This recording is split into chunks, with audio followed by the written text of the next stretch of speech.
camera. It better be the fucking camera. Oh my God, I didn't check this before starting. Here we go. You guys ready to see if I'm a good producer or not? Oh! Let's go, daddy. All right. I didn't change my shirt, by the way. I went to go get one. I have 4 other outfits lined up for this show. So shout out to you guys. Oh shit. No. Okay. Sorry. I didn't mean to do that. Oh my God. I need to fix my setup here, dude. What's up, y'all? What we doing, huh? What we doing here, daddy? Who do we got in here right now?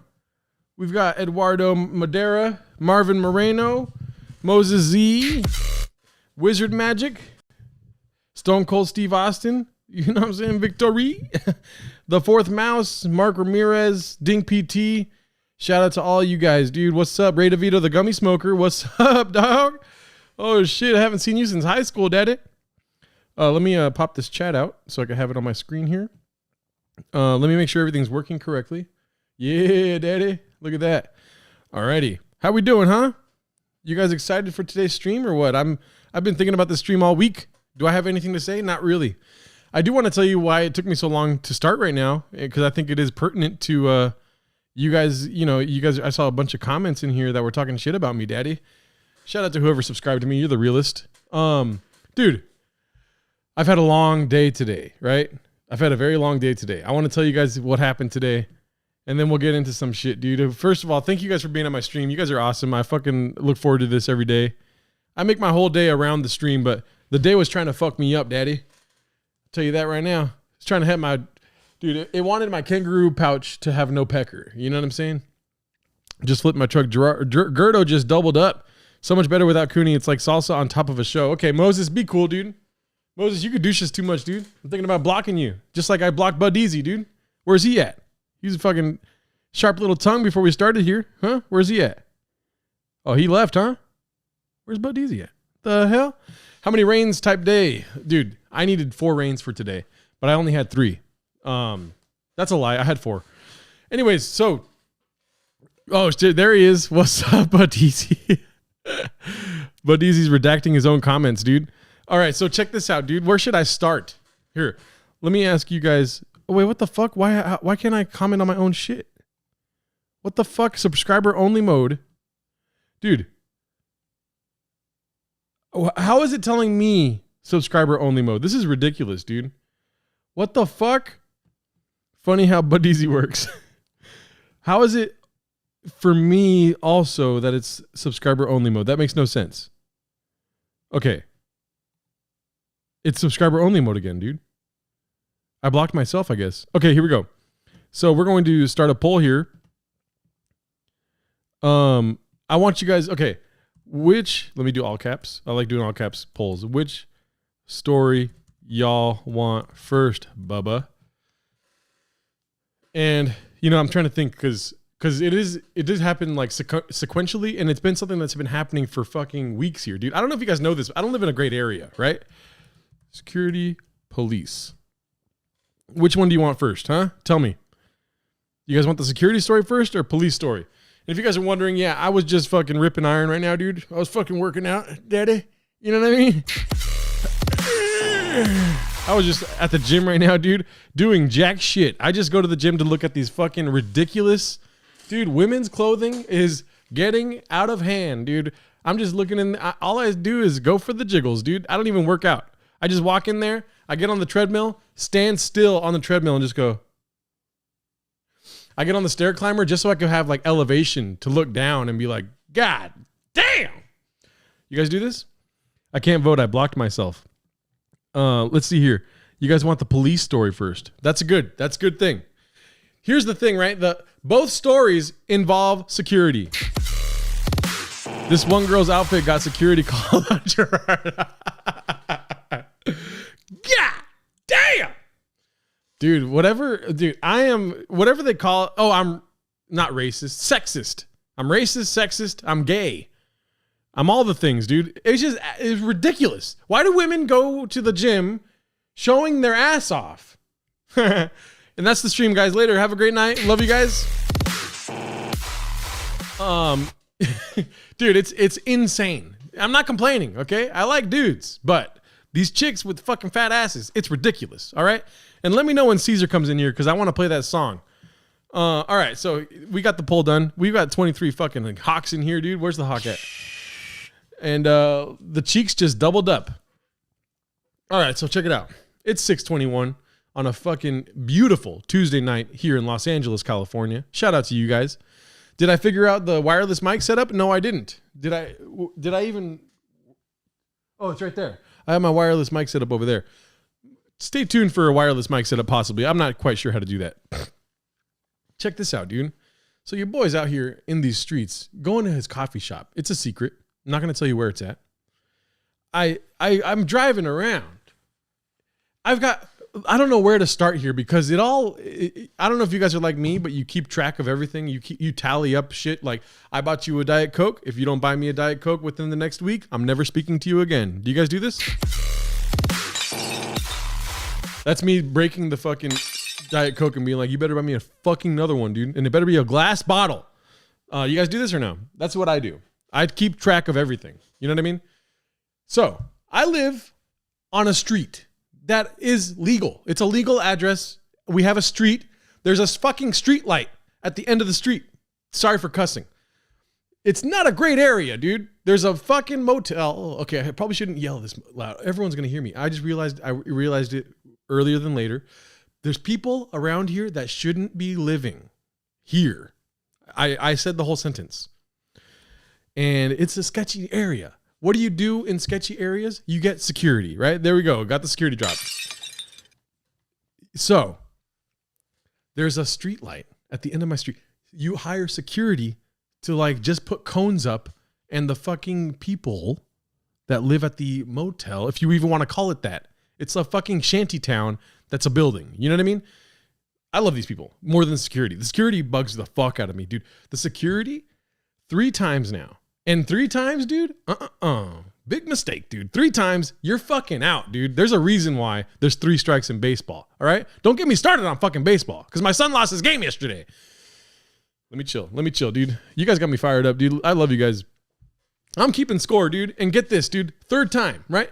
Security at the fucking street light next to my apartment in Seattle, Los Angeles. They are texting on their phone.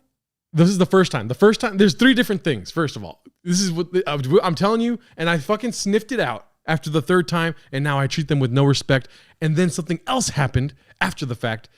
Right now, when I was, 20 minutes without streaming, I was like fucking outside dealing with this bullshit. Anyways, here's the thing. They were texting at the light. Dude, the light is atrocious near my apartment. It's like, dude, I'm going to wait 10 minutes, legit 10 minutes for the next light. You know what I mean? So, we're all on the same cycle. The light goes green, yellow, red, dude. That's how quick it is. And then you got 10 minutes of just fucking freeway traffic. Just everyone else is just going. And then it's like green, yellow, red for the fucking turn, whatever, wherever you got to go. Seattle Street leads to fucking Washington Street, right? Anyways, this dude, and I'm behind the security guard one day, and I'm like waiting. The light's green. I'm like, I'm not one to get road rage, first of all. And you know what? Fuck what everyone else is saying, dude. I don't road rage, all right? I'm not getting road rage. I'm sitting, I'm chilling. Light turns yellow, and I'm like, this guy, there's something wrong with this guy. And so I honk my horn. Not mad. I swear to God, not mad. Pissed off now. Not mad. I'm keeping score. They don't got any fucking, look at the scoreboard. It's 0-0 still, right? At this time. And he doesn't go, he goes when it turns red. He turns, and then I hate the security guard in that moment, right? The security, whatever the fucking security thing they have here, dude, they fucking suck, dog. Second time, right? The second time, and this time counts for 2. The second time counts for 2, right? And I'm talking about, this is like over weeks and months, and I've been here for 30 years, right? Something like this. Second time, right? I pull up to the light, and I know how, dude, I live here, dog. I know how the light is. The light is basically like an extension of me, right? And you know what, dude? I'm not even going to talk about anything else other than the security this whole fucking stream. How about that? 6 hours of the security, dude. I pull up to the light. I'm behind a security guard, and I know for a fact the security guard is too far from the fucking line to get the light to fucking go. You know what I mean? There's this weird, I just know the sensors, you know what I mean? Dog, it's not going to go. It's not, you know what I mean? And if I go straight to go all the way back around, I got to go, dude, I have to go like 2 miles to come, like to make a U-turn because it's like a weird fucking street thing. It's not a good area. All right. They want to keep you on the road. They don't want you to see the fucking sides of the roads and how fucking dire it is in Southern California. Right. Anyways. So I know it's not going to go. I pull up to the security guard. I roll my window down and I'm like, yeah, I'm keeping score, but I'm also like, you know, guys, come on. I was telling him like, go forward. It's not going to turn. The light's not going to turn. Go forward. The light's not going to turn. Right. And I do this probably like 4 times. Keep in mind, I'm on a lane where it's like people going crazy, like 90 miles an hour. You know what I mean? These people out here rich as hell driving fucking like it's the Autobahn. You know what I mean? And the guy is just staring at me like this. Doesn't move, right? I go down. I'm like, this guy is having a fucking aneurysm or something, right? I drive down the street, 2 miles, come back around. He's still at the light. The light has gone several fucking, because the next light down the street has a long cycle also, right? Anyways, and then I point at him and I laugh. I go, ha, ha, ha, ha, ha, because he's still at the fucking light. And I knew, whatever, dude. I'm not smarter than him. I just live here. So I know that the light's the sensor's not hitting your fucking car. I digress. I'm not yelling this whole time. I'm yelling now because of what happened today, right? And so now that was 2 times, right? The first time was the guy texting at the light and then at the last second going, and I'm stuck at the light for a whole other, whatever, rotation. Second time was me telling him to move forward a little bit because the light's going to turn. He didn't put his window down. So I'm just like, whatever. And I just take off. And then third time is me pointing at him and going, you fucking suck. Fuck you. Ha ha ha. Whatever. Anyways, now that I've established all of this exposition, was it worth it? Who knows? I'll watch this back later and delete the episode. Today, dude, I'm telling you, I knew that there's something wrong with these security people, right? Today I'm driving. Dude, I'm whistling while driving. Not even thinking. I've achieved monkhood. I'm not thinking about anything. I'm literally just going. Every now and again, I'll be like, check Joe Rogan, Whitney Cummings, something like this, right? Listen to Jelly Roll. No, I'm at peace. Serenity has been achieved, right? And then there's a fucking security guard ahead of me. I'm trying to let these things go, dude. I'm not trying to hold beef. You know what I mean? I'm hungry, daddy. I want to eat some chicken, right? Make sense of what you will, right? Anyways, see the security guard ahead of me? I noticed that the security guard is drifting, dude, right? The security guard goes wham into another car.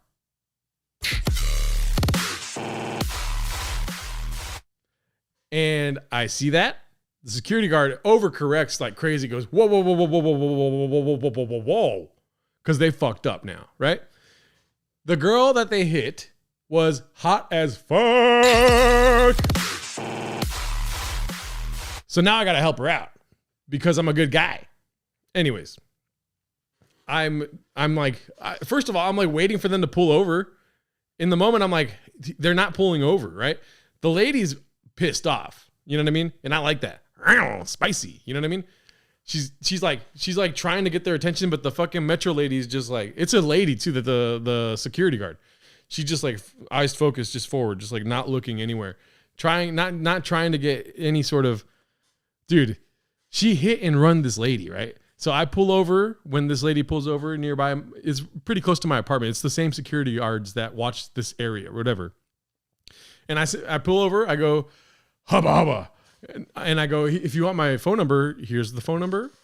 And hit me up. I'll be a witness. I fucking hate the security guards here. I left that part out, but that's how I feel, right? And then I drive off. And then she texts me later. I'm like, no, I'm taking all this stuff, right? You're hot as fuck. Yes, you're hot. I know I'm awesome, whatever. But I got a missus, this and that. I'm lying to her. I'm just like, I'm gay. And then, Seattle Police Department calls me. And I have a fucking lengthy discussion with them, dude. The light wasn't turning red and green and yellow. And this is fucking bullshit. The guy's like, did you see a crash? I'm like, I'm getting there. And I tell him the whole story. I say, we got to figure out the fucking security situation here. And he thinks I'm drunk now. He's telling me about like this crash that happened today. I'm like, I'm getting there, but you have to follow along this whole thing. It's all comes back to the security that works here. Anyways, she's going down, dude. Whoever the whole security thing is going down. And you know what? Maybe there's going to be a revolution here. Maybe the fucking motel dwellings are going to take over everything. I'm out of an apartment at the time. Whatever, dude. But we're making ground now. Okay, so that was the first story. You guys wanted the police story? That's the police story because that involves the police. I spoke to the police today because I was a witness to a fucking hit and run from the security that also does not like to fucking obey the laws of this light that's close by to my apartment, and it fucks my days up all the time. Anyways, I'm not myself when I don't have candy, all right? So, that was the first story. The second story, dude, is insane because it involves the security guards, right? I'm hating on the securities. You guys wanted the police story first. I told the whole security background. Get this, dude. And you know what? I'm going to go get me a Diet Coke.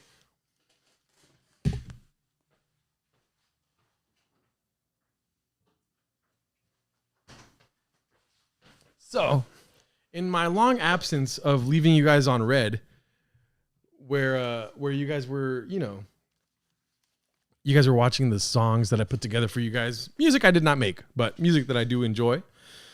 Yes, I got, it's not Zen, it's Zio. The fucking people around here are just outsourcing different work. It's third-party fucking nicotine pouches. Anyways, so, dude, I go to get a lot of tall boys of Diet Coke from the local fucking convenience store, okay? And yes, it's within walking distance. I live in the ghetto, dude. You know what I mean? They're blaring classical music outside because everyone's concerned about somebody attacking, dude. And hopefully the classical music will chill everyone out. You know what I mean? The only times I feel safe in my apartment are when I'm recording a podcast or streaming.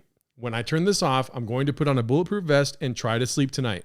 But there's people ciphering in my alley and there's fucking tents everywhere. We are all going to die soon. Nothing's real. Everything is fake. I was in the Epstein files. Anyways, what a time to be alive, folks. So back to the story. I went to go get Diet Cokes from the local convenience store that's blaring classical music. And I come on, dude, I'm like red hot about these security guards, dude, because they are pompous. And they have this fucking attitude about them. And I've been chill, dude. You guys are seeing this now. It's been pent up. Like, I'm keeping score, dude. And I'm trying to get even. You know what I'm saying? I don't even feel even yet. And they're all going to watch this because I know that they're big fans. I tell them about my podcast every week. They don't listen. You know what I mean? Strike 4. Anyways, I see the security guard, dude, lurking behind me. I don't like that. Turn on your fucking headlights. Why are you lurking around when I live here, dude? Do I look like a fucking insane dude? The Last of Us type zombie fucking whatever they're called, the clickers or some shit like this? I don't know. I said clickers. Anyways, the security guard's pulling up behind me and I stare him down, dude. I'm walking backwards like this and I'm staring down the security guard because I am enraged with these people, right? These people, if you want to call them that. Give them a fucking badge and a car that has words on it and they think they're all that. And to my surprise, I see the security guard and he's like looking at me like this because, you know, I'm tall as fuck. And so he has to look down to look up at me and stuff like that. And he's driving. And then when his car comes around, dude, I swear to God, this fool's holding a paper plate with the most pasta-like substance, fucking sauce, chicken parmesan. This fool is like ready to grub with a paper plate. Some fucking liquidy ass foods. And I thought that was the funniest thing I've ever seen. This is still the same story. What do you guys think about that? Huh? Why the fuck are these terrible security guards eating way too many carbs on paper plates? I'm going to bring this up to my fucking landlord, dude. And hopefully I don't lose it when I'm talking to them. I can't believe it. Why are we eating that much food when you're trying to surveil the fucking residents, dude? It was insane. I'm telling you. It was and also one-handing the fucking why didn't you just stop your car wherever the fuck you were and eat that? Why did you pick this paper plate food up and have to go somewhere? Why couldn't you eat it where you got it at? Makes no sense. Am I wrong? I'm going to ask you guys, am I wrong? Am I facts or nah? Why the fuck are they eating off a paper plate in a car that's probably not theirs? Dude, I'm psychoanalyzing them every step of the way, dude. Why is this guy not pulling up closer to the red light? Who hit him? Who hurt you? Am I facts? I'm facts, right? Everyone's saying I'm facts. There's some people that are saying I'm not facts. Let yourself be known and I will block you. Jerry beefing with small law, y'all. That is how you drink energy from viewers. What does that mean? This is the same story. If you guys don't like my stories, I don't know what to tell you, dude. They don't get better. Okay, I'll tell you that right now. I've been cooking for about 10 minutes there, cooking a good old little story. Ain't nobody giving me a fucking like on my goddamn channel. I don't even know why I'm doing this bullshit. Love Diet Coke. Energy vampire. Who's the energy vampire? I don't get what you're saying. Anyways, did you have fun though? I don't know, dude. I have no clue. I don't know. It was insane to me. The sight, and I just started laughing. Because these people are incompetent. They suck ass, and they're still out here, dude, doing their thing, getting free food. If you sprinkle the long dude, you'll be as good storyteller as Napa or Bappa. Is it though? Asad Aziz, good to see you. Long time no see. All right, you guys don't want my stories, I guess. Fuck you guys. Let me see here. Who's this? Okay, cool. I feel better. I'm gonna be honest with you guys. I had to let that fucking out of my system, dude. I gave a dislike. Good job, Magnus. Is this your Starbucks drive-through story? I didn't beat anybody up or anything. I helped a fucking sexy ass lady out that got hit by a fucking security guard, and then I saw a fat fuck security guard eating the biggest plate of fucking chicken parmesan and pasta I've ever seen. How is this not breaking news to you guys? That's insane. How are they getting away with this? What is that? They can't keep getting away with this. You know what I mean? Do you know if you're going to be called as a witness in the hit and run? Yes, I am. I have to do a lineup. Do you know what that means? I'm doing a lineup. Whatever that means. I'm in the lineup. No big deal. Okay? I'm in a lineup. A witness is going to point me out, and I was the security guard the whole time, dude.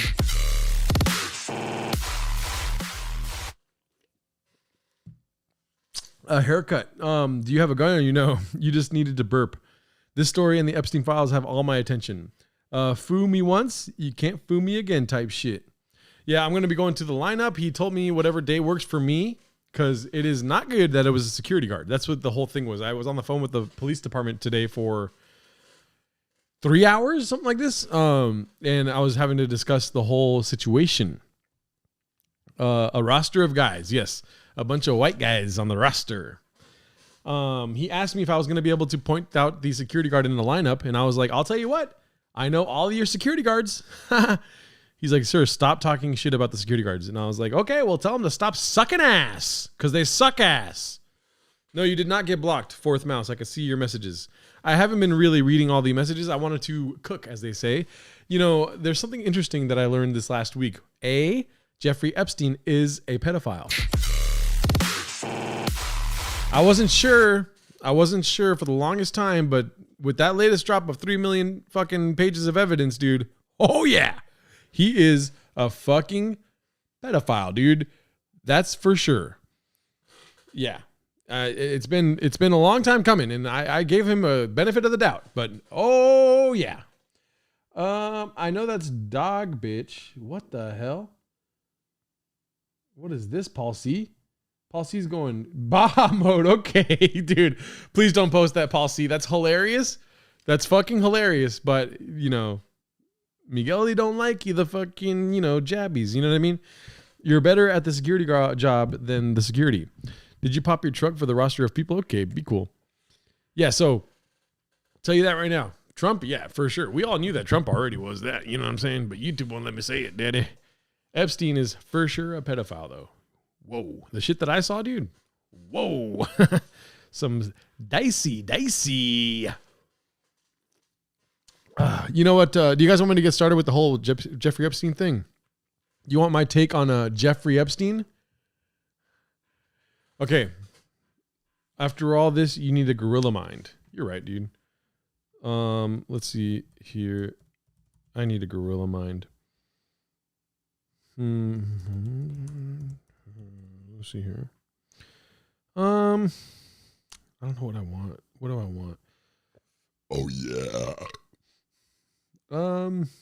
Let's see.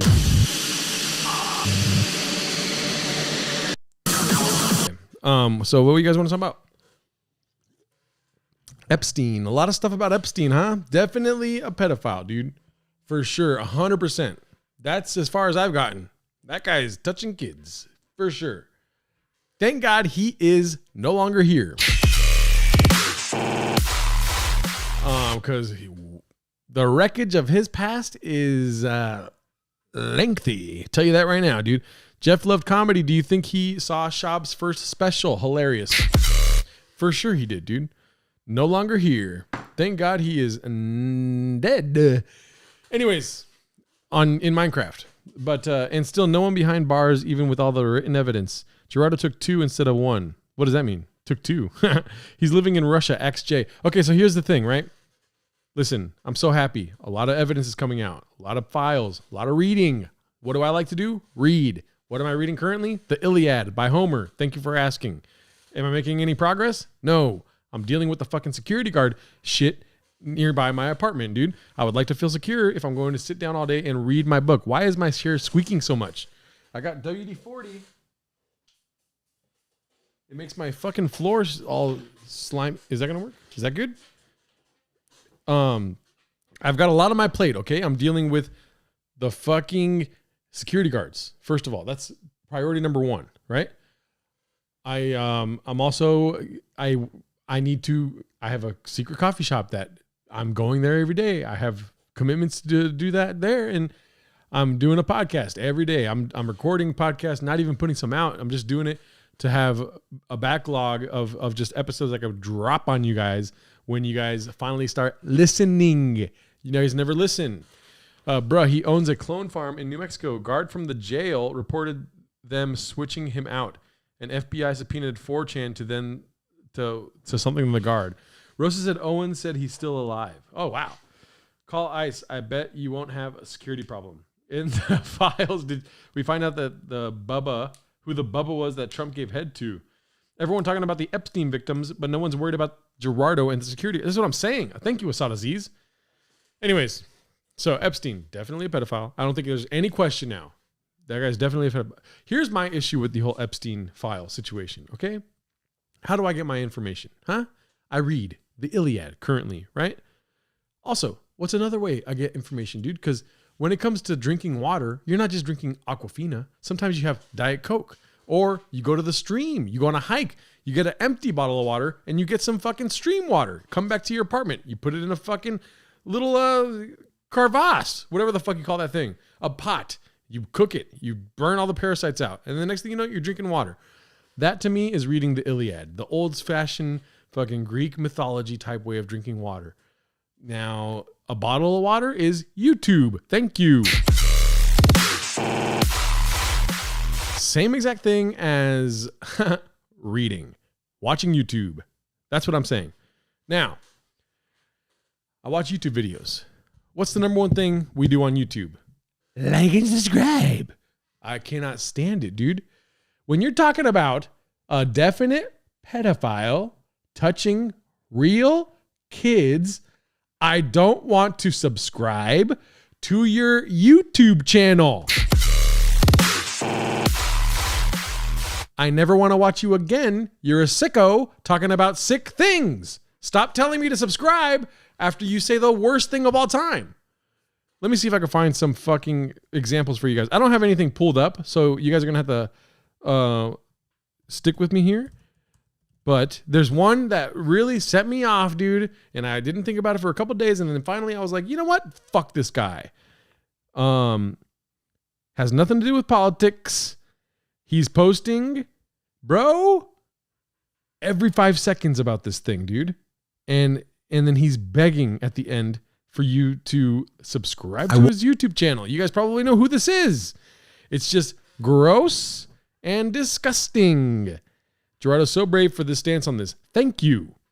It is disgusting to be getting subscribers off the backs of abused children, okay? And then what are they going to say? Oh, come on, but you're subscribing to get more information. I don't want to hear about this anymore, dude. It's disgusting. George Bush is drinking the blood of fucking African children or some shit like this.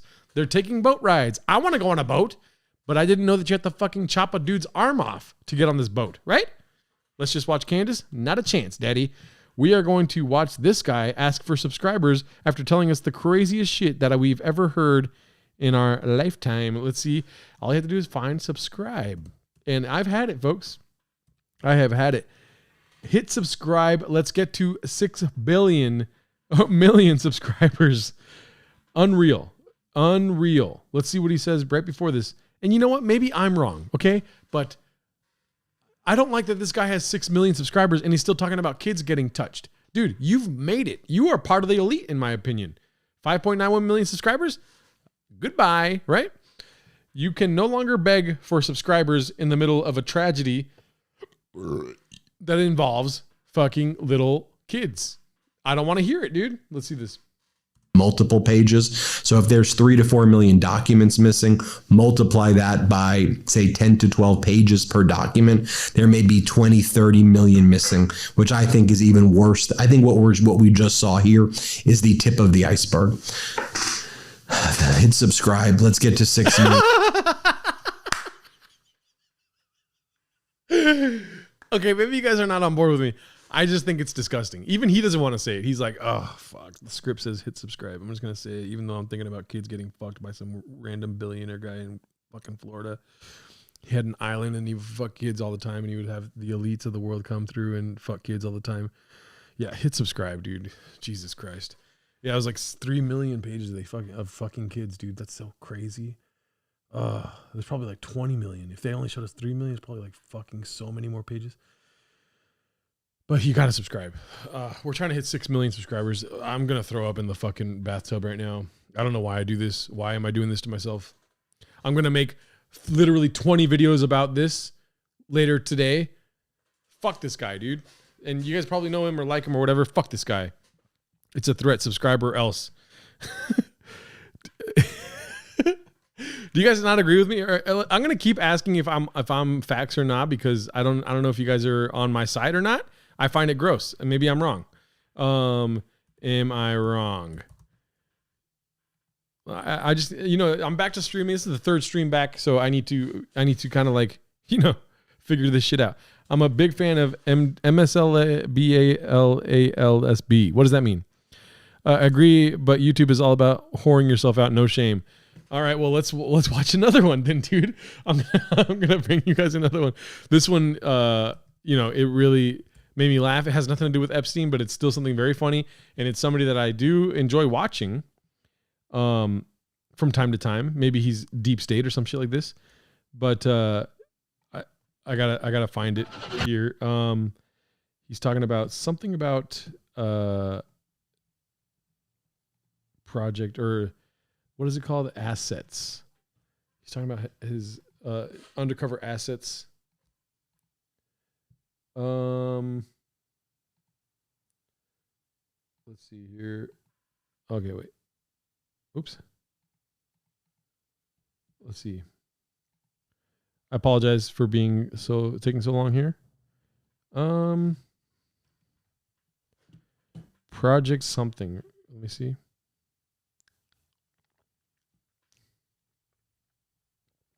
Give me 1 second, y'all. It's going to be worth it. Okay, here we go. German intelligence. Okay, I found it. Okay, Project Curveball. That's what it was. I'm so sorry. Wait, Caesar's here? What the fuck? Oh, shit. Wait a minute. Caesar's here. 1 second. Guys, this is not a fucking drill. Why is my computer not working? Did it stop streaming? Caesar's here. Why is it not working? Oh my God. My computer's freezing. No. Get down. Where's it at? I need to be quicker on the draw with this. I apologize, guys.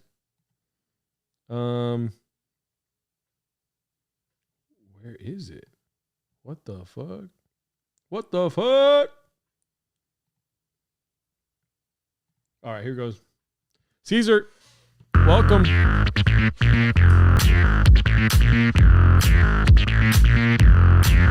Done. We have to do that every time he shows up. Shout out to you guys for sticking around. Alrighty, now back to what we were talking about. Caesar, make yourself welcome. Talk to people, dude. Did he leave already? Fucking asshole, dude. You made us listen to that whole goddamn song and you just leave? The fuck is that all about, dude? What did he say? Ice can't touch fire, and then he got picked up by ice, dude. You saw that? Okay, he's here. I was just accidentally dancing at the dinner table. There you go, Ray DeVito. If he comes back, you got to play it again. I shouldn't be laughing that hard, but I'm dealing with a lot with the security guards and stuff like that. So apologies for that ridiculous laughing. Okay, listen. I don't mind people, keeping us informed about Jeffrey Epstein, stuff like this, dude. Keep it coming, daddy.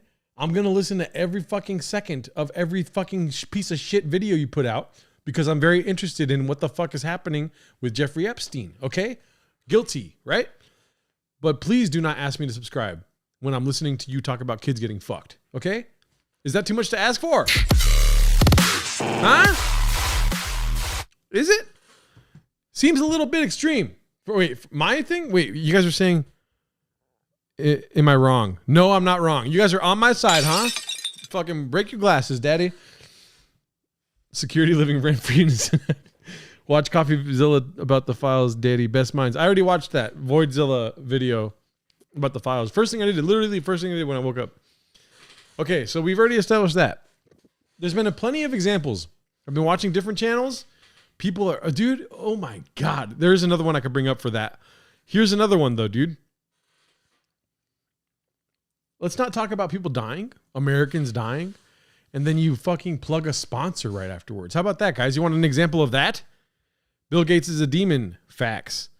Here, let's hear what John Curacao has to say about Operation Curveball and the implications of Operation Curveball, a failed asset of German intelligence that the U.S. assumed. If you guys don't know the story, apparently, because he's an ex-CIA officer or something like this, apparently Operation Curveball was an asset that the German intelligence had from Iraq shortly after September 11th. And this asset was telling the Americans through German intelligence that they had weapons of mass destruction. The guy was a dishwasher, I think a Pakistani dishwasher in Germany that wanted citizenship in the U.S. So he was making shit up and acting as if he had, and the Germans didn't vet him, something like this. His name was Curveball. His name for German intelligence was Curveball. And so then John Curacao, take it away here. He goes on and say that, Dick Cheney believed it and he wanted to go to Iraq at the same time. So those things all kind of meshed up together. And he mentions that Americans died because of Curveball, right? So here goes. Every day, he would take notes to himself about what the Americans wanted to hear. And then he just kind of volunteered to the German intelligence service, hoping that the CIA would be so pleased with the information that they would give him American citizenship. 60 Minutes broke the story eventually. Mm-hmm. But Curveball played us like fools, thanks both to Dick Cheney and the German intelligence service, because the Germans never bothered to vet him. They never polygraphed the guy. They never tested him operationally. They just took every word he said and they treated it as if it was coming from the mouth of God. Wow. And sending it to the CIA. People lost their lives because of Curveball. Not cool. Well, folks, I want to talk to you about something that really matters to me, and that is medical freedom. What the fuck?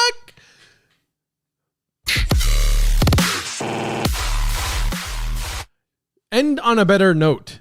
How about you have the ad before you mention Americans dying, and then starting off the ad with saying, like, let me tell you about something that really matters to me. You need to buy this fucking pharmacy's goddamn health insurance, dude. What the fuck is that all about, dude? You got to figure out where to start talking about how, like, fucking Mexicans died or whatever the fuck he said. I say Mexicans, whatever. Americans died. Yeah, so it was like people died. Anyways, let me tell you about something that's really important. What the fuck was that all about, dude? Yeah, the real curveball is when your son strikes out a fat dude. Yep, I agree. Maybe I'm off base with one of these things. I'm only getting 19 likes, so, maybe I'm just spitting shit out of my ass. You know what I mean? Dolphins fuck people. Anyways, don't forget to subscribe. Yes. It's just crazy. I'm going to look up other curveball as an excuse. Americans don't need an excuse to go to work anywhere. Enough of this horse shit. Let me tell you about some important stuff. I'll let you know what didn't kill Americans. Athletic Greens. Yeah. Promo code Failing Empire.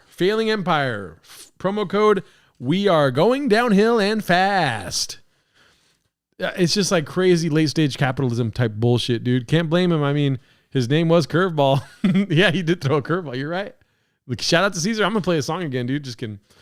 Yeah, I mean, I will say, dude, it's very funny, dude. I'm not gonna be able to find it, but listen, okay, you guys know that Miguel's my friend, right? So please don't talk shit about Miguel. He is my legit friend. Okay, so you guys be cool. Be cool. He's a human, right? Okay. Miguel told me about John Kirikau, however you say his name, Kirikau, or some shit like this. Anyways, so I started listening to him, and passively, just when I'm driving or something, I'll put on John Kirikau. And Miguel was texting me like, have you checked it out yet? Have you checked it out yet? Type thing. Not like constant like that, but when I was like, I'll let you know when I check it out. I'll let you know what I think. So I listened to a John Kirikau episode, and there's one thing that drove me nuts, dude. As you guys know, I get driven nuts quite a lot, dude. Let me see if I can find it though, because okay, maybe it's right here. I think I found it. Let me look for it. I know exactly what he said, and you guys, dude, I'm always wrong. Cure to cow. Thank you. I'm always wrong. Okay. Yeah. And this hurt my feelings, dude. I'm going to go ahead and start it like a minute back so you guys don't know exactly what I'm talking about, and then I'll explain it to you guys because you guys are retarded. I have to explain everything to you people. Miguel is in the files. Yes. Okay, here goes. So I had a big problem with it. This is the first episode I listened to of John Kirikau's. I had a good time. I had a really good time until he did one thing, dude. Big mistake. I want you to hear this. Number 2, if the therapy doesn't work, he shouldn't be an ICE officer. Right. Just pulling out his gun and shooting unarmed women in the face. Exactly. Number 3, and this really puzzles me about supporters of ICE. Mm-hmm. These are mostly the same people who wanted to take Capitol police officers to the gallows for what happened on January, whatever it was, 6th. What the fuck that all about? And these are the same people who are saying, we have to stand by law enforcement. ICE is law enforcement. You just wanted to hang law enforcement on January 6th. And now you're all about law enforcement. So people, pick a side for heaven's sake and stick with it. You're right. Regarding the FBI taking over this investigation, this is wrong. And I mean in capital letters. And I'll tell you. All right, listen. I agree with everything he's saying. You know what I mean? 100% agree with everything you're saying, dude. You're very eloquent. You're very well spoken. Love it. Dude, kudos to you. Fireworks. If I could do fucking pyrotechnics right now, I would like to light some fireworks behind me to show my support for you.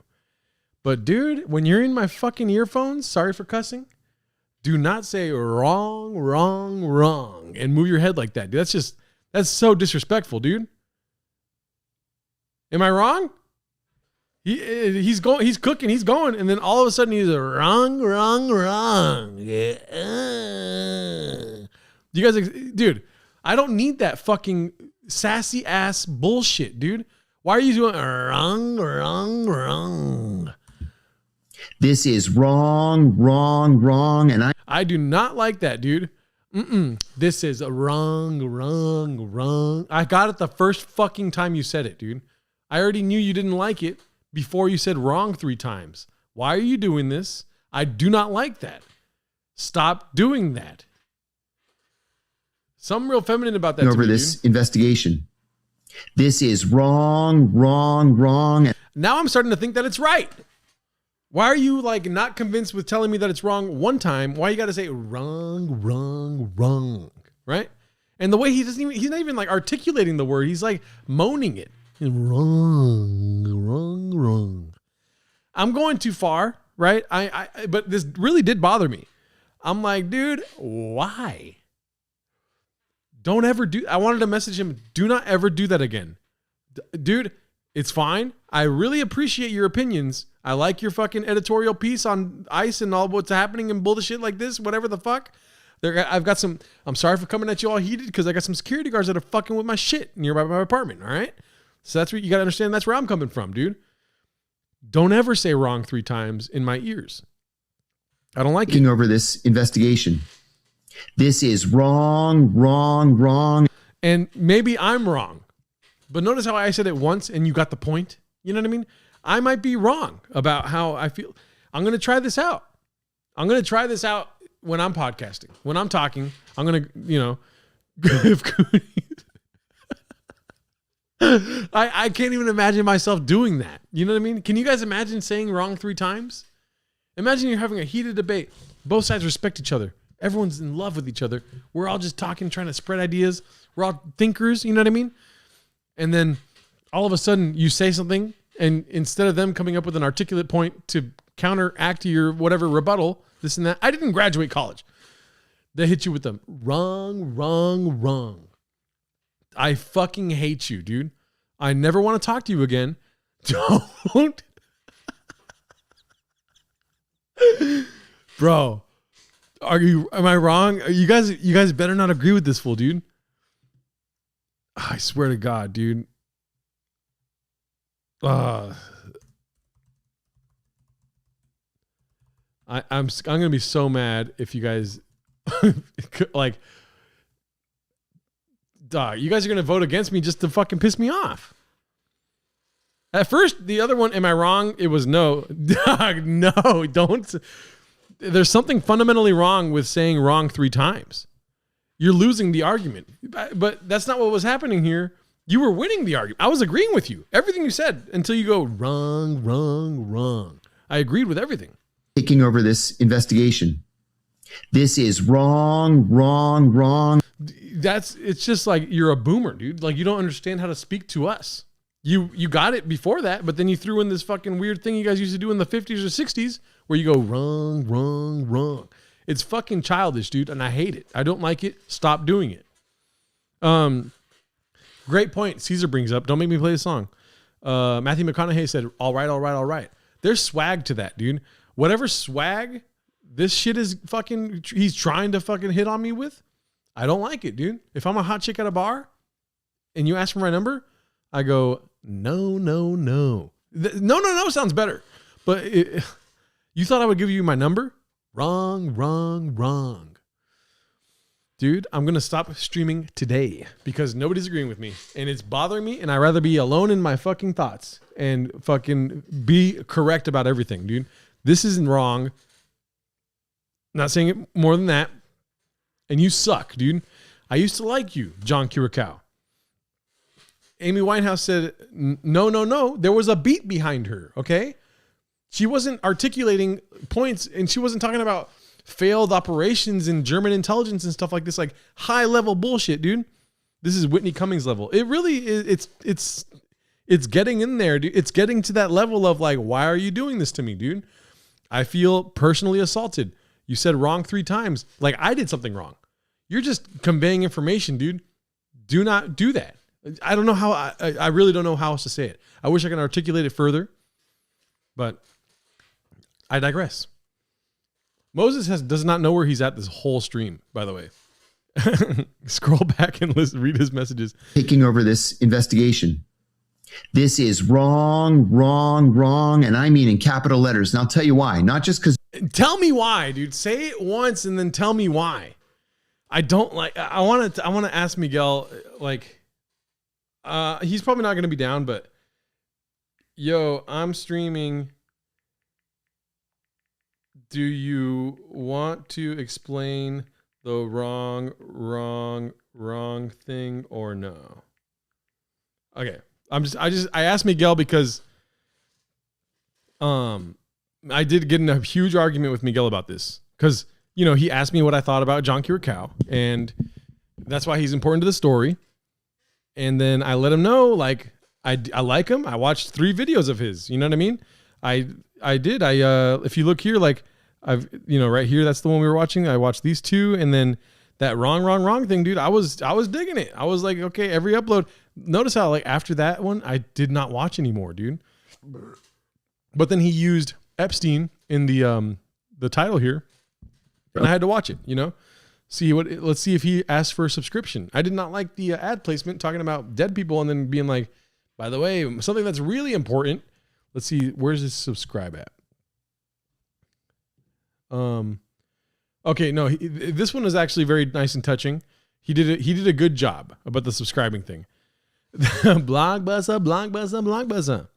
Imagine if Shop said dicey. Yeah, Shop said dicey. He didn't say dicey.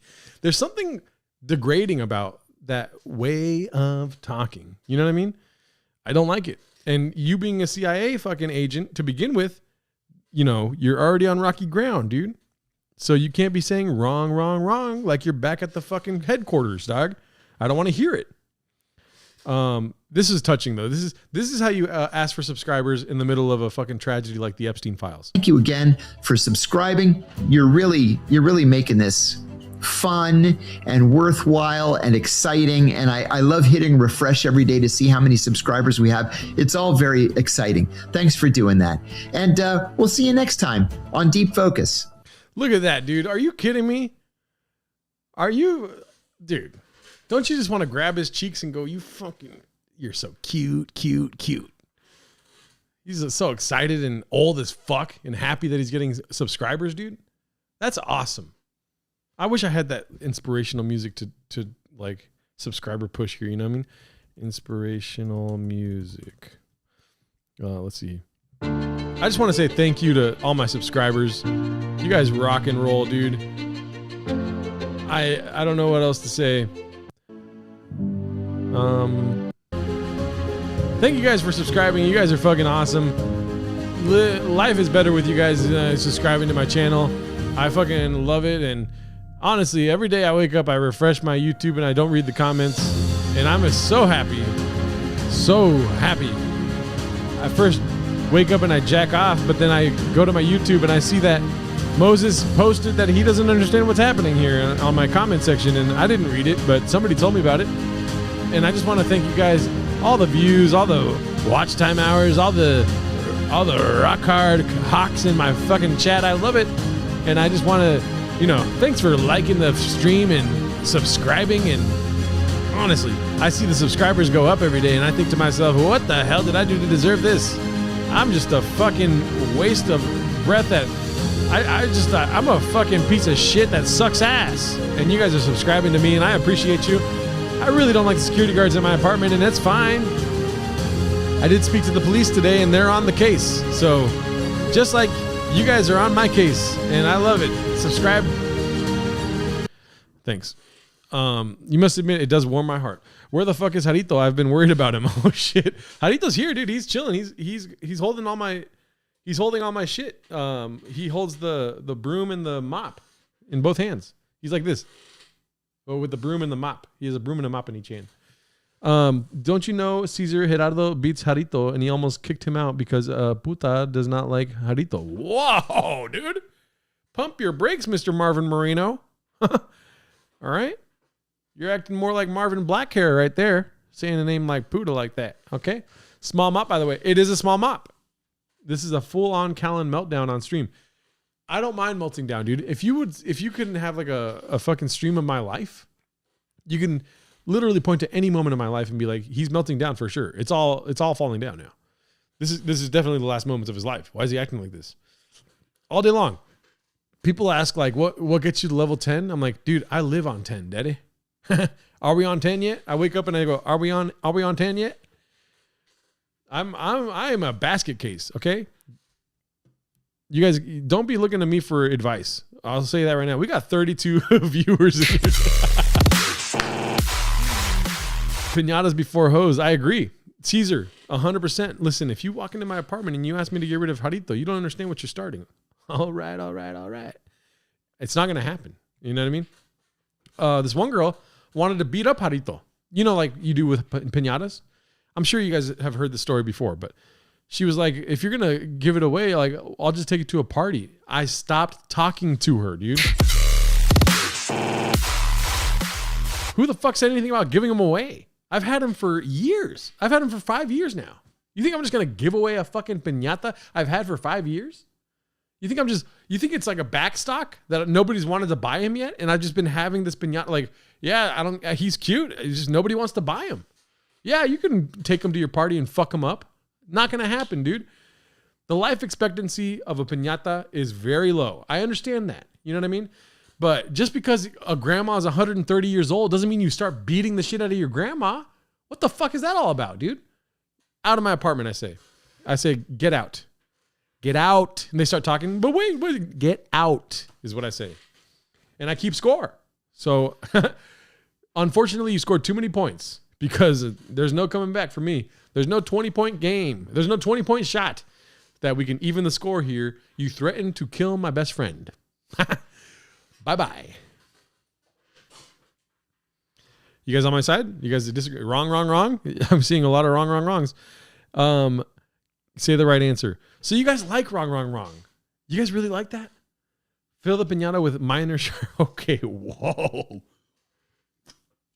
Very funny joke, Moses. Very funny joke. Mini Sharpies. That is a good joke. That'd be crazy if you guys got into my email and you saw a bunch of small Sharpies being sent back and forth. As I like to call it, mini Sharpie porn. Yes. Guys, I'm afraid this is where we divert. Like we do not agree on that. And it's a fundamental thing for me. It has now become one of my boundaries. You can never watch me and think wrong. You can say wrong. You can say stupid, but don't say dumb, or stupid. I don't like that. I have a joke about this in my stand-up set before even seeing that video. Gerardo. Do not say my name 3 times. What? I just got upset thinking about it, dude. In Spanish, I don't believe there's any case of the triple word. Yeah, right. Wrong in Spanish is equivocado. Equivocado. Jesus, take a breath, dude. People say sí, but they say it like 40 times if they're saying yes in Spanish. Sí. I know it's wrong, but it feels so right. Gerardo talking to his collection of Sharpies. That's confused. Oh, really? Listen, I don't speak Spanish, dude. You know this, Caesar. I fucking play a song every time you show up. Don't do me like this. Wrong in Spanish. Equivocado. What are you talking about? Confused. Look at it. Equivocado. I was right. The fuck? This is America. We don't speak Spanish here. Sí, papi, mijo. mijo. It's the way you say it. You know what I mean? They're like that. It's derogatory. I don't like it. The one thing that's... Oh, incorrecto? I guess incorrecto. Incorrecto. It's ridiculous. And you know what? I didn't want to spend 30 minutes on this, but it seems like you guys don't get it. I feel like you guys are a baby that I am shaking. And one of us is going to die, either in prison or in real life. Right? Hernando Anosabo. Fourth mouse. You're going to be blocked. Okay. So what? Wait, what's confused then? Let me see what confused is. Confused. Confundida. Confundido. This is right here, dude. That's it right there. Confundido. It sounds like a fucking server asking if you got the right dish that you were ordering, dude. Good douched. Super chat is not working for me. Yeah, I don't know what's happening, dude. I don't know what's happening. I was thinking about starting memberships, but like my YouTube is so fudged. You know what I mean?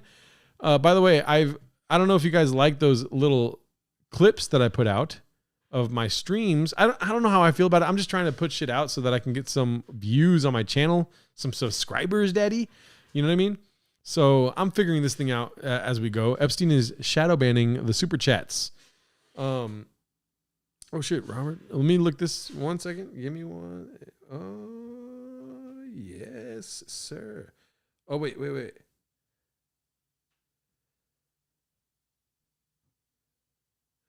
Yes, but you represent an argument for wrong. I don't want to argue, just your perspective. Just your perspective. Boom. I'll do it. Sorry, I had to respond to that. Yes, sir. Let me see here. Miguel did respond, but he's saying like there's nothing to explain. I just want him to say what he didn't like about it. Mr. Whole Foods, Mr. Whole Foods, Mr. Whole Foods. Okay. Okay. What was I doing? I forget what I was doing. Shout out to you guys. Thank you for being here. You guys are great. What else was there I wanted to look up today? Manuel's perspective. Arf, arf, arf. Wait. Okay, listen, but I'm not being derogatory about it. Am I full of contradictions? Yes, dude. I didn't graduate college. Okay. They teach you contradictions in your 4th year at college. Okay. We still in honeymoon stage with Miguel. What the hell, dude? You called me gay, daddy? So we got 4 people that agree with me. Well, there's 4 real ass hawks out there, dude, that are fucking, they know the truth. All right. John Curacao, great guy. Just never say wrong again. Did this motherfucker just say, wait? Did I? Damn. I did you guys wrong. Wrong. I'm glad I found that part. I didn't expect to speak about that today. But I'm glad that we found that. I'm glad we discovered that together. And I'm glad that you guys all agree with me. Not a single person in here does not agree with me. We got 35 viewers. I believe that's the most live viewers I've had at one time. So I want to say thank you to all of you. Call Cooney. Okay.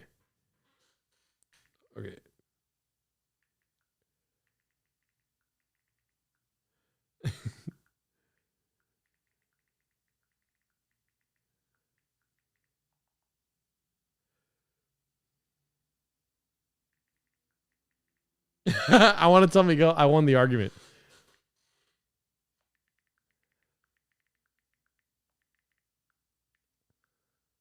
There we go. Boom. This also means I'm right. Wait, I think the only one in Spanish is ay, ay, ay. Ay, ay, ay. That's true. Yes. I meant are we or are we? Okay, no. Cooney done forgot about the files. Okay. Well, let's see what else we got here. When it comes to the Epstein files, I've obviously been looking up a lot. If you guys watched the Raccoon Tweeties today, we were looking into we were searching the files for comedians' names and whatnot. There's a couple more that I wanted to check today. Department of Justice, Epstein files, Epstein Library. I have it on speed dial, and I'm 18 years or older. I like to think that I'm closer to 18 than older. Anyways, let's see here. What do you guys got? Look at this. Tim Dillon. Let's do that. Tim Dillon. Search. Best than ever. What is this? I became CIA to the conspiracy crowd thanks to a pair of called Webmore. They labeled me this because I was sodomized by Stan Pottinger, and prior to this, Pottinger tormented me with sexual abuse, misappropriated funds, lied about an appeal process. Sigrid McCauley and David Boys lied to me both, and my sister Blank, claiming we couldn't appeal the decision to steal my compensation. It was to cover up their blackmail bank scheme on behalf of LibG term adult sex workers who stays 6 to 13 years as an adult employee committing crimes and is then paid wildly as I watch and beg for my share as the solo whistleblower. Do your jobs, everyone. Before I'm murdered by this gang, please do your jobs. What? From Blank to... But there's no Tim Dillon on here. Why is Tim Dillon... Oh. Okay, maybe we shouldn't be looking at this on stream. A bunch of stuff in here. What the fuck is this file? Very strange. Does that say Tim Dillon on it? Tonks. Why were they searching Tonks? Gerardo is in the Epstein files. Not true. I could have sworn I say Raccoon Tweeties in the intro, not Tweeties. Must be seeing things. Yeah, well, it used to be called Raccoon Titties. The Whitney Webb #3 with Tim Dillon. Wow. Okay. Why are they sharing these? Kim Iverson. That's so funny, dude. Budeezy, shout out to you. Budeezy was trying to guess the person I used to work for. And he guessed Kim Iverson. That's the only way I know who she is. Call Rosa. I want to hear what she thinks about the files. Let me see if she answers. Yes. Yes, I did. Do love that. Love you too, dog. Let me see here. I'm gonna call my mom, see what she thinks. Hello. Hey, are you busy? No, what's up? I'm streaming right now, so people can hear you. Say hello. Hello. I like how you sigh out like, Jesus Christ, here we go again. What's this? Surprise, surprise. Surprise, surprise. Yeah, I've been busy all day today. So here, I have one question for you first. Okay. There's this guy I really like on YouTube. His name is not Candace Owens. His name is John Kirikawa. He's like an ex-CIA guy, right? Uh-huh. Everyone's saying hello too, by the way. Hello. And he said, okay, so I really like him. I like his perspective. Miguel showed him to me. So he was like, what do you think of this guy? I was listening.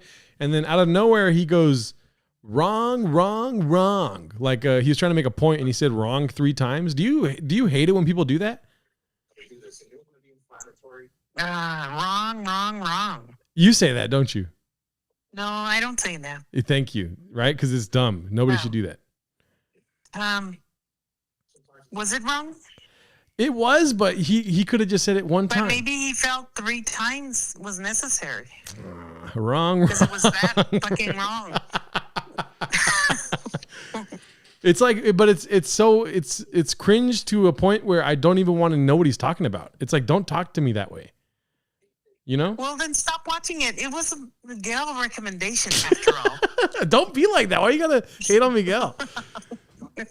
Why is he there? No, he's not here, but okay. but he's the reason why I had such a big deal about it, because I was being critical of the guy, and he goes wrong, wrong, wrong in some like very pompous way. I did not like it. Anyway, so now that we established that you're on my side, I like that. People want to know what you think about the Epstein files. Have you been looking into this? Are we still talking about the fucking Epstein files? That's what I think. I'm Trump. I'm Trump on that. I think it's he's dead. Give him. Now you're Bill Gates. Now you sound like Bill Gates. Let him go to hell. Did you see Bill Gates say that or no? No. Where I didn't. I don't watch Bill Gates. He's a weirdo. They were asking about Bill Gates about Jeffrey Epstein, and he goes, "Well, he's dead, so." He's stupid. He's dead, so he's not going to hurt anybody anymore. Yeah. They were like, so what do you think? Or why did you hang out with Bill Gates? He goes, well, or why did you hang out with Jeffrey Epstein? He goes, well, he's dead. So there's that. But it was in a way where Bill Gates was saying that he will kill you, like if you ask questions about it. Oh, okay. Well, then I'll just refer to him and he's dead. What the fuck? Yeah. But have you been looking into it? Has Candace have anything to say about it? I've been watching Candace, but she's weird. She's round and round on the same shit. Yeah, that's why I remember we had a conversation like 3 weeks ago where we were like, we're not going to watch Candace anymore. No, but I have to watch it because she always leaves a hook. That's what you got to do. Oh, yeah. Just leave them hanging and you'll find out more tomorrow. Yeah. Oh, and then can I ask you one more thing? It has nothing to do with Epstein or anything. Okay. Because this is my hook for this week. Oh my God, Mom. Earlier today, I saw a security guard hit another car. And so, and it was a hit and run. The security guard drove away. So the lady pulled over. I pulled over. I followed her and pulled over and was like, here's my phone number, to do the whole thing. And then I talked to the police, and I really don't like the security guards around my apartment because they're, just babosos, straight up. They're just like drooling out the fucking. Are they illegal? They might be illegal. I might call ICE on the security guards. But anyways, God. So get this. I'm walking back from whatever Seattle convenience store, right? And I see one of the security guards driving by the alley right here. You know the alley, you've seen it. the one that's covered in blood and stuff like this. But he's driving behind me, and I turn to look at him, and then he drives by me, and I see him in the car. He has a paper plate full of pasta and chicken parmesan, and he's holding it with one hand, and he has his left hand on the wheel, and a fucking huge plate of pasta and chicken parmesan in the other. Am I wrong? Is that crazy? What? With the pasta? Yeah. Are you saying you were hungry? No. Or are you saying that that's why you hit the person? Why the fuck? This is a different security guard, but it's the same company. But why the fuck is he driving with a paper plate? It's like everything about that's dangerous. Chicken parm. You're so Wrong. Stop. That's Right. I saw that shit and I was like, we're going downhill. This country's going downhill. Our security guards are eating fucking plates. Okay. All you got to do is report their ass and they'll be gone. Okay. I guess. Well, the lady. Well, did I tell you? What? Did I tell you about at the party we went to this weekend? Oh, careful. You're on the live stream. They had an ice piñata. Oh, So good. So it was an ice guy that they beat the shit out of. Yeah. That's great. And it was all the kids, the 18-year-old kids. Yeah. Yeah. And then while they're doing it, they're playing "Fuck Donald Trump." Fuck Donald They're Trump. playing that music. That YG song.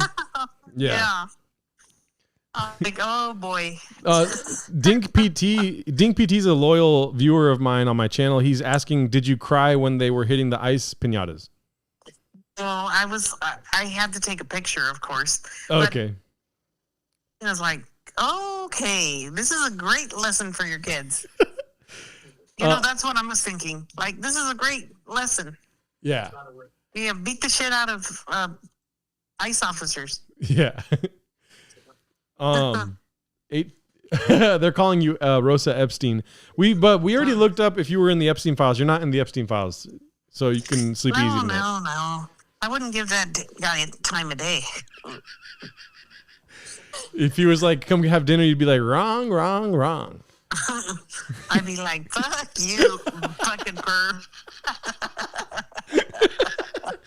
Oh, that's so funny. Oh, and then also people are asking about the comment you left on my YouTube.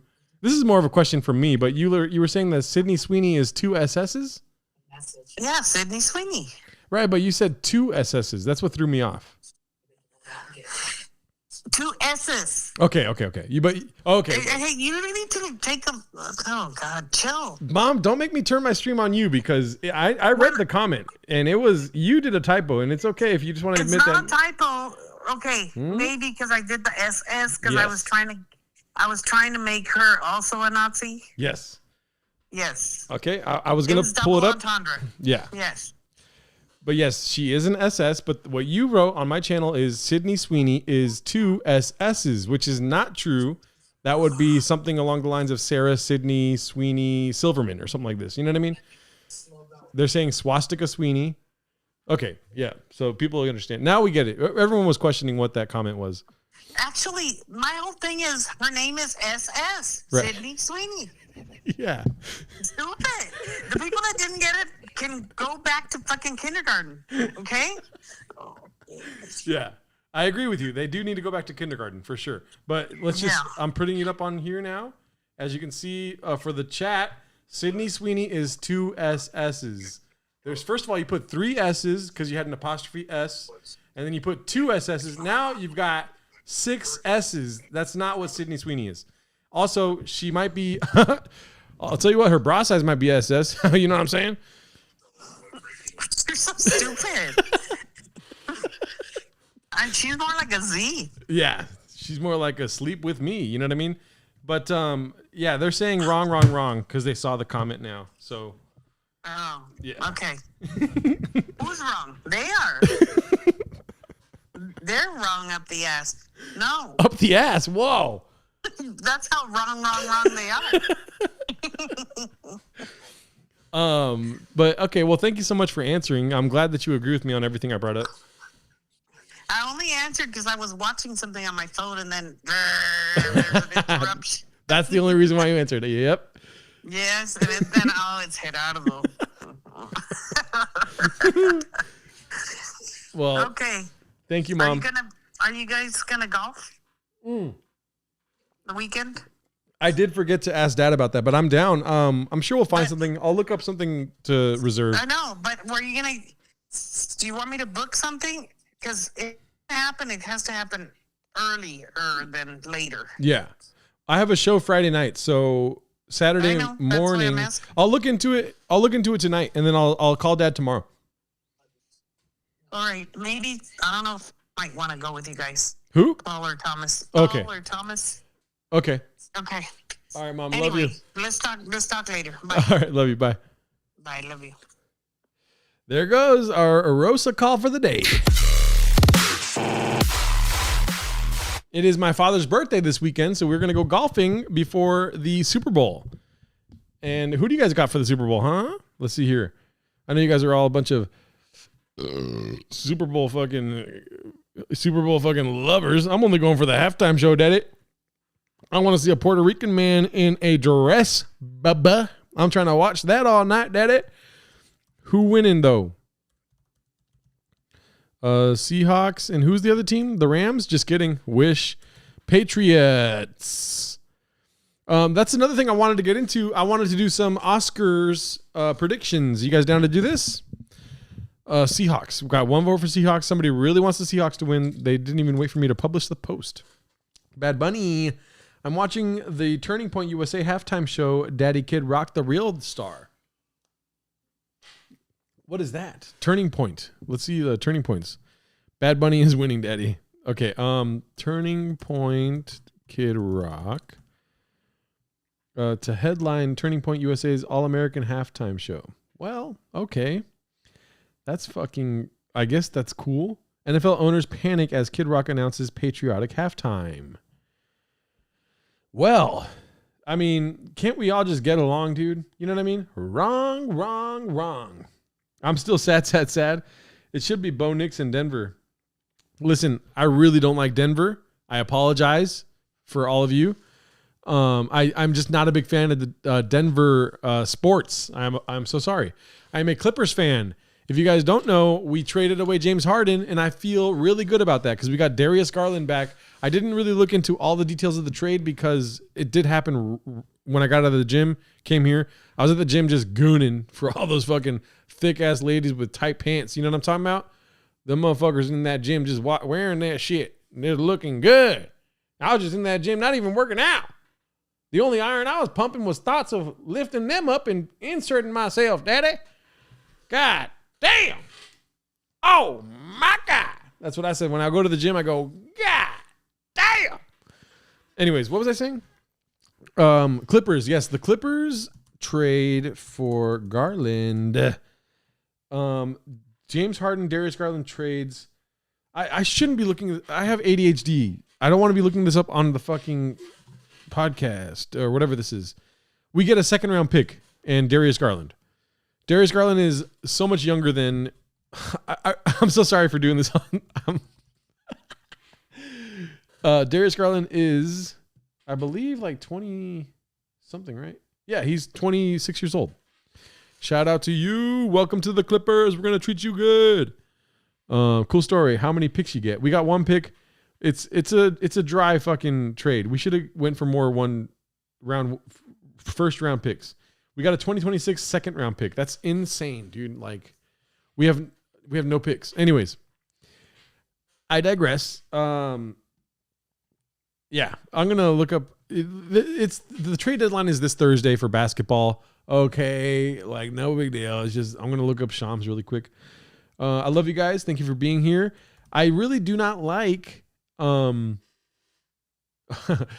Somebody just said that he requested a trade from the Cavaliers. Shams Charania. I didn't like James Harden. You know what I mean? I accepted it. I was cool, whatever. He was here. It's all good. No big deal. Zorro Ranch. Okay, I'll look up Zorro Ranch. Thank you for not making me talk about basketball for 4 hours, because I will talk about basketball for 4 hours. I'm just happy that he's gone now. Like, listen, James Harden, you're old. You're 37 years old. You're gone. You're no longer an LA Clipper. We're on our way to the fucking championship this year. We are in 9th place, and with Darius Garland and Kawhi Leonard, we're going to take this thing, Daddy. Derek Jones Jr. comes back from his knee injury sometime this year, hopefully. You know what I mean? Anyways, I'm so sorry. Why am I doing it? I don't want to do this. I love the Clippers, unfortunately, and I'm a Clippers fan. I'm a Lakers fan too. Whatever, dude. You got to be a fan of one team. I have to choose the Clippers because Kawhi Leonard is my daddy, and he's the GOAT. All right? Has Jelly Roll talked about politics this week yet? Not yet. I am waiting every day to see what Jelly Roll says. Thank you, Dink PT, for reminding me. Until Leonard gets hurt. Hey, Mark Ramirez, take your fucking bullshit and get the fuck out, dude. All right? Don't talk about my fucking daddy getting injured, all right? When I watch Joe Rogan, I don't wait for his voice to go away. You know what I mean? I just listen to what the man says. He's calling me sad. Facts. You know what I mean? He thinks that we're sad and we're hurt and we're stupid. That's reality, dude. Until his voice turns off, I'm going to act like it's never going to stop, you know? Same with Kawhi Leonard. Until I see it, dude, until I see a bone sticking out of his body and he's not able to play anymore, he's the GOAT. Greatest of all time, Bubba. Book it. Bet the house on Leonard. We're winning a championship this year. Throat goat. Mark Ramirez. Wait till you get hurt. All right? How about that? Block. Block. You don't believe that. I don't believe that, huh? Dude, I think we get the point. Honestly. Dude. There's a security guard holding chicken power picking. Oh, okay. Gerardo. Gerardo loves his BBBCs. More like Kawhi, is he on the court? Okay. Come on, dude. You guys suck ass. You know that?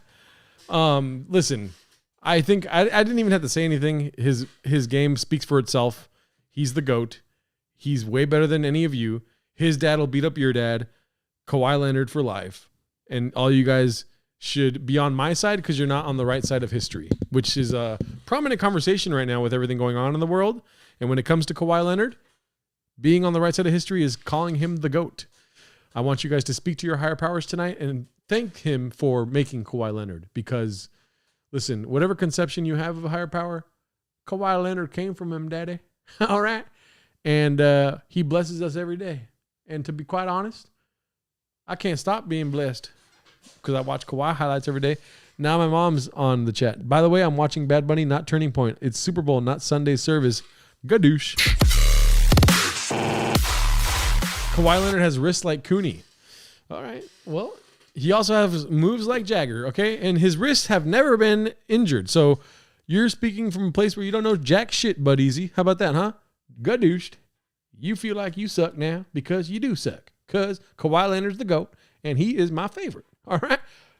Eat a dick, okay? Because Kawhi Leonard's going to come around, and he's going to... you wouldn't want to be guarding Kawhi Leonard from the three-point line because he might just pull up and shoot that bitch on you. Or you're going to cut back, double back around, drive down the lane, and dunk that motherfucker. And sometimes when you're expecting the dunk, he'll just hit you with a little two-step, spin back around, fade away, mid-range jumper, daddy. Kawhi Leonard's a 3-level scorer, and you don't want to put him on the free throw line either because he'll dunk that bitch too from the free throw line, dude. His hands are as big as my goddamn face, okay? Anyways, I didn't want to do this. I did. My mom. Yes, I do watch Baron. Good to see you in the chat. Jelly Rosa, huh? Redacted as fuck. Okay. People are messaging me a lot right now. And you know what? It might be because I need help. And that's fine. Rosa's the Kawhi of the comments. Rosa, do you watch Baron Coleman? I never heard of Baron Coleman. Real quick, how many rings you got, Kawhi? 2, daddy. All right? 2 different teams. Count them. Southern accent Gerardo isn't real. He can't hurt us, fellas. Kawhi laugh is hilarious. Correction, Kawhi Leonard has more doctor appointments than Cooney. Okay. Mark Ramirez, you're pissing me off, dude. All right? Woo! Nobody's at the fucking doctor's office more than my boy Cooney. Okay, and Kawhi Leonard is not in second place. All right, and you know what, dude? I'm gonna step back now. Bud Easy, what was it that you wanted me to look up? You said something Zorro. So Zorro Ranch. Let's look up Zorro Ranch. I'm sorry for going on that tirade of basketball. Listen, it's all I do all day long. People are talking about the Epstein files, and they can't get away with this, dude. They traded James Harden for Darius Garland, and nobody's talking about that. Zorro Ranch. Let's look up. Do you have anything I should be watching, Bud Easy, or just Zorro Ranch in general? Inside Zorro Ranch, the $24 million city built for Epstein. We're just going to go until I get a message or something. Rosa is Roseanne Barr. Listen, Mark, you got to chill, dude, because you're going to piss my mom off, dude, and you don't want to do that. Geraldo has balls on his mind all the time. Okay. Yeah. All right. In a remote. Oh, God. Jesus Christ. Bud Easy, why would you send me this? How's it going, lady? I saw that security guard hit your car earlier, and I got to say, that's fucked up. I always thought the security guards around my parts were gay and retarded, and then they hit you, and I knew that they were gay and retarded, and I wouldn't mind taking you out to dinner. Giving you a little bump. Just kidding. You're traumatized, and I wouldn't make jokes about that even if I was a lesser man. Where'd you get that dress? It looks real nice on you. Did you fall from heaven with that bullshit?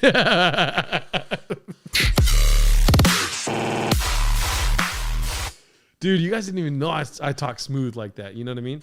When I go to bars to pick up on chicks, I fucking speak in a southern accent. My mom always said that chickens were just like geese, except one's got feathers and stuff like this. You know what I mean?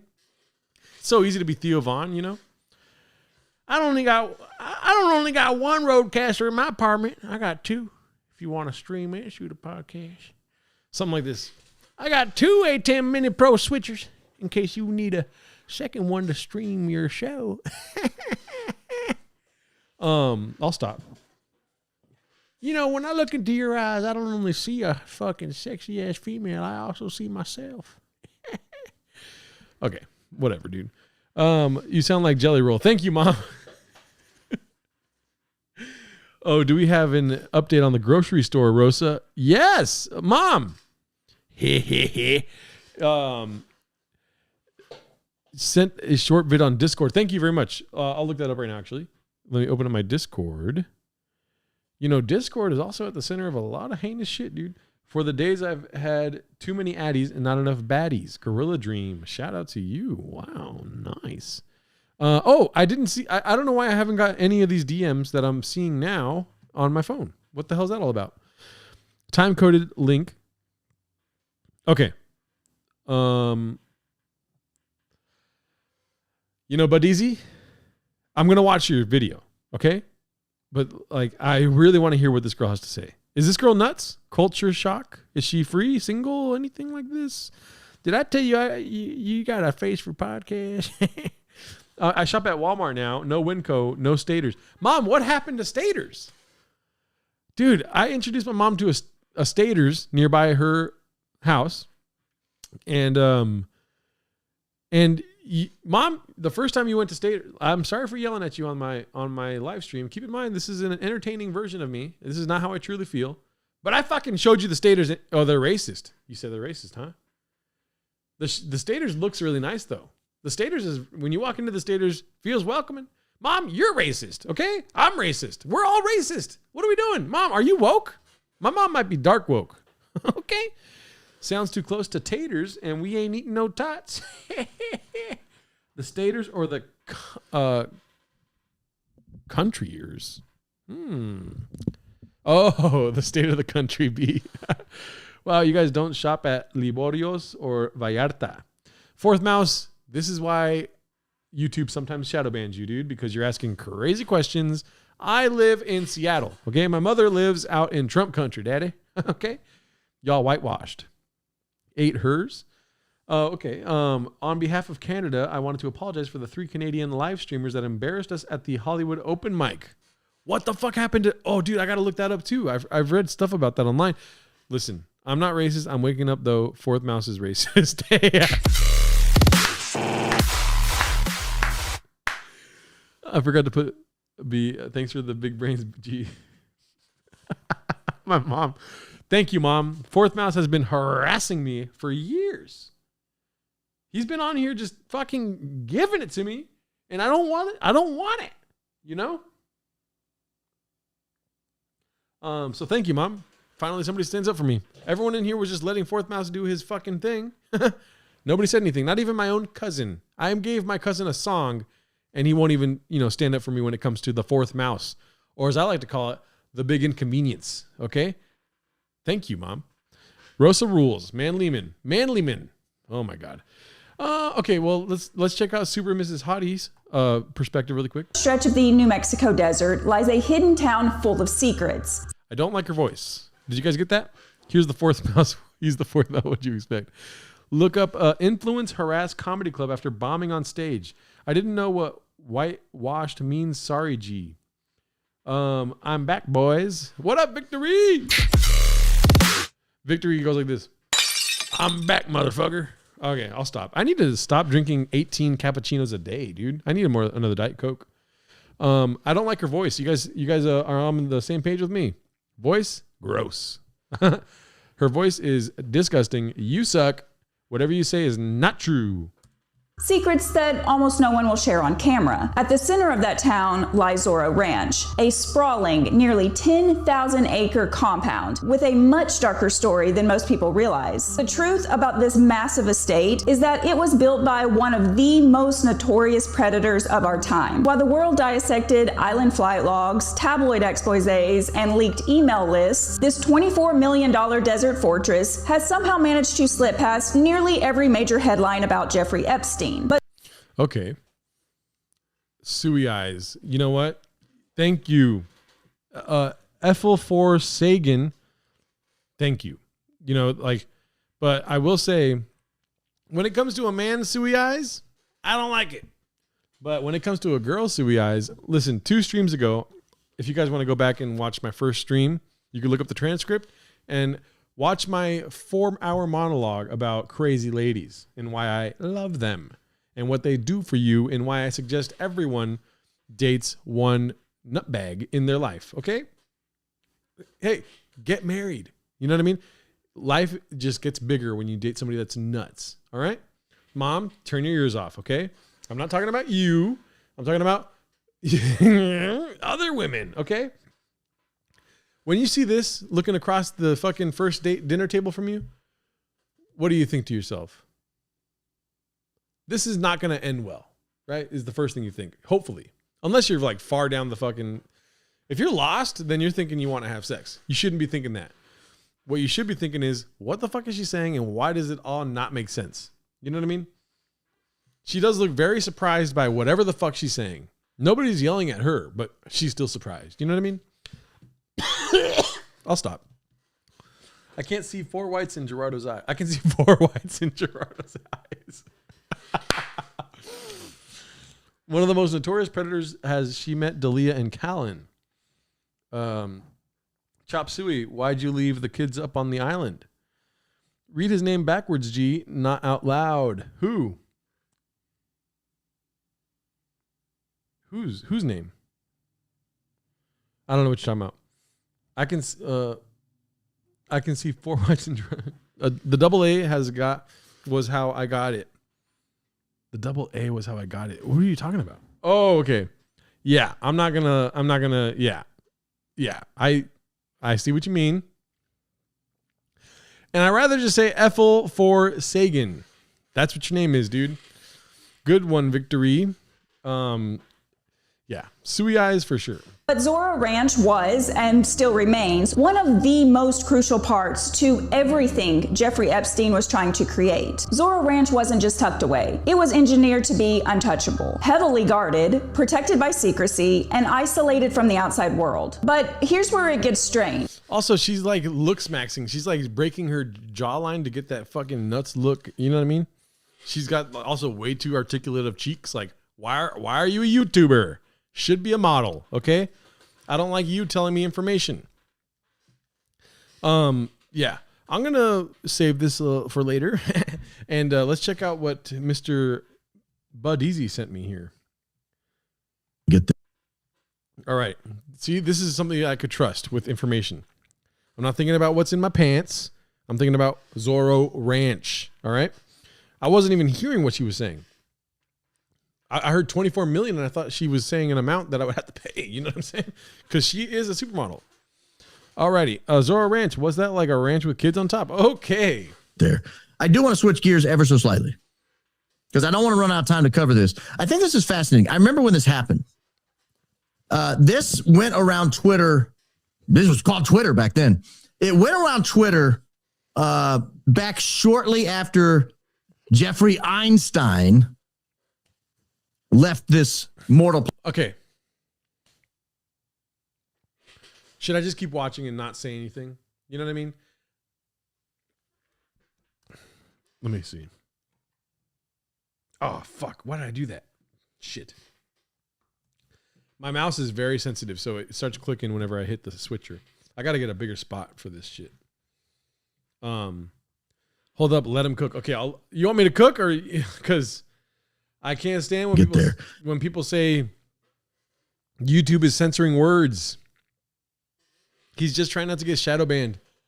Dog. It's the same thinking that Tony Hinchcliffe has, though. You know what I mean? If he's being a funny little guy and he's trying to make some like esoteric joke about like we can't say words on YouTube, do that. But you're being informational right now. Say Jeffrey Epstein, dude. Okay? Say his name, dog. All right? Nobody was saying George Francis in 2020. You know what I mean? They were saying George Floyd. Okay? You weren't getting gadoosed online for saying George Floyd. I'm being a hypocrite because there are words that I will not say on the stream that I will say in real life. Voldemort is one of them. Damn it, you got me. Yeah, I don't like it. I don't like that, dude. It is very Tony Hinchcliffe-y. You know what I mean? He got the updated words you're not supposed to say on YouTube, daddy. And Epstein just got added to it, apparently. George Floyd wasn't a Mossad agent, though. Good point. That's what you think, okay? I got the George Floyd files, and he was working for Mossad, French intelligence, and the Egyptians, dude. What do you think about that? George Floyd, where was he the day that Charlie Kirk was murdered? YouTube would let Gerardo say full force name backwards. He chooses not to. That's not true. I don't say that word, okay? I'm a good guy. What Gerardo won't say, it starts with N and ends with a ER. Not true. Not true. I sometimes say that in my sleep, though, and I'm trying to stop. You know, Shab should do a George Carlton style 7 words you cannot say on YouTube. True. Let's see here. I do want to switch gears ever so slightly because I don't want to run out of time to cover this. I think this is fascinating. I remember when this happened. This went around Twitter. This was called Twitter back then. It went around Twitter back shortly after Jeffrey Einstein left this mortal plane, or we were told. There was a post on the on 4chan.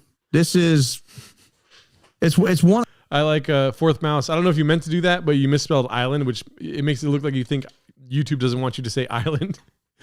George Floyd is in the big Epstein Island in the sky. Good job, sir. I wish my mom was here to see that because that's funny. I'm going to tell her that this weekend when I see her. Is Whitney Cummings going to be the new Bloody Mary thing where people will dare to say her name 3 times in the mirror? Dude, give it 250 years. I'm pretty sure there's going to be some rumors that she is haunting the halls of your house. Okay? YouTubers make you code everything. That's why we make our names like we do. It's one of those websites that you could almost say anything you want and they won't take it down. You could almost say anything you want. All right, get to the point, dude. And so a lot of people discount everything that's posted on there as it's all just LARPing and everything like that. Well, there was a post that went up. If you guys don't mind, I'm going to just kick back and watch this with you guys right now. And you know what? I am going to get a Diet Coke because we're going to learn about Zorro Ranch, folks. Everyone's talking about it. I'll be right back.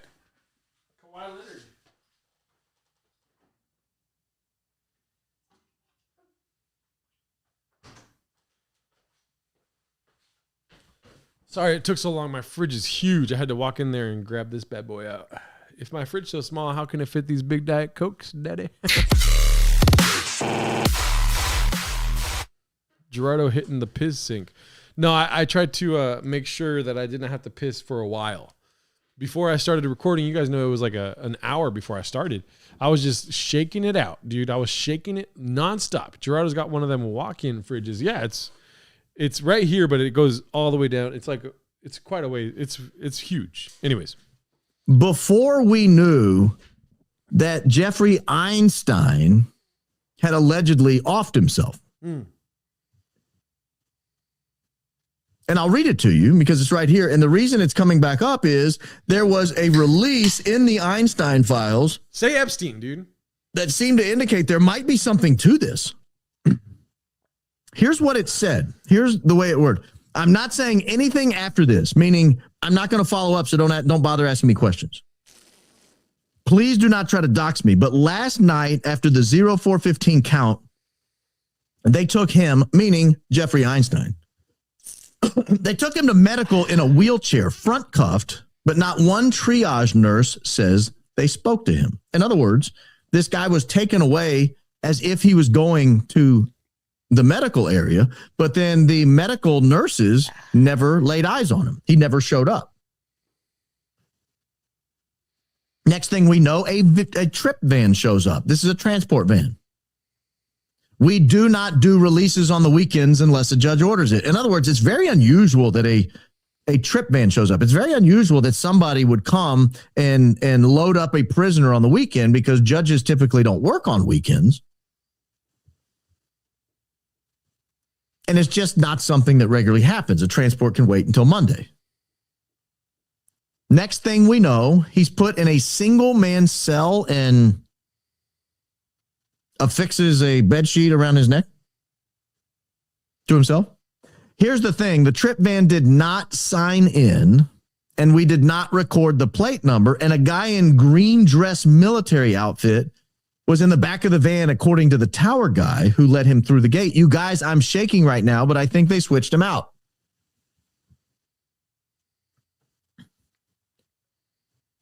That was up.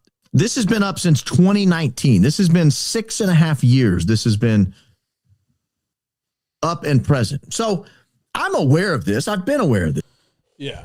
Gerard dehydrated himself for the fans. Let me see something real quick.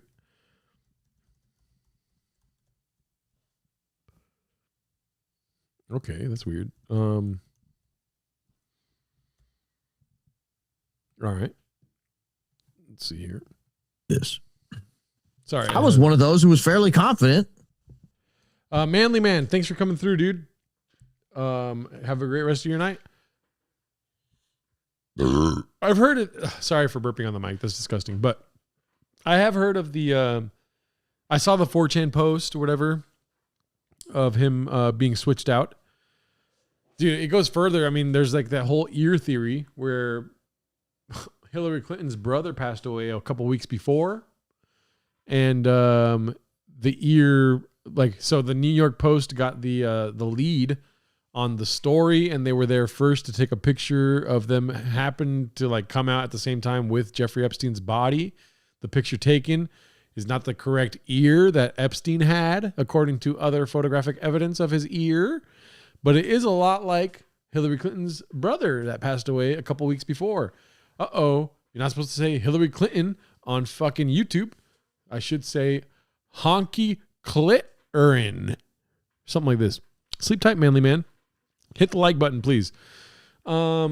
Subscribe. So anyways, Hillary Clinton's brother passed away.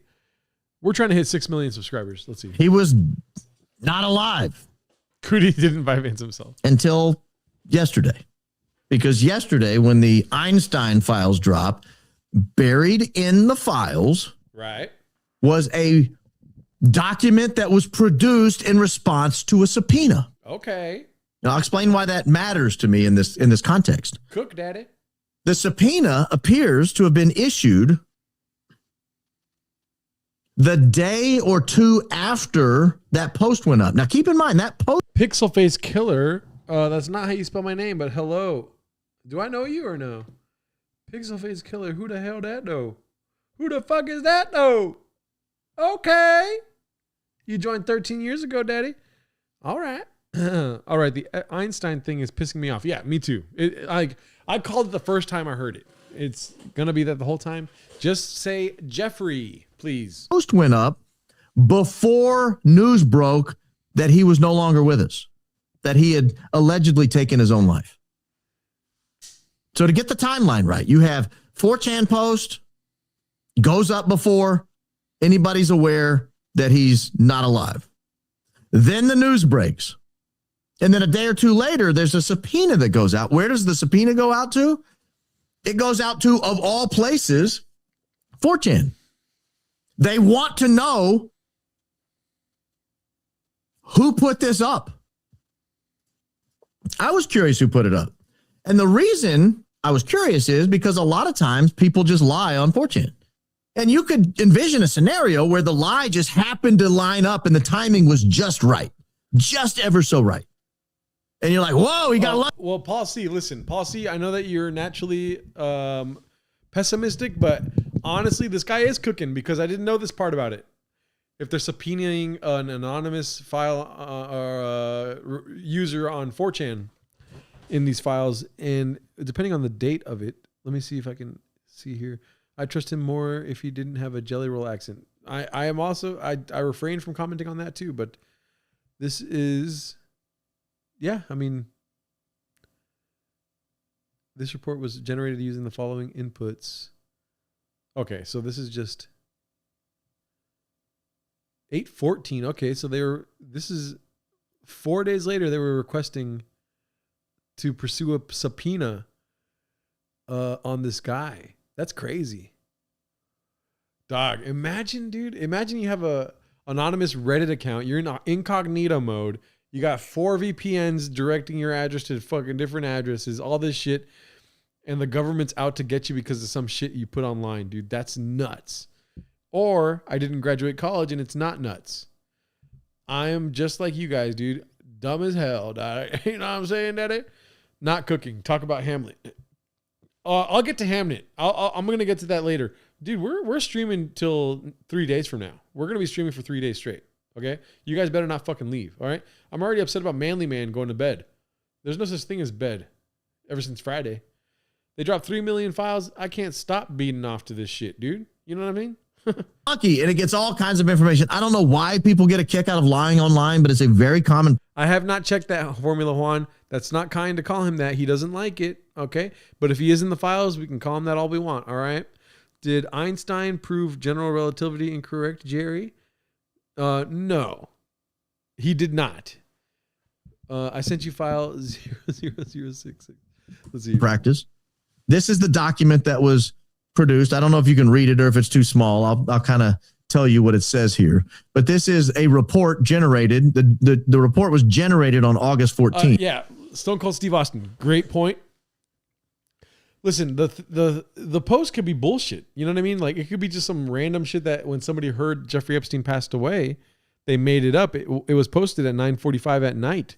So it was at the night of his killing. That's why I was looking up over here in this tab. He died on August 10th of 2019. 66 years young.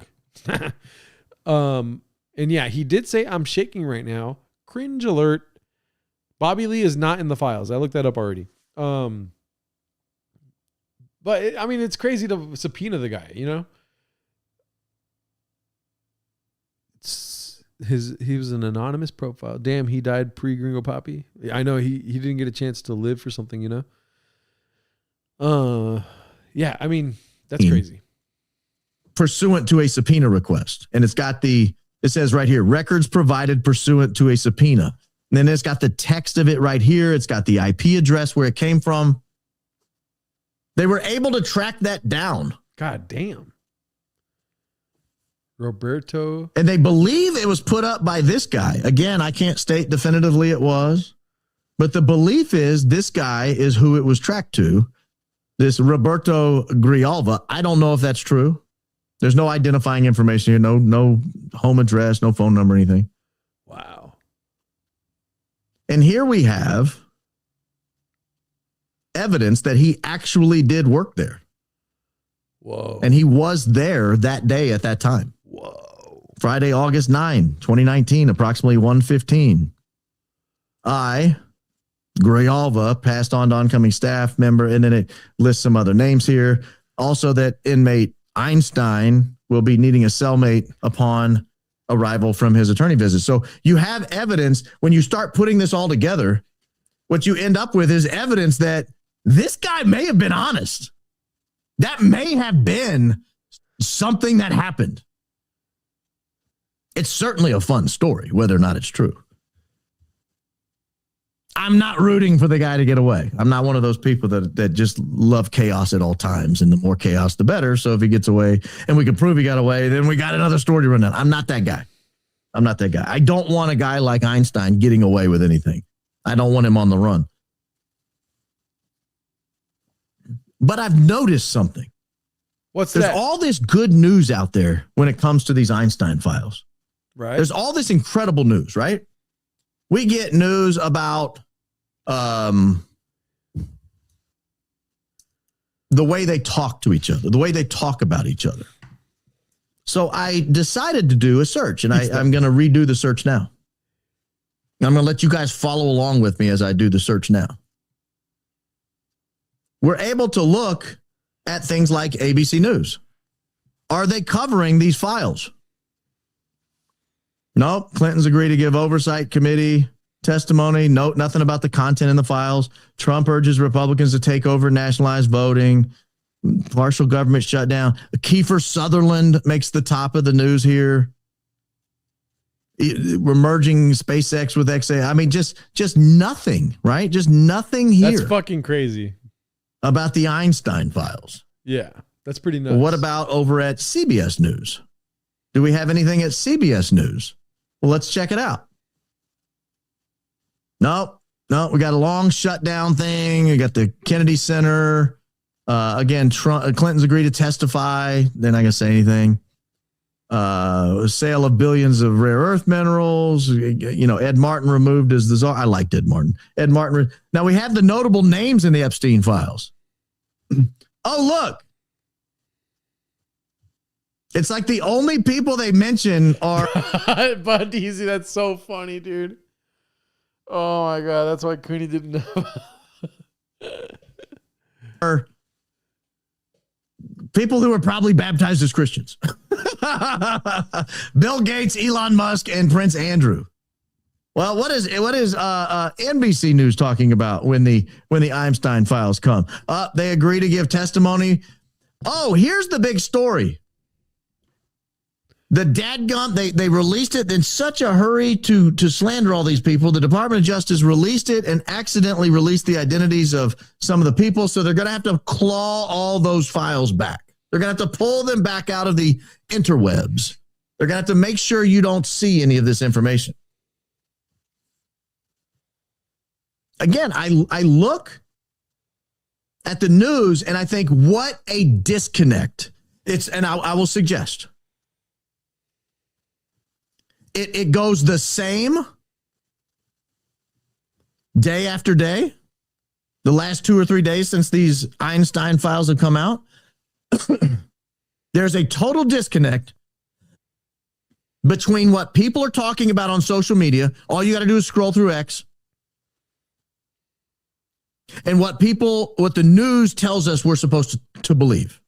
And when I say the news, I mean, you could throw the Daily Wire in there. You can throw all your shill posters. You could throw in all your Allie Beth Stuckies and Glenn Beck. You can throw all these people in there. There's a total disconnect.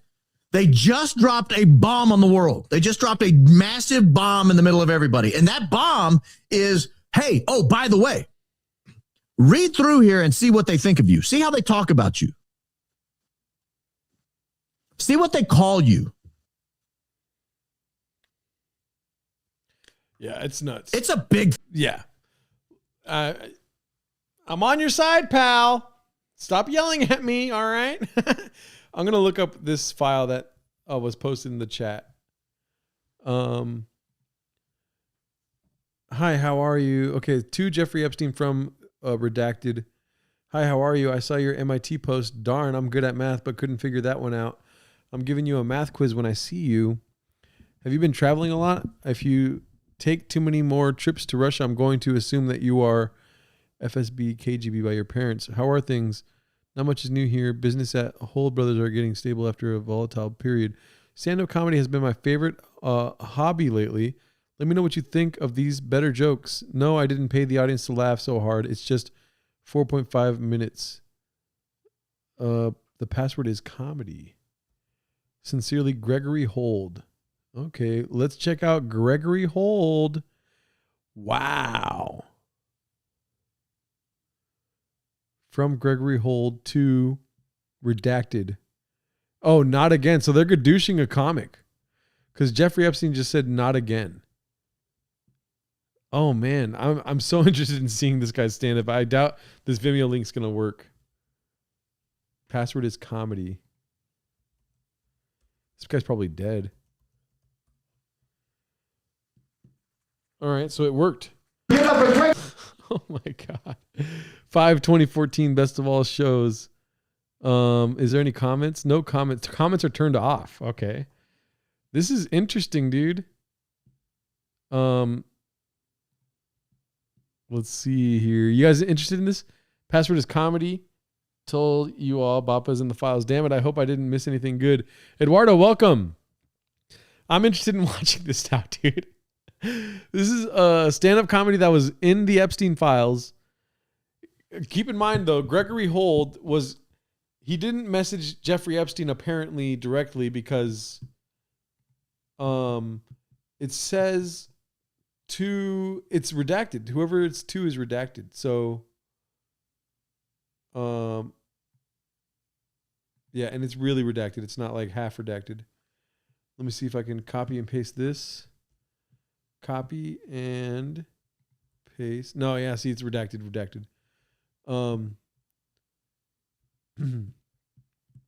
Let's see here. I want to watch the comedy, though. We're going to get to the Academy Award stuff later. Who's this guy? So this guy was sharing his stand-up comedy with somebody via email and also just like doing that fucking cringe comic thing where it's like, what's up? Anyways, like in a comic's mind, he's like, let me just put a bunch of stuff. What I really want him to do is check out my stand-up because that's what he ended on. There wasn't much else other than that. Not much new here. Business at Hole Brothers is getting stable after a volatile period. Stand-up has been my favorite thing lately. Let me know what you think of these better jokes. So first of all, he's already seen him do comedy and it was trash. And then he's got 4.5 minutes. Dog, just say 4 minutes. You know what I mean? Leave them wanting more. If it's 4.5 minutes and they're liking it, they're going to be like, oh shit, thank you. Just say it's 2 minutes. It's 2 minutes of comedy. If you're confident in what you're sending out, dude, you don't got to put 4.5. Sounds like a math guy, though. I saw your MIT post. Darn. I want to know what this is, who this is to. And then they sent it. They sent it to Jeffrey Epstein saying, Jesus Christ, this guy sucks. Not again. So I want to watch the actual video. Am I being trolled? No, this is from the Department of Justice's website. As you can see here, this is legit Department of Justice /gov/Epstein/files. This is one of the files, Daddy. I don't know who posted it in here. Bomb Anal. He's probably shared it with another comedian. It's probably another comedian. And that comedian said not again. So it sounds like it's Rogan. I'm not trying to put it out there. Allegedly, it might be Rogan. Gregory Hold, everybody.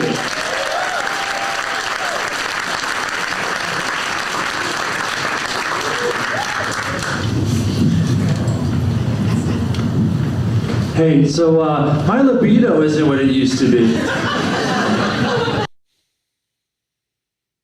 Thank God it's 4.5 minutes. Now I understand the 4.5. Yikes. So if I go to a party and bring a woman back to my apartment, it's just because I'm hoping she'll clean it. I'm so lucky to have been born in New York City. The cut, dude. Oh. That's why it's 4.5. He had a 7-minute set and 8 jokes bombed, daddy. Because I love musical theater and I love romantic plays and I'm very fashion conscious. Anywhere else I'd be gay. I own a small financial business and I love that it's at the whim of these prom king politicians. And what would, if Clinton and Obama hadn't gotten into politics, would anybody pay them even $100,000 a year to do anything? And Clinton, you know, he would always be getting called to the Human Resources office. He'd be like, I will no longer grab women's buttocks. I'm very sorry. And the audio is god awful, dude. I can't stand this, dude. The audio is so bad. He could be the best comedian of all time. That was the worst set I've seen because the audio was so bad. This guy, Stone Cold, need the rest of the money? Need the rest or the money? Stone Cold, my boss is in the Epstein files. Is he one of the original 250 murderers? I'm at a gorilla mine, so honestly, the rest. Funnier than Rogan. Good point. Pixel face hunter or whatever killer. Let's go back to Sexy's Pants over here. We're going to watch this for the Zorro Ranch. Granted, keep in mind, Mr. Bud Easy, nothing about Zorro Ranch in that video you sent me. Why isn't he grabbing his thighs? That'd be funny if Jeffrey Epstein was a huge fan of Brian Callen. I doubt it. Brian Callen sucks, dude. Let's see here, though. I want to see what podcast he was into. Podcast. 541 results. This podcast is also available on Apple Podcasts. Let's see what it is, dude. Yes, I'm 18 or older, daddy. Let's see here. The link above takes you to an episode landing page where you can find the show notes. Oh, from Peter Attia. Peter Attia. Dude, Peter Attia has got a lot of explaining to do, daddy. That's a lot of explaining to do, daddy. Podcast is live. Jeff was sending emails trying to get girls for Woody Allen movies. Wow. Do you think Epstein liked stool fucking comedy? Yes. Zorro Ranch is where they do cloning. The nice lady in the video was probably about to tell you. Okay, we're going to watch the nice lady in the video. We do have 24 hours left of this stream, so we'll have plenty of time to get everything. Let's see, the podcast. Okay, so that's all the same. Okay, podcast is up. Podcast. Okay, this is the same thing. To Jeffrey Epstein from probably Peter Attia. Yeah. Dude, Peter Attia is a sicko. Never heard of him until the Epstein files, by the way. So great. All pub is good pub. I guess, whatever. What the fuck is the point of this? 11th Hour Films option, Ghislaine Maxwell podcast, deadline. It's gone, of course. God damn it. Shift Apple T. Of course that podcast is gone. Deadline.com. Poll, who's the most blockbuster? Barb Epstein, Luke Schwartz, owner of Arroyo Golf Course. Did Joe go to the Stool Island or what? Air 504, this is social media. It's not real. Jeff was going to the Comedy Improv in West Palm Beach, Florida, so he saw Callen performing. True. That's facts, Bappa. Why did it get rid? I'm trying to get to the bottom of the files, dude. The stuff that really matters. Technology podcast attachments. Podcast listen now. Pandora. Who puts their podcast on Pandora? To Jeffrey Epstein from Pandora. So this is just junk mail, basically. I really want to know what podcast he's listening to. Paula's podcast. August 3rd, 2017, 7 a.m. Paula's podcast. This is not funny. Eduardo, okay, dude, chill. Checking the podcast broken, Jeffrey Epstein. Is this something you'd like to address or simply no comment? Oh, wow. So this is after he passed away. From and to is blocked out. You know what I mean? I hope this finds you well. It's the from and to are blocked out, which is fucking crazy. How do they keep getting away with this? I hope this finds you well. I am fact-checking a podcast about Jeffrey Epstein called Broken Jeffrey Epstein. One of the episodes explores the federal case against Mr. Epstein and makes several mentions of the FBI's involvement in the case. May I send along a list of factual claims which pertain to the FBI and the Epstein case for confirmation? All the best. Yeah, we already searched Brian Callen. He's not in the files. Here's the thing, though, dude. I understand keeping the victim safe, whatever, right? Jeffrey Epstein is dead in 2020, allegedly. Why are they still redacting names from emails? He's not victimizing anyone when he's dead. You know what I mean? These should not be redacted. What the fuck, 24 hours? Don't get me started, Daddy. That's so crazy. And I want to know if he's listening to the podcast. Okay, this one, he's alive. To Jeffrey Epstein from Kathy Rumler. Listen to episode 698, The Case Against Mueller, from April 13th, 2018. Let's check this out. The Dan Bongino Show, dude. Isn't that wild? The Dan Bongino Show, dude. Don't get played by their latest gaslighting campaign. Wow, the Dan Bongino Show is back, Baba. Vince Coglianesi. I don't know if Chin's in the files. I did not check. The case against Mueller. So they were listening to Dan Bongino way back in 2018, dude. No clue who the fuck that guy was back then. Wow, that's crazy. I'm sorry if this is not interesting to you guys. That's so crazy. I did not graduate college, okay? Pedo Protector Dan, way back in 2018. From New York FBI, apparently, to somebody else. In 2020. I'm reviewing the records we received from Interlochen. It looks like Epstein paid the summer camp tuition of a student named Blank. She was interviewed on a podcast about her dealings with Maxwell and Epstein, and we'd like to interview her. Are you able to reach out to her about an interview? Yes, I remember listening to this podcast a few months ago. I texted Blank and Blank a copy of this podcast back in January, and I agree she is definitely someone we should talk to. I'm pretty sure she claims she was not abused, although I'm not sure if that's true, but either way, like, what the fuck, dude? Even when they say they weren't abused, they're like, they're not telling the truth. And when they say that they're being abused, they're like, they're not telling the truth.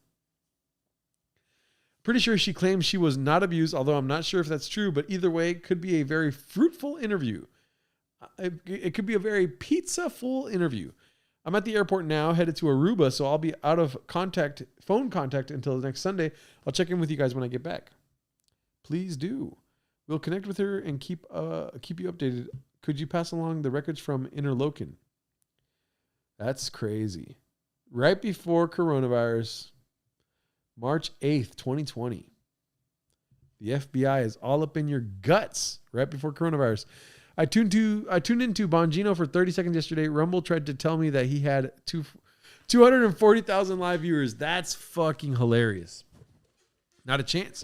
There's only like 1,000 people on Rumble, and they're all watching Nick Fuentes. Is Roddy Piper on the files knocking on wool? He's not. And only like 800 dislikes. Yeah, dude. There's no chance. Dude, that's so crazy.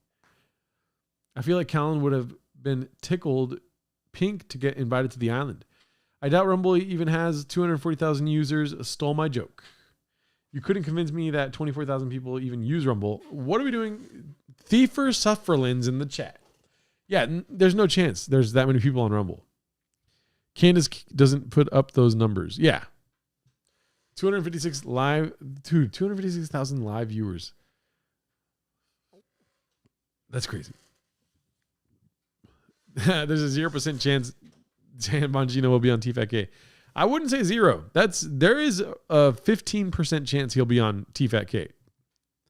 It doesn't look like Rogan's letting up on this, like, protect the Republicans stance he's taking. Gerardo can't read. Oh, Ding PT, thank you for going deep into the files and pulling out little nuggets for me to check out.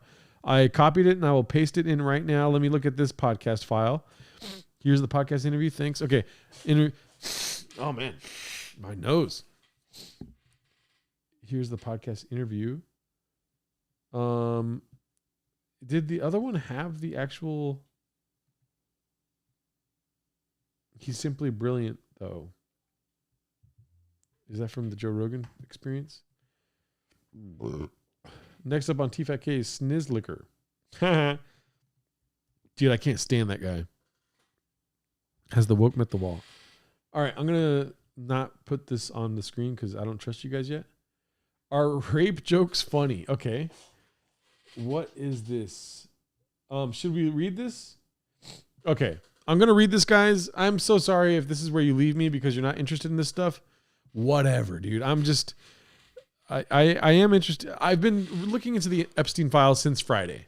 Like all weekend, just door dashing and like listening to these files, shit like this, you know? So if you guys are tapping out, I understand. Are rape jokes funny? Abortion was still legal in 1970 at the time as both an underground abortion referral service and a stand-up satirist. What? I faced an undefined paradox. I wouldn't allow victims to become the target of my humor. Yet there was one particular routine I did that called for a rape-in of legislators' wives in order to impregnate them so they would then convince their husbands to decriminalize abortion. When abortion was against the law, I thought it would never be legalized in my lifetime. But then after Roe v. Wade, I thought abortion would never be illegal again. So now in 2012, it's been disheartening to see the right-wing religious conservative movement that supposedly wants to keep government out of our lives while simultaneously promulgating compulsory transvaginal ultrasound probes in the process of trying to recriminalize reproductive rights in my lifetime. Things seem to be going backwards. The dinosaur follies, better known as the Republican presidential primaries, were bizarre and surrealistic. Most despicable was the way they all pandered to the fanatical anti-choice constituents. My unofficial campaign pandering award went to the champion of anti-choice Mitt Romney. He wanted to destroy Planned Parenthood and to overturn Roe v. Wade. But returning to my rape-in concept, feminist friends objected. I resisted at first because it was such a well-intentioned joke. And then I reconsidered, even in a joke, why should women be assaulted because men made the laws? Legislators' wives were the victims in that joke, but the legislators themselves were the oppressors, and their hypocrisy was really my target. But for me to stop doing that bit of comedy wasn't chicken shit censorship. It was empathetic editing. Now, in July 2012, more than 4 decades later, rape joking triggered a widespread controversy when a woman who prefers to remain anonymous went to a comedy club. Expecting to be entertained, she chose the Laugh Factory in Hollywood because she chose the Laugh Factory in Hollywood because Dane Cook was on the bill, but was followed by Daniel Tosh, and she had never heard of him. Oh, great guy, though. In an email to her Tumblr blogger friend, she accused Tosh of saying that rape jokes are always funny. How can a rape joke not be funny? Rape jokes are hilarious. She was so offended that she felt morally compelled to shout, actually, rape jokes are never funny. Tosh paused and then seized the opportunity, responding, wouldn't it be funny if that girl got raped by like 5 guys like right now? What if a bunch of guys just raped her? The audience laughed raucously. Oh, fuck. I was doing so fucking good, dude. God damn it. Raucously? What the fuck? Okay. Raucously.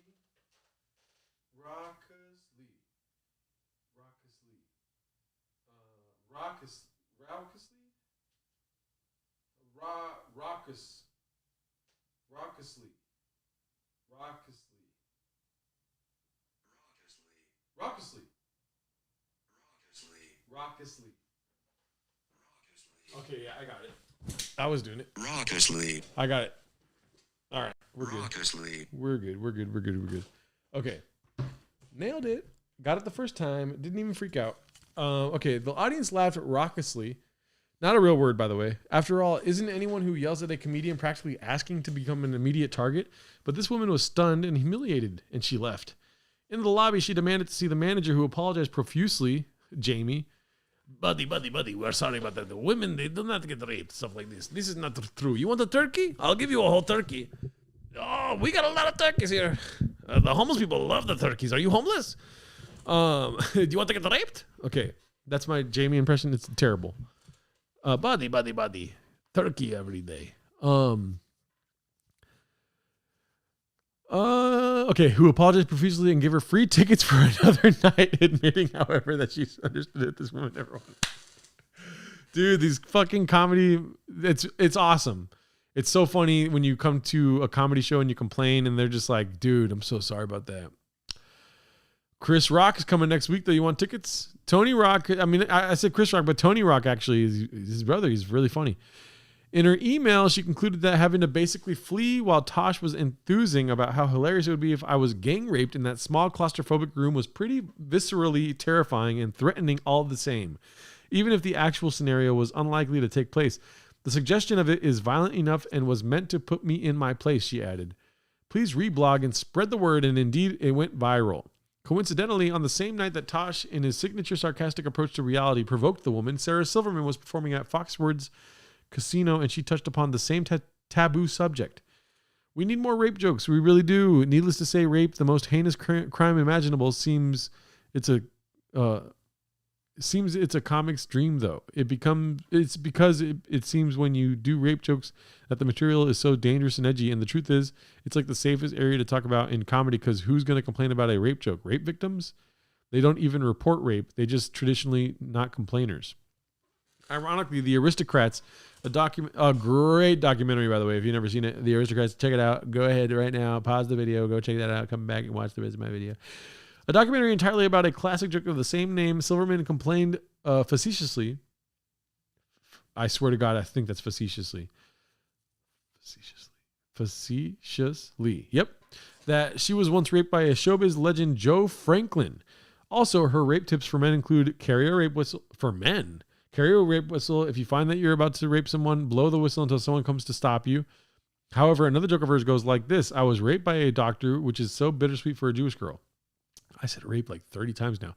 In the magazine Bitch, Feminist Response to Pop Culture, an article titled Laughing It Off, What Happens When Women Tell Rape Jokes by Catherine Layton stated, some female comics tell jokes that clearly target rape culture, such as one classic skit by a veteran comedian, Wanda Sykes. Even as little girls we are taught we have something everybody wants. You got to protect it. You got to be careful. You got to cherish it. That's a lot of fucking pressure. I would like a break. You know what would make my life so much easier? If I was gay as shit. Okay. I'm gonna die. Wouldn't it be wonderful if our pussies were detachable? The joke goes on to detail situations where you could leave your detachable pussy at home, mainly to avoid the chance of rape. In the fall of 1981, I booked myself for a cross-country tour from New York to Chicago, Minneapolis, San Francisco, and Los Angeles. While I was in New York, a nun was raped. When I got to Chicago, the rapist was also there. He had given himself up to the police. On stage, I explained the true reason why. He heard that the mafia, in a rush of Christian compassion, put a $25,000 contract out on his life. That part was true, so now I'm asking the mafia to use their clout to end the war in El Salvador, since 4 nuns were raped and killed there. They must have heard my request. By the time I got to Los Angeles, the Herald Examiner was reporting that the mafia was probably the largest source of arms for the rebels in El Salvador. In the spring of 1982, there was a radical humor festival at New York University. That weekend, the festival sponsored an evening of radical comedy. The next day, my performance was analyzed by an unofficial women's caucus. Robin Tyler, I am not a lesbian comic. I am a comic who is a lesbian, served as the spokesperson for their conclusions. What had caused a stir was my reference to the use of turkey basters by single mothers-to-be who were attempting to impregnate themselves by artificial insemination. Tyler explained to me, you have to understand, some women still have a hang-up about penetration. Well, I must have been suffering from delayed punchline syndrome, because it wasn't until I was returning on a plane contemplating the notion that freedom of absurdity transcends gender difference that I finally did respond in absentia. Yeah, but you have to understand, some men still feel threatened by turkey basters. Bro, fuck whoever wrote this. The Onion posted a story about a college dorm that was nicknamed the Rape Hall, and an ironic Times headline stated, Quaaludes ends its relationship with Bill Cosby. Earlier in Amy Schumer's stand-up career, she told this joke, I used to date Hispanic guys, but now I prefer consensual. She has since been accused of racist comedy. I used to do a lot of short, dumb joke like that, she responded. I played a dumb white girl on stage. I'm evolving as an artist. I am taking responsibility and hope I haven't hurt anyone. I apologize if I did. Like, she doesn't get off to hurting people. Indeed, in an episode of Inside Amy Schumer on Comedy Central, a sketch Football Town Nights parodying Friday Night Lights featured a Texas town's new high school football coach. He informs his teenage squad that he's going to be doing things differently. There's going to be a no-huddle offense. 2-a-day practices are mandatory, and there will be no raping. But we play football, one player cries. The rest of the team chimes in, we play football. What if she thinks it's rape, but I don't? What about at away games? What if my mom is the DA and won't prosecute? Can I rape? The whole town bullies this coach for taking something away from the players that they obviously need. In another sketch, Schumer plays a flirtatious lawyer, ironically defending Bill by bedazzling the judge as well as the jury. On Late Night, Seth Meyers rhetorically asks, why did Bill Cosby cross the road? He answers himself, to avoid a reporter who was asking about sexual assault allegations. At the National Association of Television Program Executives Conference, Jay Leno commented on the allegations against Bill Cosby. I don't know why it's so hard to believe women. You go to Saudi Arabia and you need 2 women to testify against a man. Here you need 25, now 45. Leno also used one of Justin Bieber's hit songs for a punchline, pointing out that Bieber wouldn't want to sing I Want to Be Your Boyfriend to guys in prison. On The Daily Show, Jon Stewart aimed his arrow at presidential candidate Donald Trump, the great Greekish god of narcissism. Stewart shouts, there are probably some non-rapists caught up in that tide, whether they're unable to rape for medical reasons or whether they are just all raped out. A clip shows Trump reading out loud from a report that 80% of Central American women and girls are raped crossing into the United States. CNN's Don Lemon tells Trump, that's about women being raped. It's not about criminals coming across the border or entering the country. What? Somebody's doing the raping, Don. Touché, said Stewart. I believe we have our campaign slogan, Trump 2016. Someone's doing the raping. Immediately after The Daily Show came Nightly Show with Larry Wilmore. Okay.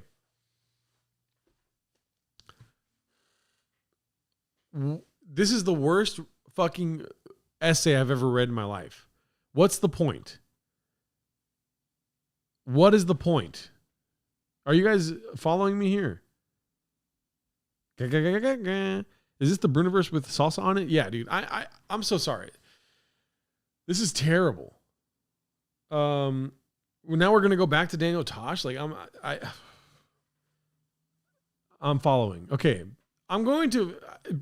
Okay, listen. I'm going to finish this because I made it so fucking far. You guys are all here. You guys are liking the stream. You know what I mean? Did I say to stop, Bubba? Okay, Formula Juan, chill. Luckily, you read it to us.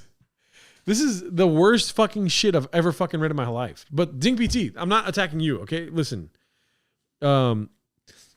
If at the end of this they mention Whitney Cummings and how funny she is, it's all going to be worth it. You know what I mean?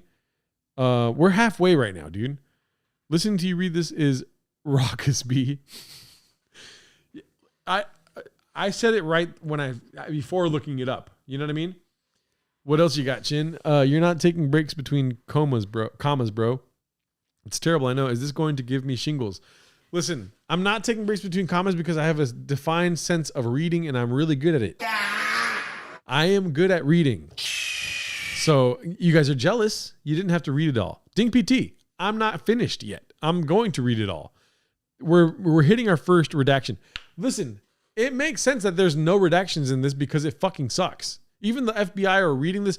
It probably took one dude at the FBI 3 days to read this, and he got paid $20,000 a day to do so because he was doing overtime every day. This feels how U.S. makes the world feel right now. Right. Some dude in the Philippines is like, Epstein file, I read this thing. That's not how they sound in the Philippines. Whatever, dude. Okay.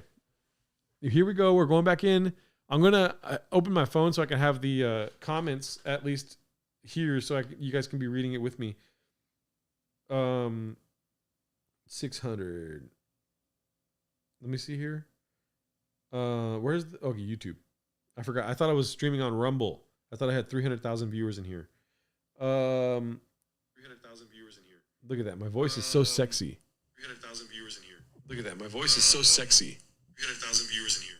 My voice is If there's any women in here, I apologize. Alrighty then. All messages. Should I eat my BBC right now or after? Okay. Very funny. Very funny joke. Hilarious. A jokey joke. Small voice. What the fuck is happening here? Oh, that's why. Alrighty then. We have the chat up. Okay. Now we're diving back in, folks. By the way, 32 viewers. Guys, I was expecting 10, honestly, today. You guys are great. I love you guys. I'm going to do an Oscars guessing game later, but for now we're deep in the Epstein files, folks. Unfortunately, looking into the comedy behind the Epstein files. That sounded dark, but who's doing the okay? Who's bringing the chips? Who's bringing the beer? Wait, who's doing the raping? Okay, sorry about that. I didn't know how to ask. Okay, boom. Although Daniel Tosh is a consistently unapologetic performer for the sardonic material he exudes on his Comedy Central series, which features a running theme of rape jokes, even including one about his sister. For this occasion, he decided to go to the Twitter route. All the out-of-context misquotes aside, blank, I'd like to sincerely apologize. He also tweeted, the point I was making before I was heckled is there are awful things in the world, but you can still make jokes about them. According to Jamie Masada, owner of the Laugh Factory, Tosh asked the audience, what you guys want to talk about? Someone called out rape and a woman in the audience started screaming, no, rape is painful, don't talk about it. Then it says Masada. Daniel came in and he said, well, it sounds like she's been raped by 5 guys, something like that. I didn't hear properly. It was a comment. It wasn't a joke at the expense of this girl. Masada claims that she sat through the rest of the Tosh's phone to receive a standing ovation before she complained to the manager. Fellow comedians, okay, listen, I'm going to see if Cooney's down for this. I want to call him right now. Can I call you on stream right now? I want to get his thoughts on the wrong debate that we were having earlier. Nobody here agreed with me, and I'm not going to bring that up. I'm going to just straight up ask Cooney without trying to manipulate him. I'm just going to ask him if he allows me to. I'm going to ask him, what do you think about this wrong thing? Is it wrong, or is it right? Okay. I'll be here all week, folks. We're streaming for 13 days. Let me see here. By his wife with salsa on top. Oh, he might be driving with his wife. My bad. I thought it was earlier. Was earlier. If you busy, no big deal. I legit thought it was like 6:30 or something right now. I don't know what the fuck. Where's my mind? You know what I mean? I sent you a link on Discord with the CIA guy. Okay. Let's do that. Okay. We're done with this. The ending, I don't know if it's not. Oh, guess what? I read it all. It's not worth it. I already called my mom. I already called Rosa, sir. Where were you? Answer me. Let's see here.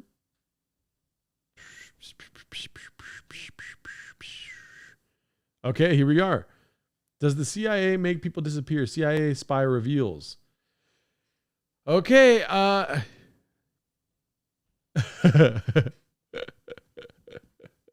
let's see. Does the CIA listen through our phones and Okay.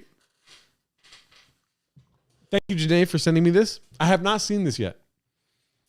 I am on rocky ground with this guy, John Kirikow. He is an ex-CIA operative, so he's already working from a deficit, if you ask me. I don't know why I did that. I don't like his voice. The more I see him, he just sounds like a bitch. Does the CIA listen through our phones and laptop cameras? Yes. I hate to say it. They can take over your smart television and turn the speaker into a microphone so that they can listen to what's being said in the room even when the TV is turned off. Do I have to look for wrong? I swear to God, if he's saying wrong on multiple platforms, I'm going to lose it. The trigonometry guys are greater than this guy? Come on, B. Is water wet, I mean. So many comedians in the files meeting with Jeff after he was already known as a pedo. He's driving his wife to baseball practice. Let me see here. I want to see if he says wrong. Or if he says wrong, like just with one. All right, here we go. Let's go right here. That happens every single week. Now, we can have a conversation about whether that's right or whether it's wrong. It's certainly immoral. It's illegal, but okay, that's acceptable.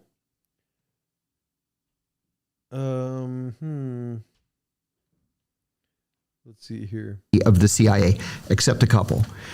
In terms of TV, Homeland, wow, they got it right. The only thing that they got wrong was if you go crazy, they send you to the hospital until you're not crazy anymore. In movies, there was a movie that came out in... So he's saying wrong how I want him to. Let's see this one. He says wrong a lot. All of our military bases. There you have it. Why are there so many wars? It's because the U.S. has an activist foreign policy, and sometimes we make friends on the wrong side of issues. Okay. He's saying wrong once. Is this recent? No, this is after. So after he did this episode, he started saying wrong 3 times apparently. But I would do it again today if I had to, because somebody had to stand up and say that this was wrong. He wanted to say it more than once there. The way he said, he put some juice on that one, dude. What? Jeff was taking underage girls to the comedy club and comedians knew. I'm so sorry. I am too scatterbrained to be having comments in front of me and to be streaming for an audience of more than 30 people. They said it wasn't possible, folks. They said that I couldn't do it. Department of Justice, Epstein files. It's. I have a hyperlink to it. It's in my bookmarks. Oh shit! Did I hit my camera twice? Sorry about that. Boom. Let's keep it there. All right. Stop moving, camera. That's annoying. Let's see here. I don't know if you guys know, but the camera's literally right there. Isn't that crazy? It's so close to me, but I look beautiful, dude. You know what I'm saying, Daddy? Okay. Federal Bureau of Investigation on September 26th of 2019. So this is right after he passed away. Let's see here. Remember, like it was yesterday, 15-year-old modeling. Okay. It gets into comedy pretty fast here. Let's see here. Blank called and told Blank about being in West Palm Beach and texted Blank an address. She recalled meeting Blank on a Friday night. Blank went out with a bra on under her shirt and they went to a comedy club. Blank told Blank that she is not old enough to go into that club. Blank was with her boyfriend, who was older, named Jeffrey Epstein. They all go to the club together with a driver and another woman who Blank believed to be Epstein's massage therapist. Blank described her as beautiful and having blue eyes, blonde hair, and may have previously dated Epstein. Blank believed he introduced himself as Jeff. The comedy club was on the second level of Blank. At the club, Epstein talked with the bouncer. Blank recalled them laughing together, and Epstein handed him cash. Blank and Blank then walked right in without having their IDs checked. Inside the club, Epstein tried to get Blank to drink and was pushing it on her very hard. Blank did not want to drink. Epstein did not want to did not talk to Blank much inside the club, but discussed her modeling career. Epstein was driven around in an Escalade SUV. Blank learned that Epstein did not want Blank to wear a bra because he wanted her to be flat-chested. He wanted her to wear a sports bra. That Sunday, Blank wanted Blank to come back and hang out with them. Epstein gave them $200 to $400, and Blank wanted to go shopping. Blank and Blank went to the mall, walked to Victoria's Secret, and bought a bunch of kinky items. Blank picked out the least sexy thing she could find as she was only 17. Gross! Which was a pink sports type bra. Blank paid for it. Blank told Blank that sex with Epstein was really good and that he was going to get her a Victoria's Secret contract. Blank was not sure how Blank met Epstein. They then go back to his house.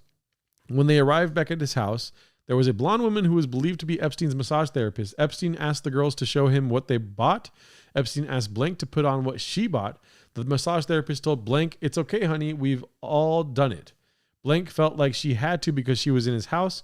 She went into his office to change and came out wearing the items. Epstein asked her to turn around. She turned around and he stated, "Okay, very nice." Good. That's what he said.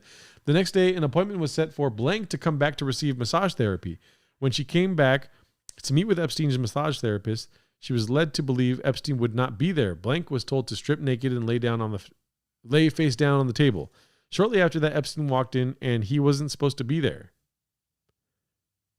He told Blank that she missed the chiropractor session. He told her, "Let me show you what we did." Epstein insisted that Blank flip over. She turned over and had her hands covering her chest. Epstein asked her to put her hands down. Blank stared daggers at him. Epstein said again in a more stern voice to put her hands down. Blank put her hands down. Epstein then touched her shoulder and sighed and pulled her knee up to crack her back. He then left the room. The massage therapist came back and stated, "Oh, that took longer." After the massage, Blank asked Blank how the massage was. Epstein then came back in to talk about Victoria's Secret. They discussed a man named Victor who could get them a contract. Blank invited Blank to go skydiving. Blank never talked to Blank again after this. All right, a whole bunch of nothing. Old perv boner alert. Yeah. Very, very strange. I mean, when did this happen? Oh God, that was my, it just popped out on my, it popped out, boom. I don't know if you guys heard that. Plop. It just plopped on my hand. That was disgusting. Alrighty. Well, that's that's the end of my stream. I just spit my fucking zin out. Anyways, Blank ordered the apple pie pizza and recalled it was burnt. Girls for the win. Akash is in the cuck files. Oh, is Akash singing there? Guys, I am way too scatterbrained for all of this malarkey. Okay, let's get into what I really wanted to talk about, dude. I'm going to be predicting the Academy Awards 100% correctly. You guys would be astonished with how good I am at this. Okay. Ding PT, save the Epstein files for a little later. I'll go into them when I have nothing else to talk about. I really wanted to get into this today because I already know all the winners. And you guys can gadoosh me after March 15th, or what day is it? It's always the Ides of March where they have the fucking the Academy Awards. They're thinking about changing the name Oscars to Epstein's. They're going to be calling them the Epsteins, the Academy Awards. I can't wait to win my Epstein. I'll cut that part out. One dildo after another sucked, right? Listen, but easy. Who do you think I am? Let's see here. Oscars prediction app, something like this. Let's see here. Award expert. Okay.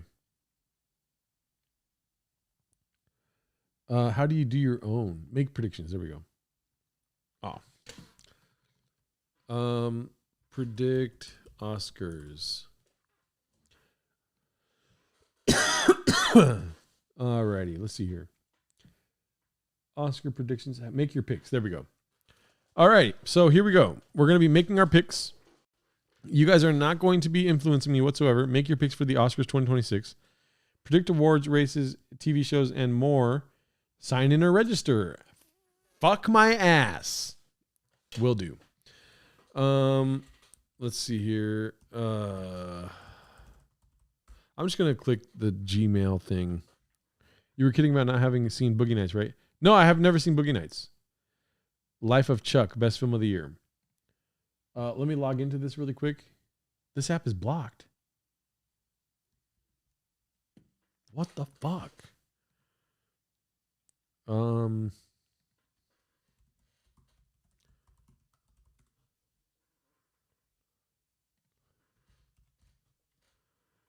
Sorry guys, I'm gonna be registering for this.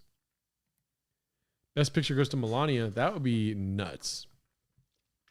That might be going 2027. Let me see here.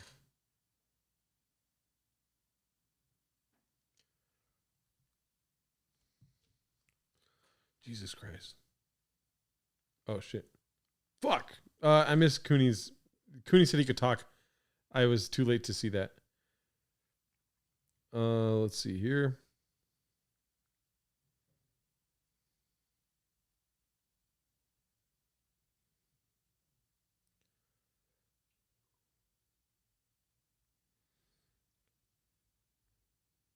I think I got it. All right. Let's see. All right. Oh. there.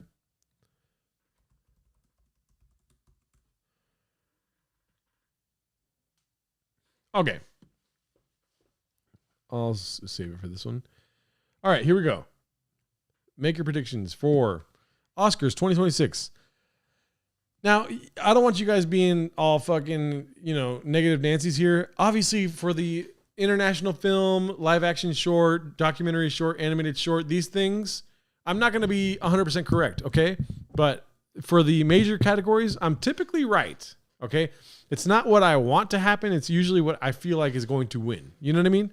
So, as you can see here, we have Best Live Action Short. Nobody has ever seen these movies. So, let's just see who's going to win. A Friend of Dorothy has high odds. Two People Exchanging Saliva. I like the name. That's a short I would be willing to see. Watch that on repeat, Daddy. You know how in Cribs they used to have like Scarface playing when you would walk in, like just on loop, and they would like brag about that? Two People Exchanging Saliva would be my Scarface. We're going to vote for that. The Singers, Jane Austen's period drama, Butcher's Stain. We're picking Two People Exchanging Saliva. And then runners up, I don't know why they do this. Let's just go down that. Save and next. Two People Exchanging Saliva, book it, Daddy. That's going to be a good movie right there. Save and next. Okay, so I guess there's no next. Documentary short. Let's see here. Nobody saw any of these movies. All the Empty Rooms, Armed only with a Camera. Listen, if the live action short, Two People Exchanging Saliva, and Armed Only with a Camera made a movie together, that would be a blockbuster hit. I'm telling you right now, book it. I'm telling you right now, Daddy. I like how when I started talking, nobody's commenting anymore. Whichever movie Jelly Roll is in. Let's see here. Armed Only with a Camera, we're going with that one. And then runner-up. The runner-up thing is really dumb, honestly. Let's see here. Animated short. The Girl Who Cried Pearls, Retirement Plan, Forever Green, The Three Sisters, and Butterfly. Butterfly has insane odds. I mean, this is... I really hate how prediction markets are in everything now. And I can't even vote for the fucking Oscars without seeing some gambling ad. Anyways, that's for another stream. We're just going to go down the line on this one. I have no... The Girl Who Cried Pearls, annoying. Butterfly wins most boring title. Thank you, but easy. Great observation. Save. Let's go to international film. Damn, there's one movie I saw that I really liked, and it's not on here, so that sucks. There's two movies I saw that were international films that should have been on here that were really good. Anyways, Sentimental Value has got so many nominations up and down the entire awards show. So I feel like Sentimental Value is going to win. I don't know if they're going to win big. The Voice of Hind Rajab. That sounds like, I don't know.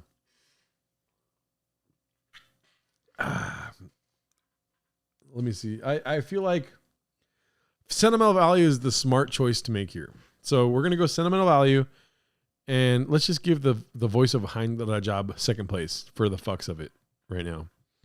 Like I said, this is not where I shine, okay? I shine in the most important categories. You know which ones I'm talking about, okay? Documentary film, The Alabama Solution, The Perfect Neighbor, Mr. Nobody Against Putin, Come See Me in the Good Light, and Cutting Through Rocks. The Perfect Neighbor has 90.67% of the odds in its favor. Best documentary feature. Where is Eyes Wide Shut? Huh? Just kidding. That's a thing going around now. People saying like, we're finding out slowly that Eyes Wide Shut was actually a documentary. And that makes me laugh every time somebody says that. Because it's not a documentary. Stanley Kubrick worked very hard for that movie to come out. It wasn't just grab a camera and fucking guerrilla shoot this movie. Idiocracy is taking this one. Yeah. What movie had the best lighting? I don't think they have a lighting category here. They don't have that for the Oscars. They have cinematography, film editing, makeup and hair, production design. No lighting. Visual effects is not lighting. We're just going to go down the fucking hack rabbit hole here and just predict the perfect neighbor. Am I getting a perfect bracket? Possibly. Animated feature, K-pop Demon Hunters is probably going to win. Zootopia 2, Little Amelia, or The Character of Rain, Arco, and Elio. Best podcast. The Perfect Neighbor and The Alabama Solution are the next Blackfish, my guys. Is that true? Or are you just blowing ass up my smoke right now? Are you speaking facts, Janae? Don't let me down, Mod. K-pop Demon Hunters, I've not seen. And by the way, K-pop Demon Hunters, we're slowly finding out that K-pop Demon Hunters is actually a documentary. All right. I'm stupid. Zootopia 2, huh? What does the gold star mean? What does that mean? That checks out, Janae. Never seen them. Let's just go with the odds here. I'm not invested in this category. I feel like we're starting to get to those categories where I should be more invested. I do like a good documentary, so I will check those out. Best visual effects: Avatar, Fire and Ash. Oh, I did see the neighbor one. That will win.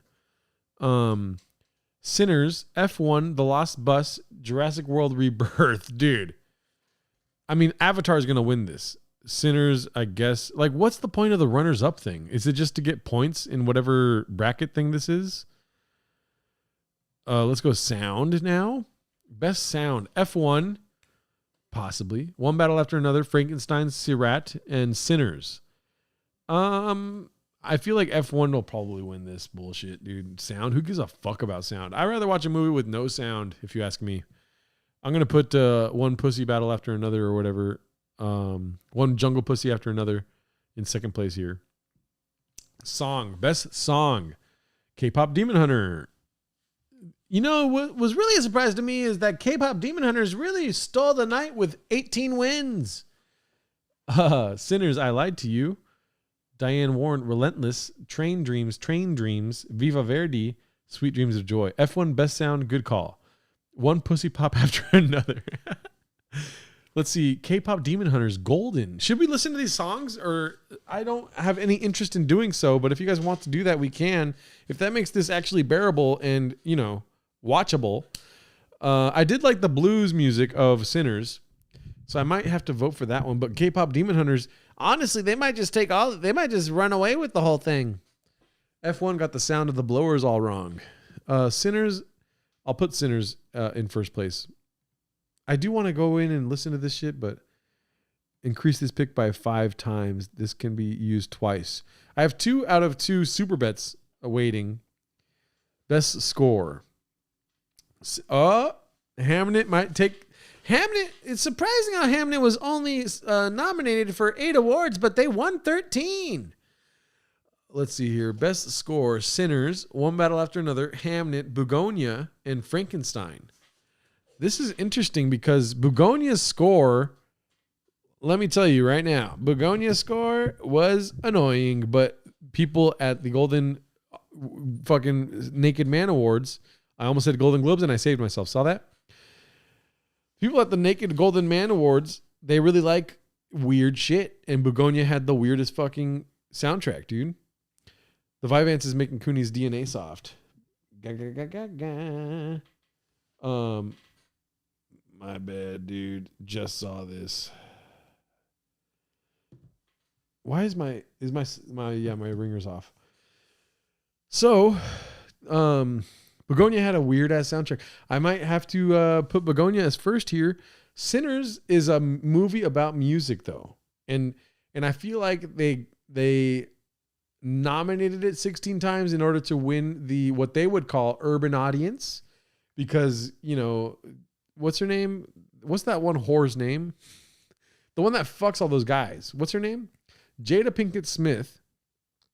Jada Pinkett Smith, it ruined the Oscars for black people, apparently. I'm talking to you from the Academy's perspective here.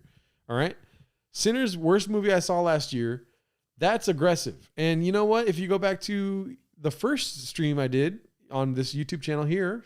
Please like and subscribe. Americans Die Every Day. Please subscribe to my channel.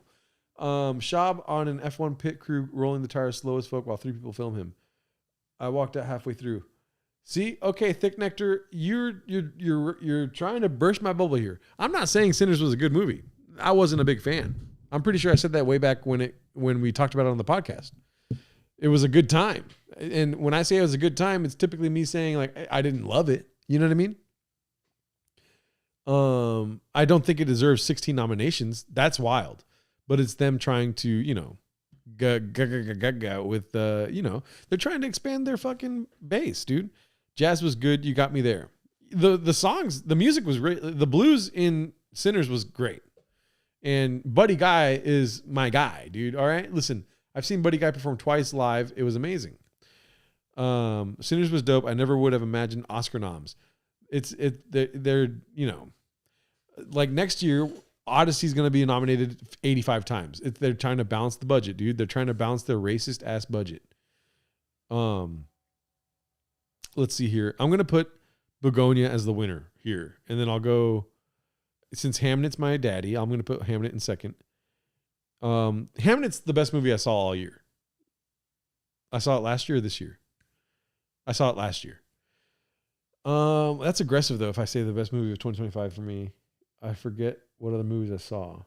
I liked Hamnet though. And I don't care if that makes me stupid or gay or whatever, but Hamnet spoke to me, dude, in ways that I wish to be spoken to. It called me daddy and I liked it. Production design. All right. So for production design, did not see Frankenstein. I do want to watch it. What is Hamnet about? Oh, guys, don't get me started. All right. You really want to do this right now, Janae? What was Hamnet about? So picture a time in the mid to late 1400s. 1500s? 1400s? 1500s? There's a young playwright by the name of William Shakespeare. And he has a neighbor, a girl, a woman. Some would say the finest woman. She's a little raunchy and some would say natural. She's one with the earth. She's a demon of the forest. She likes to spend all day long next to a tree in the forest. And William Shakespeare, who, as you know, is a world-renowned playwright, some would say genius. Honestly, if you've never read Henry VIII, do yourself a favor and follow that up with King Lear, a little bit of Two Gentlemen of Verona. All's well that ends well. Ever heard of it? Anyways, Shakespeare sees this woman next to a tree and he thinks to himself, I'm fucking horny and I want to fuck that. So Shakespeare and this woman that speaks to trees and she's kind of like a wild witch lady is what you see from your 21st century's perspective. They see this, he sees this lady and he wants to fuck and he starts to pursue her. And next thing you know, they fuck. It's a fucking great fuck too. It's a good fuck. The way that they cinematically represent this fuck is so good. It's a fucking it's a God-given fuck. They fuck hard. Keep in mind, it is the late 1400s. They don't have protection. So she does get pregnant. You know how movies do this where they fuck and then they get pregnant immediately. The next scene, they're pregnant and at your front door telling your mother that you're pregnant. She's at William Shakespeare's dining room table while he was out trying to fuck another whore. And she's telling his mother, I'm pregnant and I am a witch lady that speaks to trees in the forest. And William Shakespeare's mother goes, I know, I see you. We are next door neighbors. Dude, you scream at trees. You're saying talk to trees. You talk to fucking hawks, stuff like this. You fucked my son. I heard you guys fucking. Anyways. Where was I? Anyways, so they probably fucked a lot. And they had 3 kids, 2 twins, 1 boy named Hamnet, one of the twins, and an older girl. I forget the name, but there's Agnes, Hamnet, all these people, or this William Shakespeare fucking all this stuff. They're not fucking the kids, okay? That's Epstein. That's not happening in Shakespeare's time. Granted, it is happening, but Shakespeare's not doing it, all right? Oh my God. I need to check if Shakespeare's in the fucking Epstein files. Justice. Let's see here. Justice Department here. Shakespeare. No, look at that, dude. Look at that. No results found, Daddy. My goat will never be taken down. God damn it. Let's see if Kawhi Leonard's in here. Kawhi Leonard. Oh, shit. Y'all are fucking around saying that he ain't good. He's not on the island fucking kids. Tell you that right now. All right. Anyways, where was I? So Shakespeare, who was never on Little St. James, by the way, he's a playwright, and he's starting to fall in love with this girl named Agnes, and she's speaking to trees and hollering at hawks, and she's really of nature, this lady. And next thing you know, Shakespeare's writing career is starting to take off. He's making trips to and from London, and on a trip back from London, he finds that his son Hamnet has passed away from the bubonic plague. So he starts to write the script that he is known for, known for Hamlet, and it is a touching tale of devotion to his son that passed from the bubonic plague, and Agnes shows up at the play and watches him perform it, and he's the ghost of Hamlet's father, and it's something that touches her in a way she never thought she would be touched, even by a tree or a hawk or anything like that. And it is it's a great movie. Did that make sense? I just gave you the whole thing. Staring daggers at Janae right now. Bro, I honestly loved Hamnet. I mean, I'm talking shit now. And I was doing that stutter thing, because that's what whenever I hear people talk about Shakespeare, they do that bit. So no, wrong. So long story short, she was hanging out with hawks, and one of them came on her back. Yeah, exactly. Hamlet is actually the prequel to Babe Picking the City. I hope we get a Wuthering Heights review just like this, Daddy. I've never seen Wuthering Heights. Is that another Shakespeare thing? I can literally watch Shakespeare all night. Hamnet is Hamlet, performed by an all-redacted cast. Is an 1847 novel. I've never seen this. Is this a movie? Wuthering Heights. It is a movie, okay. I'll have to check this out. I have not seen this yet. Oh man, this weekend I'm supposed to go to a drive-in in San Diego. Got to check up on that. Have a homie down in San Diego. We're going to go to a drive-in together. A passionate and tumultuous love story set against the backdrop of the Yorkshire moors, exploring the intense and destructive relationship between Heathcliff and Catherine Earnshaw. Coming out February 13th. Oh, so it's not even out yet? I think it's the Sydney Sweeney movie that they have a double feature of. You homie hopping? Yes, I am, dude. Let's see here. Okay, so anyways, back to Best Production Design. Frankenstein, Sinners, Hamnet, Marty Supreme, and One Battle After Another. Honestly, it looks like One Battle has very bad odds here. Production Design, Frankenstein. I feel like I was there. Thank you, Eduardo. I really appreciate you, dude. You're honestly the reason why I do this. Listen, I'm not here for anything. Yeah. Sydney Sweeney double feature. Whatever the Sydney Sweeney movie is, there's that movie and another one, Primate. I think it's Primate, and then the fucking Handmaiden, whatever the fuck Sydney Sweeney movie she's got right now. At the drive-in. So I'm gonna try to go to that on Saturday night. Frankenstein, Sinners, Hamnet, Marty Supreme, One Battle After Another. I haven't seen Marty Supreme yet. Heard a lot of great things. Frankenstein. I'm just going to go with the odds on this one. Best production design. Hamnet. Honestly, the production design of Hamnet is fucking good. All right, bar none. I'm jerking. Okay. You go to jack off at drive-ins? I remember I went to go see Tenet in 2020 because of coronavirus. I got coronavirus and I went to the drive-in to go see Tenet. And I had coronavirus in my car and I had to piss real bad, but everyone was so COVID conscious at the time, dude, that like I also had like Gatorade, dude, because when you're sick, you need electrolytes. So I had Gatorade with me. And so I chugged the Gatorade. I had to pee really bad. So I just whipped my dick out and I pissed in the Gatorade bottle, dude. And I was like, this movie fucking sucks dick. Tenet was one of the worst movies I've ever seen. It made no sense. We have to watch it again for it to make sense. No, never.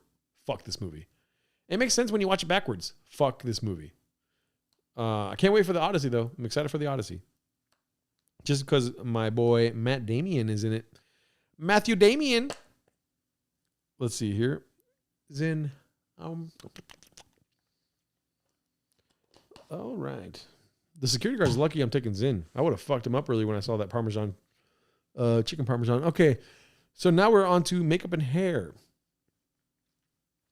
Best makeup and hairstyling. Sinners, Frankenstein, The Ugly Stepsister, Kokuho, and The Smashing Machine. So At the Drive-In was all right, but Mars Volta is better. 100%. Dude, Tenet made me want to rip my dick out too. Thank you, Bud Easy. Finally, we see eye to eye on something. All righty. Frankenstein. Let's see here. Frankenstein. Yeah, I'm going to just put Frankenstein. The odds are forever in your favor. Ugly Stepsister takes second place. Close second. Let's put The Smashing Pussy Pumpkin or whatever in third. Sinners and Kokuho. The only time The Rock hasn't looked like The Rock. True. And they might. That's what I was thinking when I was looking at this thing. I said, it might be The Rock. It might be The Smashing Machine. I feel just posted a classic 17-second palette cleanser unrelated to this in the YouTube Clips Discord channel. Let me get to that. Remind me, Ray DeVito, in a little bit to check that out because I want to finish this. If I don't, then my brain goes all over the place. Let's save that. I'm just going to go with the safe bet on that. Makeup and hair, who cares? I'd rather them all just be fucking... Oh, yeah, we're voting for cake faces now, dude? Get the fuck out of my face, daddy. Okay, so best film editing. Sentimental Value, Marty Supreme, Sinners, F1, and One Battle After Another. The Smashing Machine might as well have been about Cooney with all the violence in his DNA. Dude, that's a fact. What do you guys think for this one? Please give me some help. I am in need of some motherfucking help. I don't want to vote for One Battle After Another. I feel like they're not going to win. But that's the thing too, though. The politics of fucking award season, like they'll give One Battle After Another like 20 awards so that we can take a closer look. Why did it win all these awards? It's really representative of the times that we're living in now. I can't believe one jar is being snubbed again. What do you guys think? Best film editing. Come on, daddy. Sinners, F1, One Battle After Another, Marty Supreme, Sentimental Value. See, I saw Sinners, F1, and One Battle After Another, and the editing, I didn't walk out of there thinking, wow, look how they edited that. Hamnet, on the other hand. Hamnet was edited in a very nice way. The editing for... Can I put Hamnet? One Battle After Another, F1. Who cares? The driving scenes of F1, that was disgusting. I coughed and water out of my hand. Saliva. I'm going to vote F1. Because something about sound and film editing, it sounds like it's going to be the racing movie that's, good, is going to win something for that. The dance scene is amazing. You're right, though. That one scene from Sinners might win it for them. Let's go Sinners. I'm going to go F1 first, Sinners second, One Battle After Another, and Marty Supreme, Sentimental Value. Let's go costume design. Best costume design. Hamnet.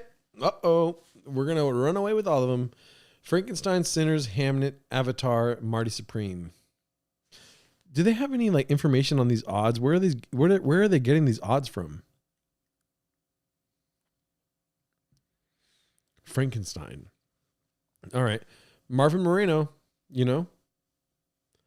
I'm a hear you out on this one, B. However, Hamnet is getting second place. Did it? I feel like Hamnet's going to walk away with everything. Hamnet is like Oscar bait. You know what I mean? If you're making picks on the desktop computer, grab contenders one by one from the left column and add them to the group. Okay. The odds come from people who don't know anything voting on this page. That's what I thought. So it's more of like a populist point of view. It's probably like 20 people doing this. Or 30 liberals. You're making the odds that the next guy will see. Yeah. Cinematography. Nobody cares about any of these other ones, though. You know, like, well, costume design, it didn't save it. Let me save this. What did I pick? I picked Frankenstein, Hamnet, Sinners, Avatar. I really think Hamnet's going to win everything. You know?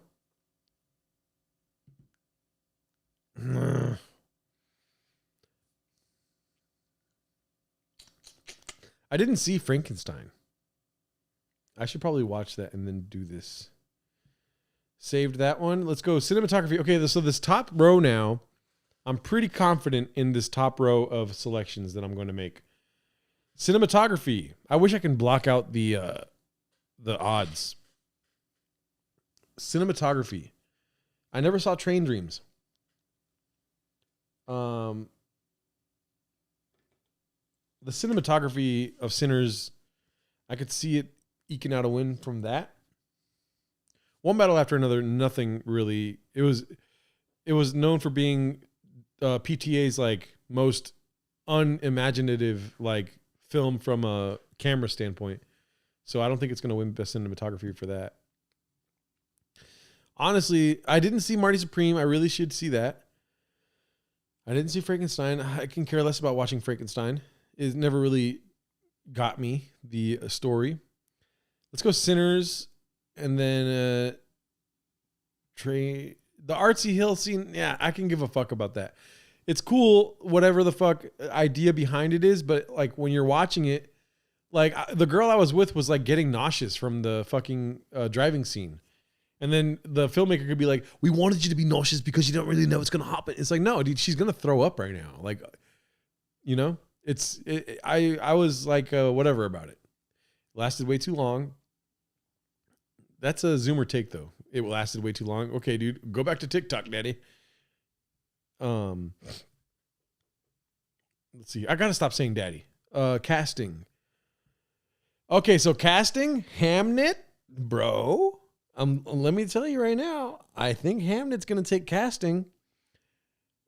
Look at the Secret Agent. What is the Secret Agent? Let me look up the Secret Agent really quick. I'm sorry if this is boring to you guys. I keep saying that. I got to stop saying that. The Secret Agent, Jeffrey Epstein, movie. Casting. No, the cast sucks. No, yep. It's the guy from Narcos. Hamnet casted the baddest baddie. Facts. Bud Easy likes Irish chicks, huh? I'm picking Hamnet. You have to see Marty Supreme. The casting is nuts. Oh, man. Damn it. I need to see Marty Supreme. I still want to pick Hamnet because, I mean, One Battle After Another, the casting is, dog. The movie is good. Like, I liked One Battle After Another. I'm trashing it for no reason. I'm not going to just say I hated One Battle After Another because everyone else is saying that it's the worst movie ever made. I don't believe that. It's not the worst movie ever made. I liked it. I don't think I think the casting was very bad, to be honest. Maybe the best casting done for One Battle After Another was like Sean Penn as that guy, whatever his name was, like Crooked Dick or some shit like this. What was his name? And then Chueco Dick, that's what it was. Like the ICE agents, whatever that fucking Border Patrol shit was, that all those people being casted, all the tattoos, shit like this, that was cool. Jim Downey, I don't know what that is. But for me, dude, I know Hamnet has very bad odds here, but dude, I'm telling you, walking out of that film, the person I went to go see it with was very dim-witted, but I was talking about the casting of the film when I got out. And it wasn't in some like predictive sense where it's like, it's going to win best cast for like a award show. I loved Hamnet. I'm so sorry. Like at first it was a bit that I was doing this Hamnet thing, but now it's like you guys are seeing the real Gerardo. I fucking loved the cast of Hamnet. That one dude as Shakespeare. There. Who saw that coming, huh? Paul Mescal, favorite actor of all time now. All right, best original screenplay. Sinners, Sentimental Value, Marty Supreme, It Was Just an Accident, and Blue Moon. I feel like I don't know why is everyone's voting for Sinners, and that is very short-sighted. I believe. I don't think Sinners is going to take the night away. You can clip this later when they win every single fucking thing. Like, what was so great about the cast of Sinners? I don't know. From a film standpoint, like screenplay standpoint, like what about the cast of Sinners was so great? Nothing stood out to me. Dude, I'm talking about Hamnet again. Okay, but a great job in casting as opposed to a mediocre one, I believe. Let's do One Battle After Another. To me, it was mediocre casting with some star output of like Sean Penn, Leonardo DiCaprio as that fucking deadbeat burnout was great. However, Hamnet, dude, are you kidding me? Like it created an environment that you felt like you were there. All right, daddy. It's just everything about it. Like there's this like suspension of disbelief that was so much easier to attain from the stellar job that Chloe Zhang did in the casting. Anyways, but you never know what they're voting for, like the stories behind it. You know, like the NBA MVP award is usually story driven, where it's like, well, this guy, you know, his best player got goddamn fucking injured and he still won the title. Stuff like this. You got to stop saying daddy. 0 nominations for Life of Chuck or The Monkey. F the Oscars. Relax. Weapons got a nomination, believe it or not, for Best Supporting Actress, which I think is crazy. I thought the movie was a good time. Didn't think it deserved all that. Sentimental Value, I feel like might win this, or I'm just not crazy about the screenplay of Sinners. There's also like loophole, or what is it? Plot holes. I said loopholes. You guys can make fun of me, please. I'm going to sue the Oscars. Victory did not get nominated again this year. I believe that I don't think Sinners is going to win Best Original Screenplay. What if they do? What if this is the one they win and they just don't win the other major awards? I'm willing to take that bet as opposed to putting Sentimental Value or Marty Supreme up here. Let's lock that in. Adapted Screenplay, Hamnet. One Battle After Another. I don't know. Can you show clips from the nominated films just so we have a reference? That's a good idea, Mladen. That is a good idea. Sentimental Value. Train Dreams. Begonia. Begonia was an adapted screenplay, huh? Life of Chuck, adapted screenplay. Okay, so this one's tough, but I would still vote Hamnet, honestly. I think there is some flaws in Hamnet, believe it or not, okay?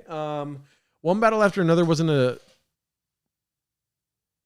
it was like an adapted screenplay with salsa on top, you know what I mean? It wasn't exactly adapted from the book or original source material. I think Hamnet wins this one, dude. Honestly, I really do. I'm not even joking.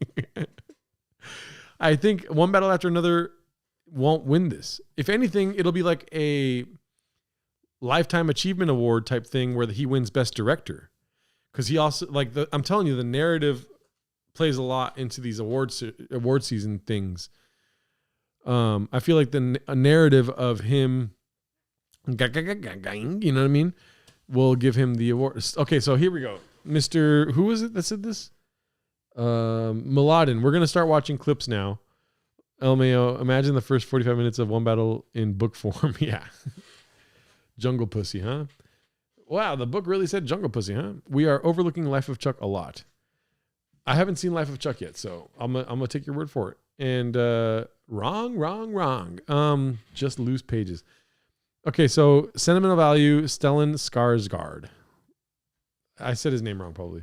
Sentimental Value. Stellan. Oh my God, sorry. Let's see this here.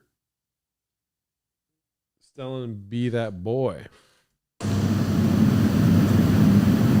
Why didn't you want to do the role? He wanted you to do it. I can't work with him. We can't really talk. My father is a very difficult person.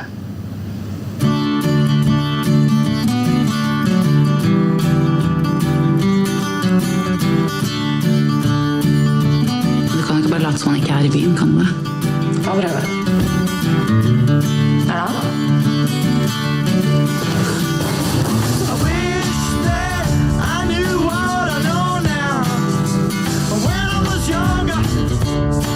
Hvordan var det med filmen da? Hvordan det å jobbe med Rachel Kemp? Det är på tiden att vi sätter oss ner och pratar, du och jag. Är inte det? Jeg synes kanskje det litt vanskelig nå. Jag vet inte, det har varit svårt för det. Jag känner igen mig i det.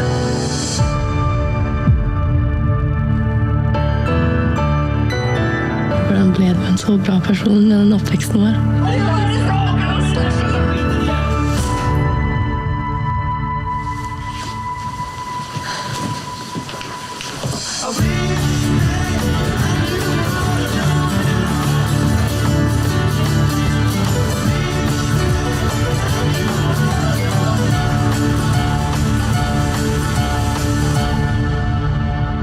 Ni två är ju det bästa som har hänt mig. Beste som har skjedd deg? Skulle vært der litt mer da.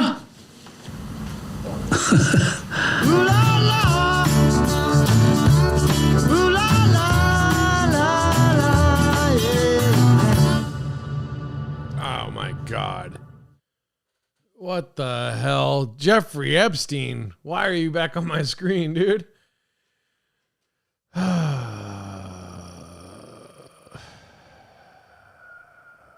I don't know how to feel about this. Honestly, don't. I mean, it's such a bad. It's such a bad trailer. I don't know. This movie feels like a prostate exam. Thank you.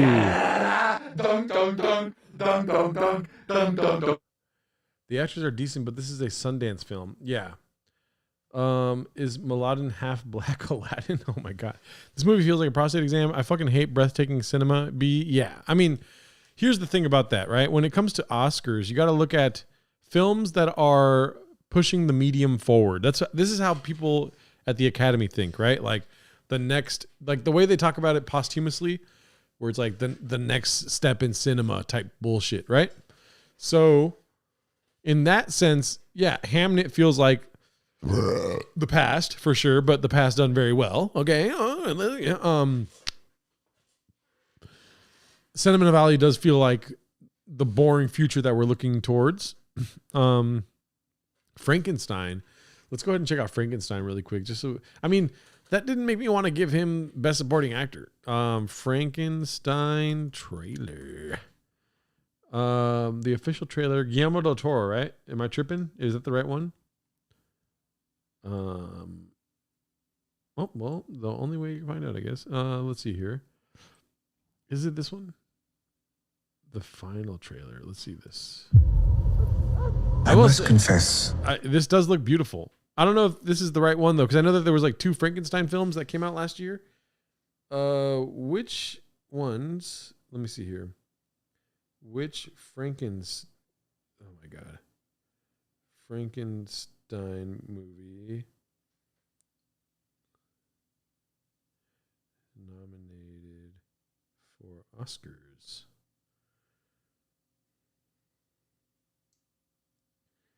So, okay, I think it is this one. Oscar Isaac. I do love Oscar Isaac, Papa. Sorry, I got the chat here now. 21 viewers. We lost a lot of viewers here. The actors are decent, but this is a Sundance. Okay, Frankenstein surprised me. Great movie. This is the right one. Okay, cool. I never it looks beautiful. Like, I really like how it looks on my brand new M5 MacBook Pro. considered what would come after creation.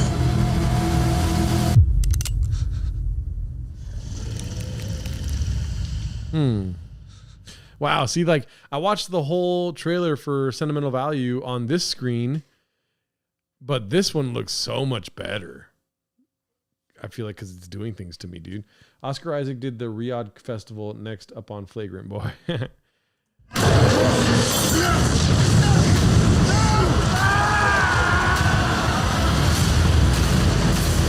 You, the great Victor Frankenstein. You made a mistake. I created something truly horrible. Not something. Someone.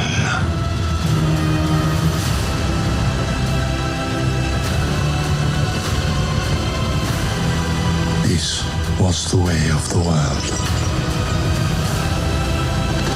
It would hunt you and kill you. Just for being who you are.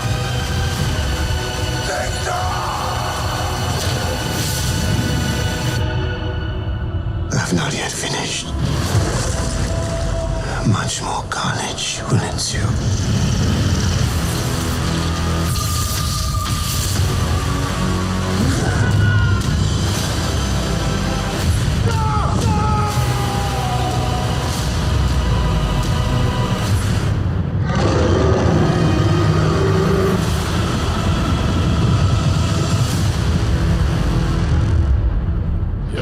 I mean, that was pretty dope. Not gonna lie, Daddy, I'm on the edge of my motherfucking seat. Oh my God. That was pretty cool. That was fucking dope. I want to see that now. Great movie, 8 Mexican cookies with salsa on top. Damn, that's a lot of salsa, dude. It's already a Mexican cookie. You putting more salsa on top of that, Daddy? Benicio del Toro and Sean Penn did great jobs. Delroy Lindo, no chance he's winning for Sinners. Stellan Skarsgård. I gotta watch Sentimental Value. I need to watch Frankenstein and Sentimental Value. If I had my choice of the litter, it would be Sean Penn. I do, dude, and you know what? I do not like Sean Penn. I've told this guy's. I've said this on the podcast before. I am not a fan of Sean Penn whatsoever, but like, he did all the right actor things in fucking One Battle After Another. And given the fucking liberal Hollywood view of things, they're going to want to, like, you know, they fucking love that shit, dude. No sound. No, that's not true, Daddy. I can hear myself. Please don't give Sean Penn a trophy. Yeah, dude. I mean, it's just Benicio del Toro, though, too, did a fucking great job. And whatever. But this is just like, I don't know what to pick because I've only seen those.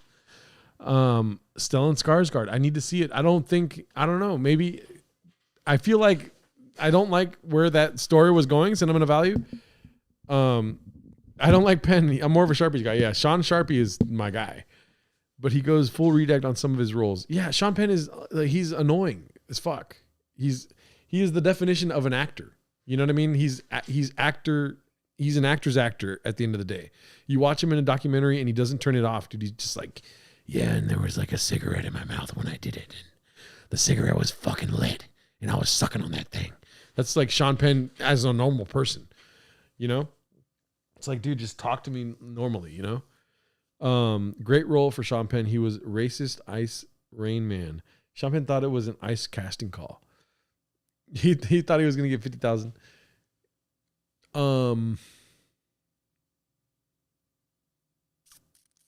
I kind of want to give it to Sean Penn, but Bud Easy's going to fucking hate me forever if I do that.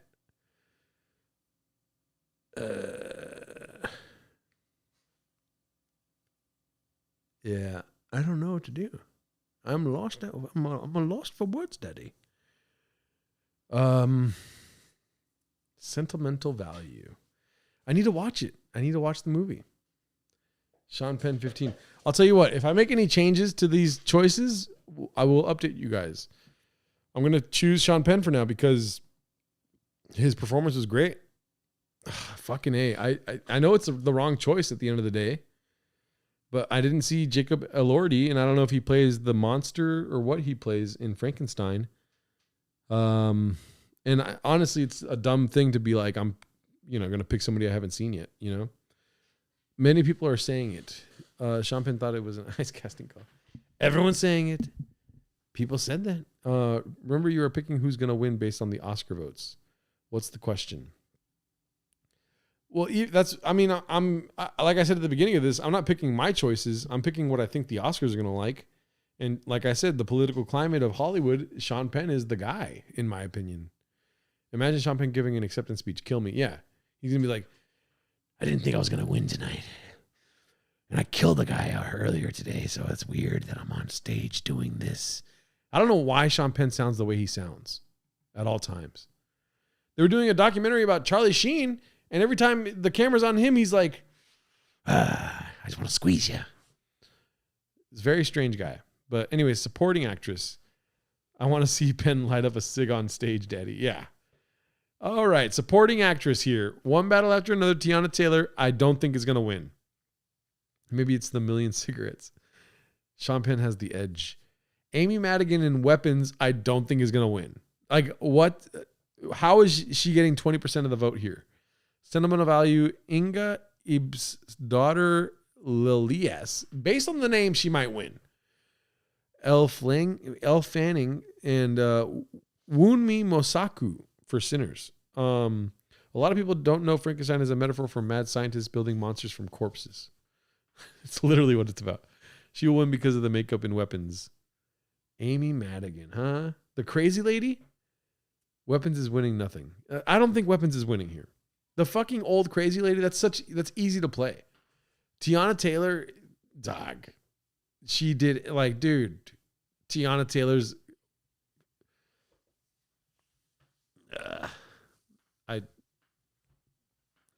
the woke vote might go to Tiana Taylor for sure. Plus, she hasn't won before. Amy Madigan, they're making a Gaddis prequel to Weapons. Wow. Okay. I didn't say I agree, but I think she'll win for the dumb reason I said. I think, bro, no, but that's the thing. No. When it comes to Oscar brain, they're not going to get, like, you made a good case that she hasn't won before, and I don't know if she's loved by the Academy or something like that, and it's like some sort of like career award. That makes sense. And then they snuff Tiana Taylor to be like, come back and do something better. You know what I mean? And Tiana Taylor, like, what the fuck? Jungle Pussy is not Tiana Taylor. Be cool, dude. Cooney is reading a book right now so he can feel superior to Adam Ray.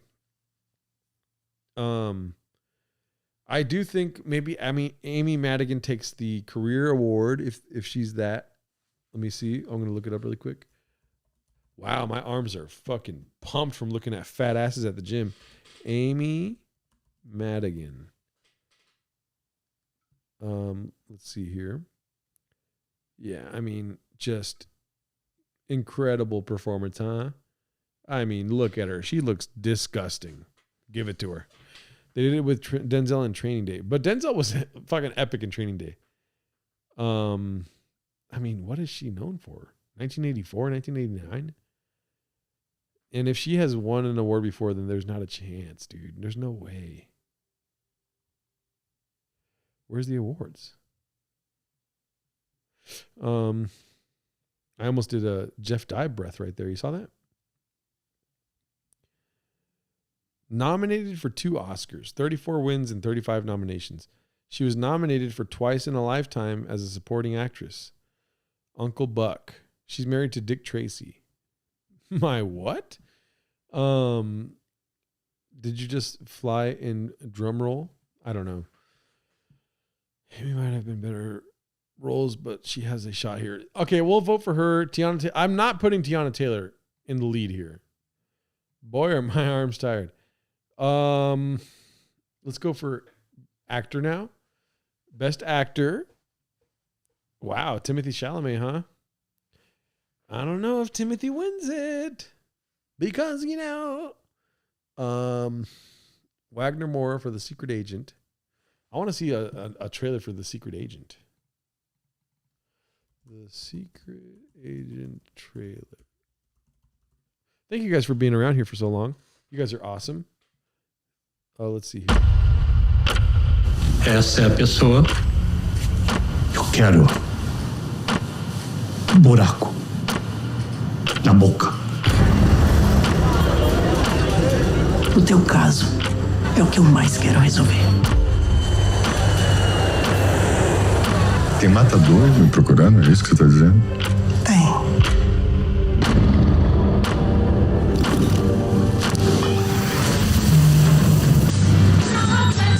Você acha que você devia estar aqui mesmo? Pra poder levar meu filho. Olha, é uma sacanagem, um grau.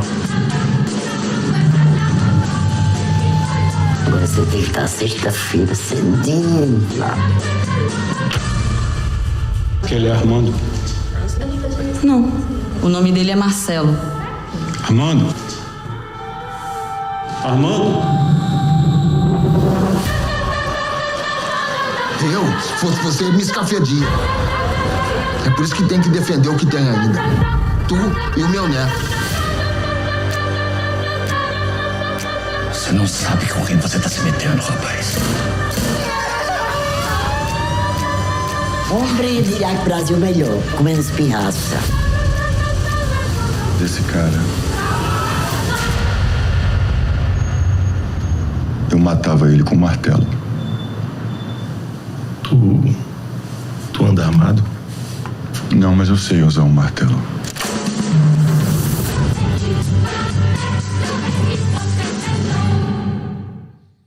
Okay.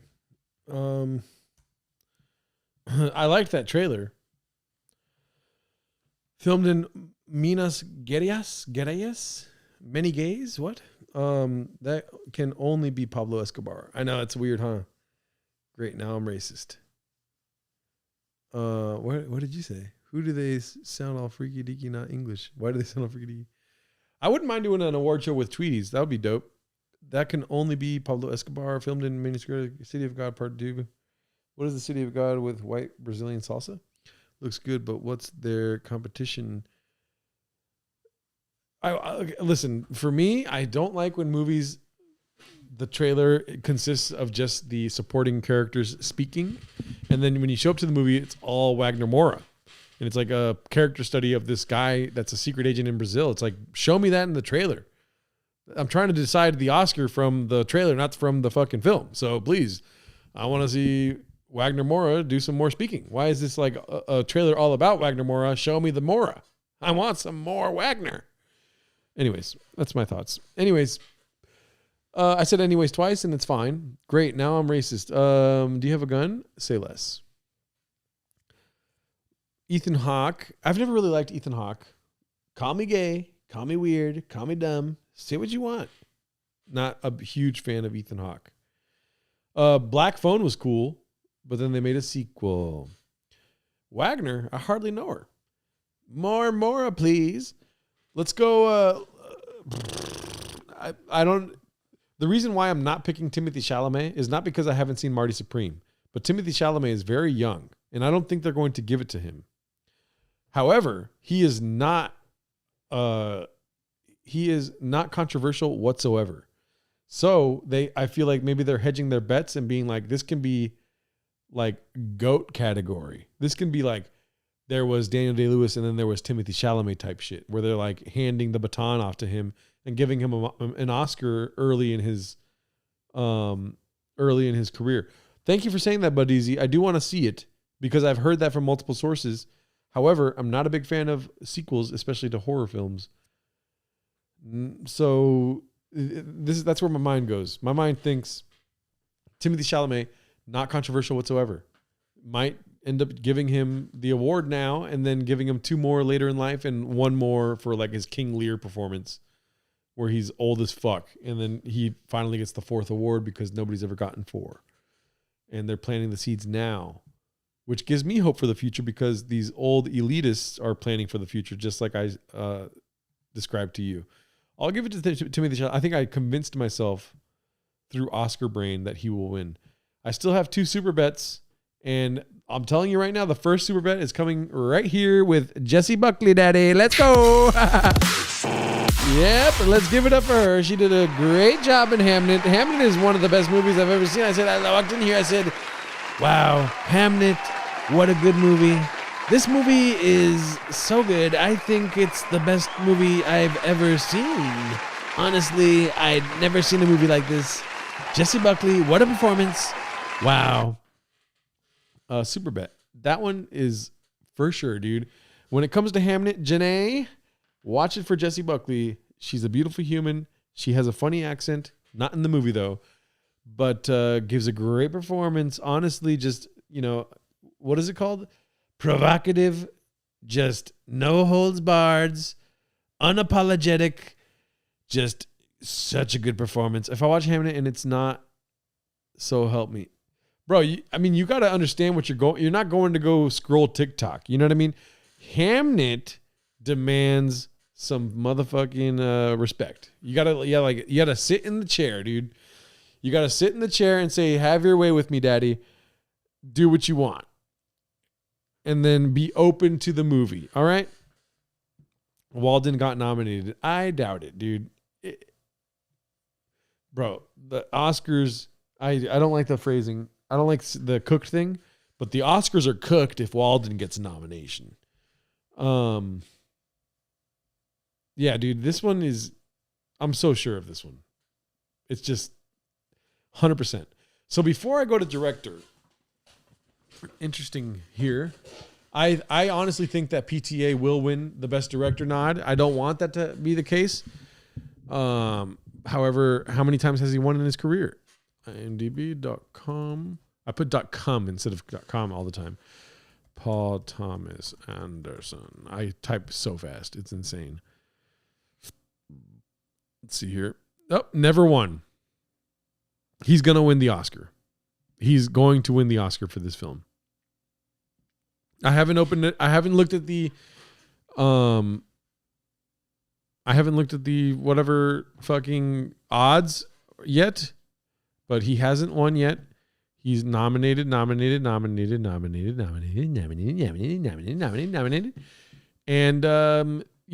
he would have won earlier if he wasn't so fucking anti-man. You know what I mean? Dude, word per minute test on stream, Gerardo. Don't challenge me, thick nectar. Okay?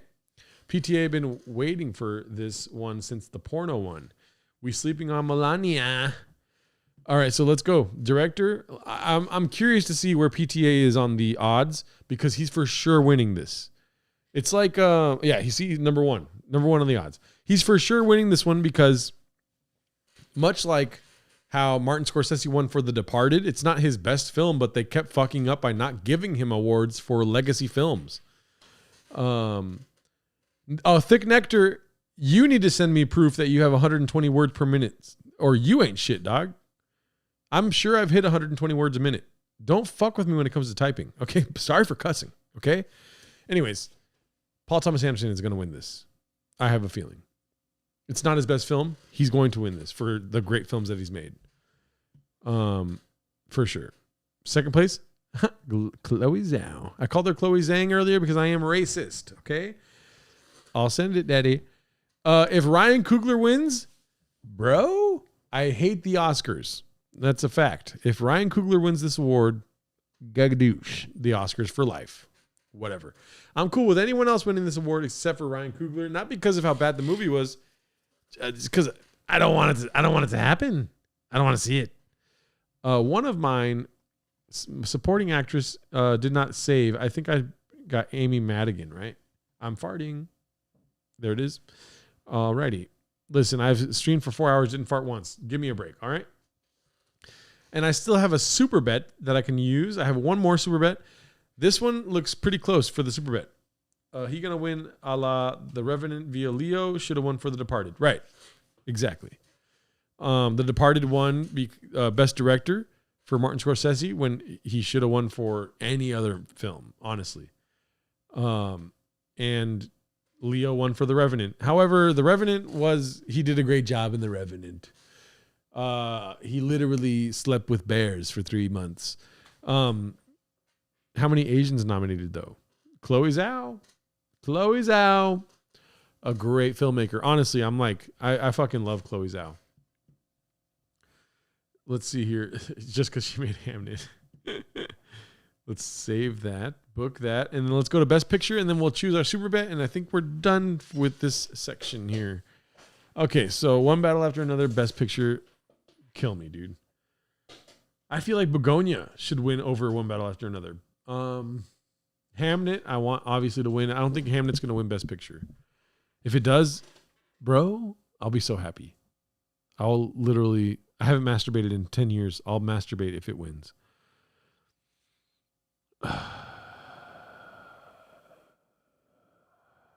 This is a toss-up, huh? I don't think it's a toss-up. At the end of the day, for me, it's between, like, if Sinners wins Best Picture, bro, that's I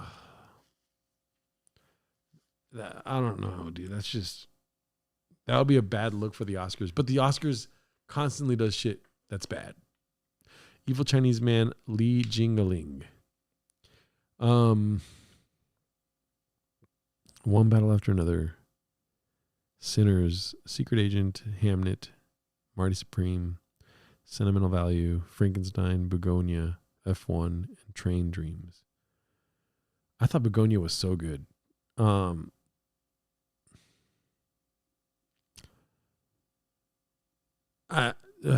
It's hard. I think at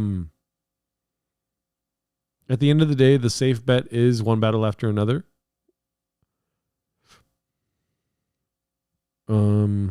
Or is that what they call it? Oba.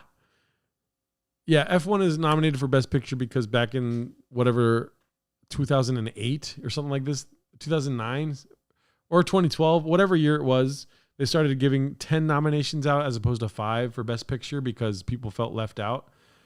And more like more like you're blocked. I'm going to give it up to Sinners just because the Oscars wants us to forgive them for the slap heard around the world.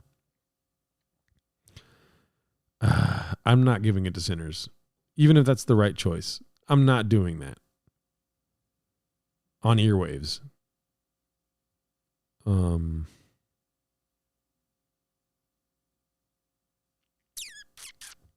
I gotta watch Sentimental Value. I might watch Sentimental Value tonight. Naked.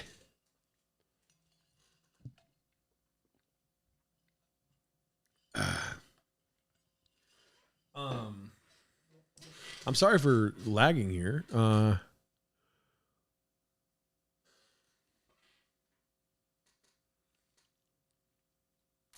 What film won Best Picture for the Golden Globes?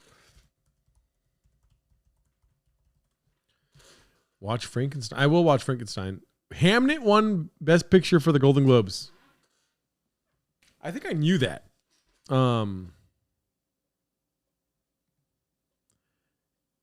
And then which one won for Best Director? Won Hamnet. Wow. Best Picture Comedy. What about the comedy one? What was it? The Little Mermaid. What? Let's see here. Except cookies, because what's real anymore? One Battle After Another one for the Golden Globes comedy section. Watch The Monkey. I asked a girl if she wanted to go see The Monkey. She said, hell no. She stopped talking to me. Speaking of which, who's hitting me up right now? Just kidding. All right. Oh my God. Whoever left me that message, what the hell? Zoran Mamdani, The Boy in Black, with Jeffrey Epstein, dude. Wow. That's wild.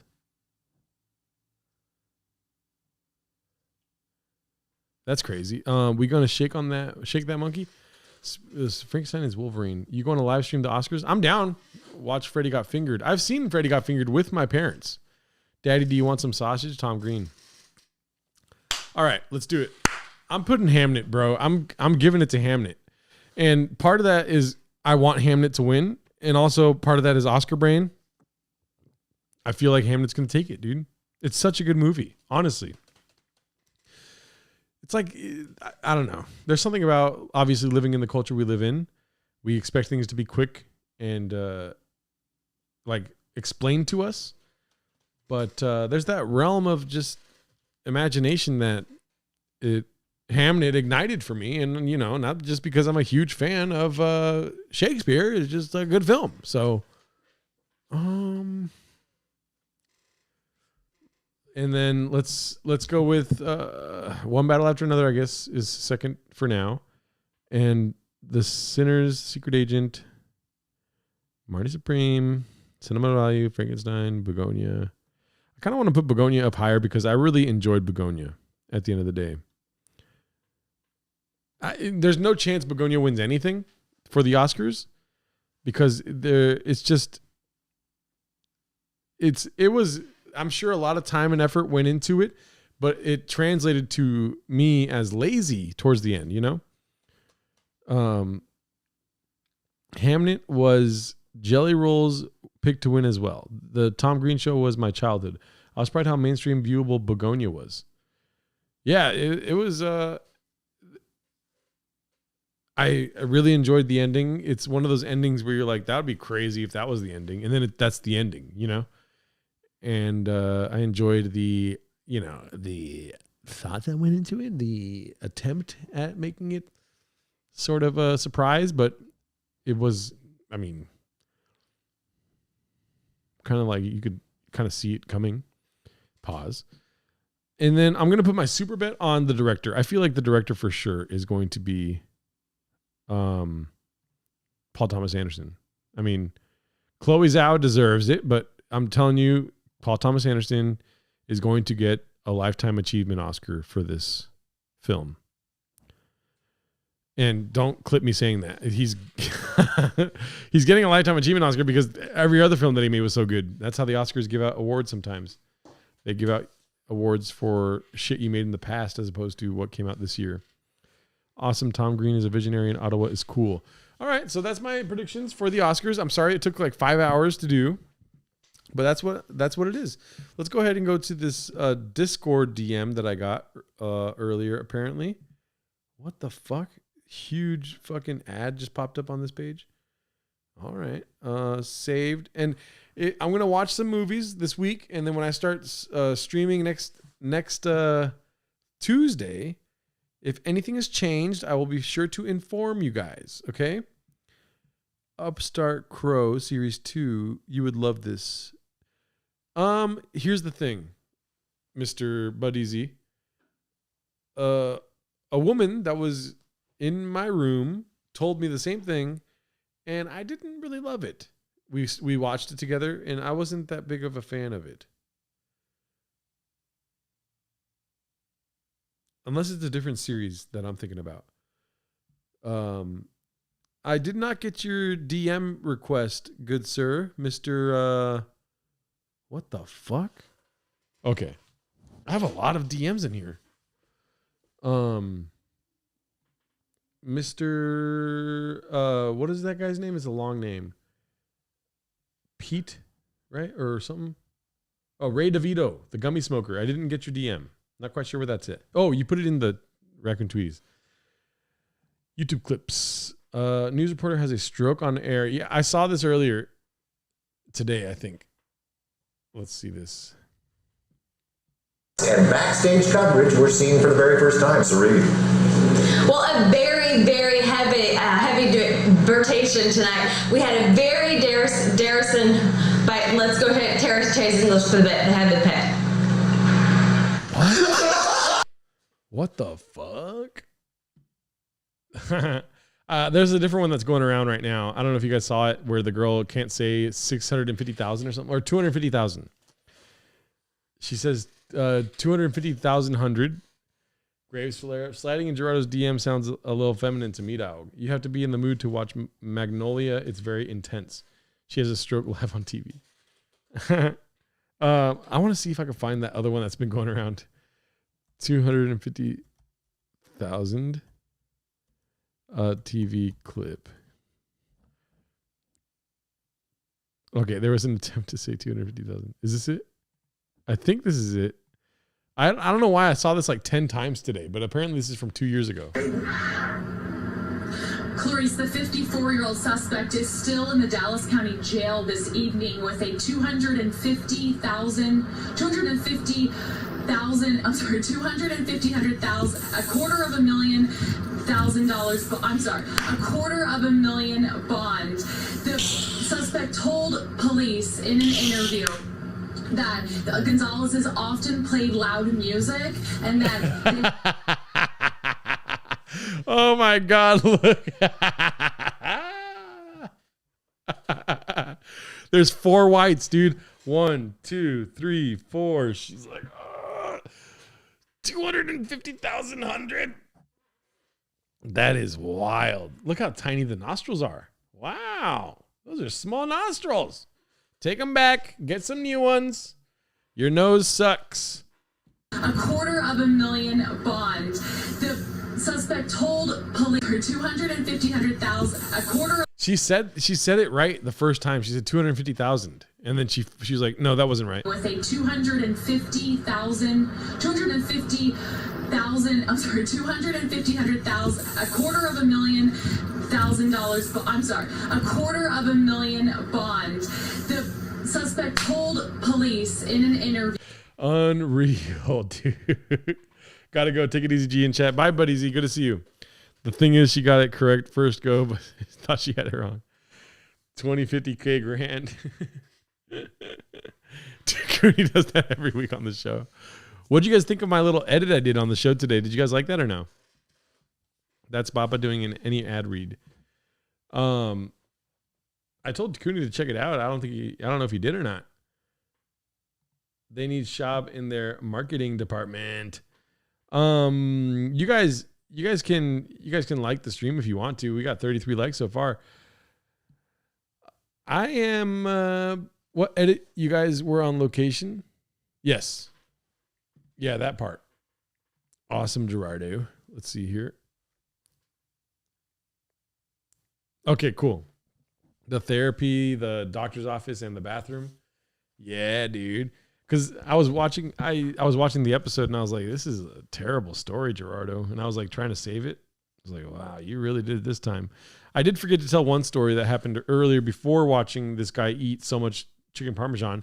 Let me go to the restroom really quick. I made it this far. I made it 4 hours without using the restroom. So give it up for me, folks. All right. Stop clapping. Stop clapping.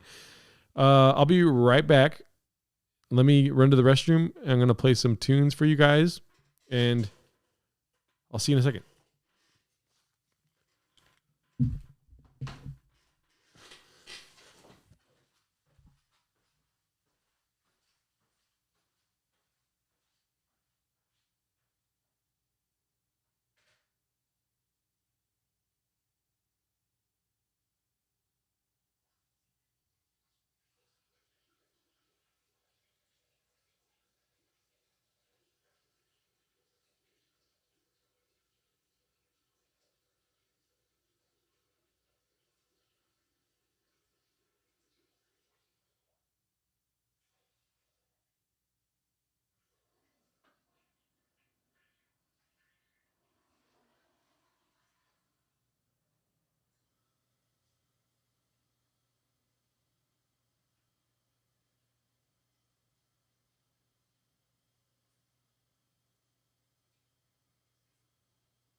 All right. Sorry, I was just drying my hands from washing it. I was just washing my hands after peeing in the toilet. Sorry for that. Let me just wash my hands here really quick. Yes. Nice and clean. I wash them every time. Every time I go to the restroom, I wash my hands, come back, say hello. That's what I do. I think Gerardo would do okay on JRE. I probably would have a fucking... Dude, I would have a heart attack if I went on Joe Rogan Experience. Unless you're talking about the other JRE. Alrighty. So, welcome back to the stream. I wanted to tell this story. Gerardo's stories, they kind of suck, honestly. Why does he talk? Sometimes he talks too much. So I went to get food before streaming today. After the whole security thing, after talking to the police, after going to the gym to go stare at women, you know what I mean? So I'm going to hide everything here. I'm going to act like I'm talking to her. So I went to get food after going to the gym, right? By the way, beautiful face. So I went to the gym and went to get food afterwards. And I go to this place all the time. You know, I ordered ahead of time. I order through DoorDash, do like a pickup for DoorDash because I get a discount since I am a Dasher. Breaking news, I DoorDash. So I go, I get the food, I eat there. They know me by name. They call me that one hairy guy, the little kid that needs a haircut, they say in Spanish. And the lady that usually works there is not there today. She always laughs whenever Cooney comes. Cooney tries to speak Spanish. She starts laughing. She's never seen her happy whenever I go by myself. She's just always like stone-faced and kind of upset with her life. But when Cooney shows up and starts speaking Spanish, starts laughing a lot. Cooney loves her too. Cooney like professes his love for this old woman every time. He's like, te amo, stuff like this in Spanish. And she goes, she's like an older brown jelly roll and a lot skinnier. Anyways, so I order my food ahead of time. I pick it up. It's ready when I get there. They say hello. And I say hello. I start eating my food and I notice that the guy is like looking at me while I'm eating my food. He's like, and also there's like something in his way. So he's going like this, you know what I mean? He's like doing that thing from the kitchen. And I'm like, whatever. I'm watching, you know, I'm reading 300 pages of evidence of Epstein files and whatnot from while I'm eating, I'm scrolling. And then every time I look up, I see this guy just like fucking, what the hell? What the fuck? Why is he doing that? Why does he keep like, dog, like you can just move to the side where there's not like an obstacle of sight and you can see me, you know, you can come talk to me if you want. There's nobody here. I'm literally the only customer right now. Anyways, he keeps doing that. And I'm like, whatever. I'm just going to keep eating. I'm starting to look at the food. Like, is there something wrong with the food? Did you guys not know it was going to be me? You guys are just fucking shitting in food and giving it to some random person. And I keep eating. And it's a weird experience. This moment we had was very strange. He kept doing that thing where he's like looking at me. I was like, is there shit on my face? Do you ever feel like you shit your pants possibly? Like you're in public and people keep looking at you and they're like pointing and talking like that's the fucking guy. And then you're like, did I shit my pants? You go to the restroom, you check your pants, everything's fine. You're like, why are they pointing at me weird? The only reason why people do that is because you shit your pants. I just farted. Anyway, so he keeps doing that. And then I start eating faster because I feel uncomfortable and I'm kind of scared, honestly. And I finish my food. My chair is still squeaking, which is annoying the fuck out of me, but it's fine. I'm not mad. I'm just upset. I'm disappointed. I finish my food. I always clean up after myself. I mean, I am such a good boy. I get peppers. I buy the jalapeno peppers that they upcharge on jalapeno peppers, which is not good. It shows that they're not doing great. You know what I mean? It's also an Albert's. Like, I don't know if you guys know this drama with Albert's. Used to be Alberto's. And then they had family drama. Bunch of cousins hated each other. Fucking, you know, Chilean, pico de gallo. One person didn't like the ingredients, so he left. And then this other guy was like, I got better ingredients, you fucking bitch. And then he made another place, and they got Albert's. They got Alfredo's, Alberto's, fucking Alejandro's, Super Alejandro's, Alessandro's. I swear to God, this is a huge thing in Southern California. This breaking up of a family kind of destroyed the legacy of Albert's. Whatever it was, Alberto's. I think it was Alberto's to begin with. And then like they were cousins that were in business together. They all broke up. So now I find myself inserted in this beef because this guy wants to look at me while I'm eating a burrito. I'm just trying to eat. Trying to get my protein inside me, daddy. Anyways, and so I'm eating. I finish. I start hurrying up, and then I finish. I start wiping down the table because I clean up. I'm a good boy, you know. And he's still trying to look at me. I'm like wiping the table. And I'm like, what the fuck, dude? Like, are they gonna hire me? Is this what it feels like to get hired at fucking Alessandro's? Super second Alessandro's, not affiliated with Alberto's. You know what I mean? And then I'm like, I'm trying to be different. I'm trying not to approach situations how I used to approach them. Now I try to think before acting, much like I did before every word I said on this podcast here today, this live stream. I thought about every word I said, and then I said them. And I was like, dude, don't just say goodbye. Say gracias, adios, right? And so I was like, all right, que te vaya bien, igualmente, right? All this stuff, right? So I'm finished. I get my tray, I throw it away, and I go, gracias. Have a great day. I say have a great day all the time. Have a great night. I say this stuff all the time. The guy starts laughing hard. And it was such a weird, I'm telling the story like I knew what was going to happen, but it's only because I experienced it. I didn't know at the time he was going to start laughing when I said, have a great night. I was like, have a great night. Like I felt like I was tucking him in when he started laughing. I'm like, I'm not tucking you in. I'm leaving. Like, I appreciate the food. You guys, I like the service I got today. Thank you. You kept staring at me. It was kind of weird, but it's fine. Have a great day. I thought, let bygones be bygones. At the end of the day, I want you to survive. It's a rough world out there. Epstein's out here fucking kids, dude. Have a great day. He is apparently not dead. Have a great day. I'm trying to just express, like, I appreciate you. Have a great day. He starts laughing. And it threw me off so much to the point where when I was leaving, I opened the door. I walked out of the door and I said, are you laughing? I said that out loud as if I wanted, like, you know, when you say something, you kind of whisper it under your breath. You're like, are you laughing? It wasn't that. It was me, like, my sense memory was like, I'm talking to this guy. So I said, are you laughing out loud? But then I'm also leaving and I closed the door. So I left that interaction on a cliffhanger where first of all, he shouldn't have laughed. Obviously, I responded to the laugh in a way that wasn't great. It's not becoming of me to say, are you laughing, fool? And then walk out the door. I didn't want that to happen. I simply wanted to wish him a great day. Great night, maybe I said. Now I'm reliving this moment over and over and over again. And then I see a security guard with chicken parm on his plate, a fucking paper plate. And I'm like, did I enter the upside down? Where's Will? Anyways, what do you guys think of that? Do you guys like that story? Who's this spicy baddie? G Gart World. Get to the point, dude. Turns out it was Adam Ray. Cook thought Gerardo was hitting on him. Sounds like you were looking for another reason to call ICE. Knowing corner gas entries you to a Canadian passport. Is this Gino's wife? No, it's just I was talking to her. Sorry about that. I don't know.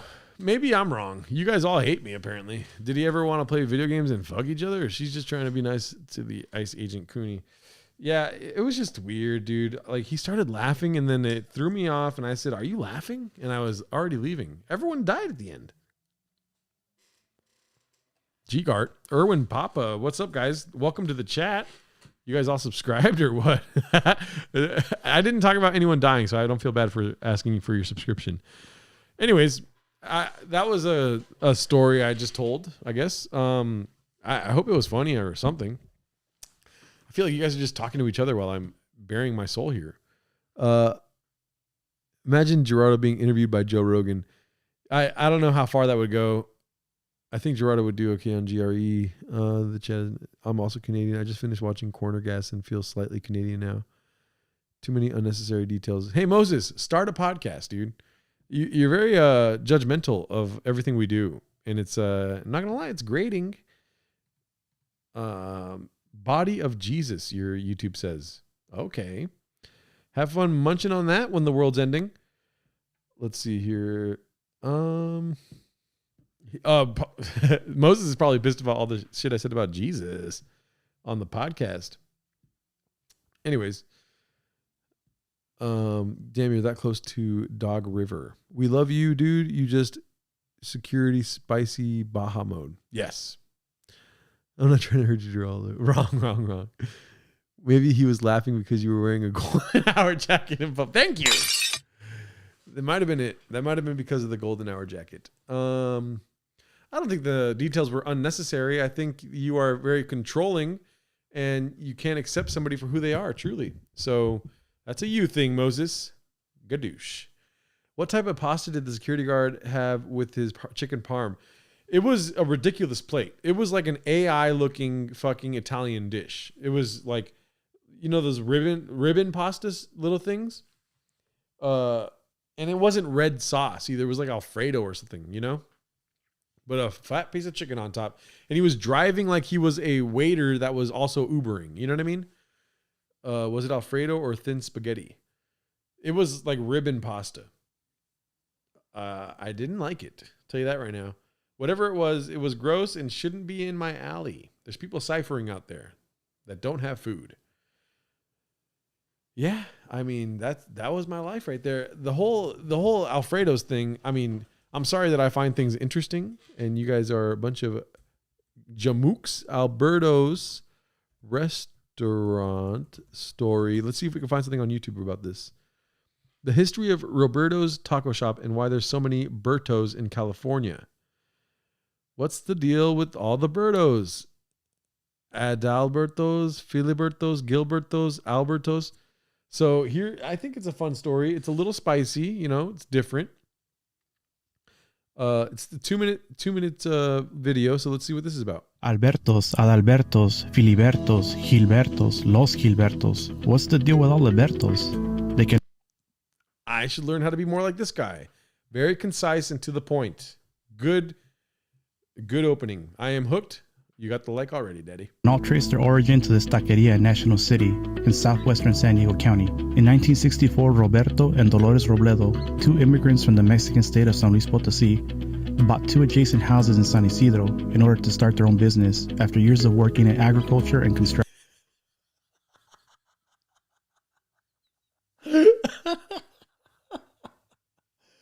Hey, Hachi Mishima that's very funny.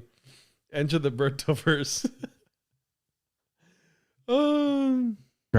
They opened a tortilleria in the front house while living with their children in the back house. They were very successful with their tortilla business and eventually opened their first restaurant, La Lomita, in 1968, with others quickly following. Whenever they bought a restaurant, they kept the name from the previous owners. However, when they opened their fifth restaurant in 1971, Dolores suggested they name the restaurant after Roberto, and Roberto's Taco Shop Numero Uno was founded. Roberto's Taco Shop always stressed fast food delivery with homemade flavors, and that concept was such a hit that they quickly expanded, and Roberto brought family and friends over from his hometown to work his taco shops. That's where it starts, dude. He brought family and friends from Mexico to work his taco shop. Big mistake. I think that's where the diversion happens, where they're like, yo, he's making too much money, bro. Let's do this. Albertos, Alejandros, Gilbertos.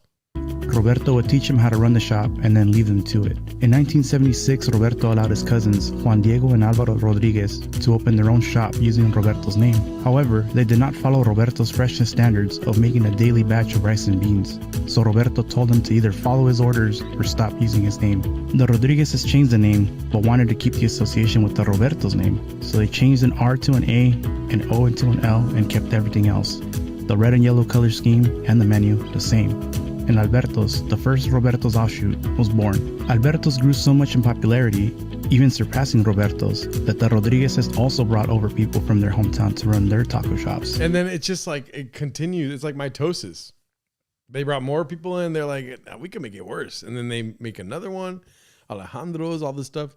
Eventually, those workers wanted to open their own restaurants and wanting to keep the association with the Alberto's name, modified the name further into all the variations of Bertos that are found today. As the Bertos offshoots evolved, so did their menu, which would grow to include many current favorites, including the California burrito and carne asada fries. So the next time you're satisfying your late night cravings at one of the many Bertos at Dot California and much of the Southwest, make sure to toast the OGs, Don Roberto and Doña Dolores Robledo, and Roberto's Taco Shop Numero Uno. Wow. Worth it. Let's see here. Burrito.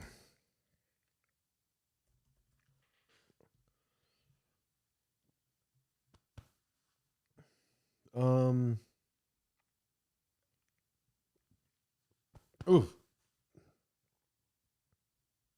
Yeah. They got big burritos, Daddy. Sorry, I got hiccups right now. Oh my gosh.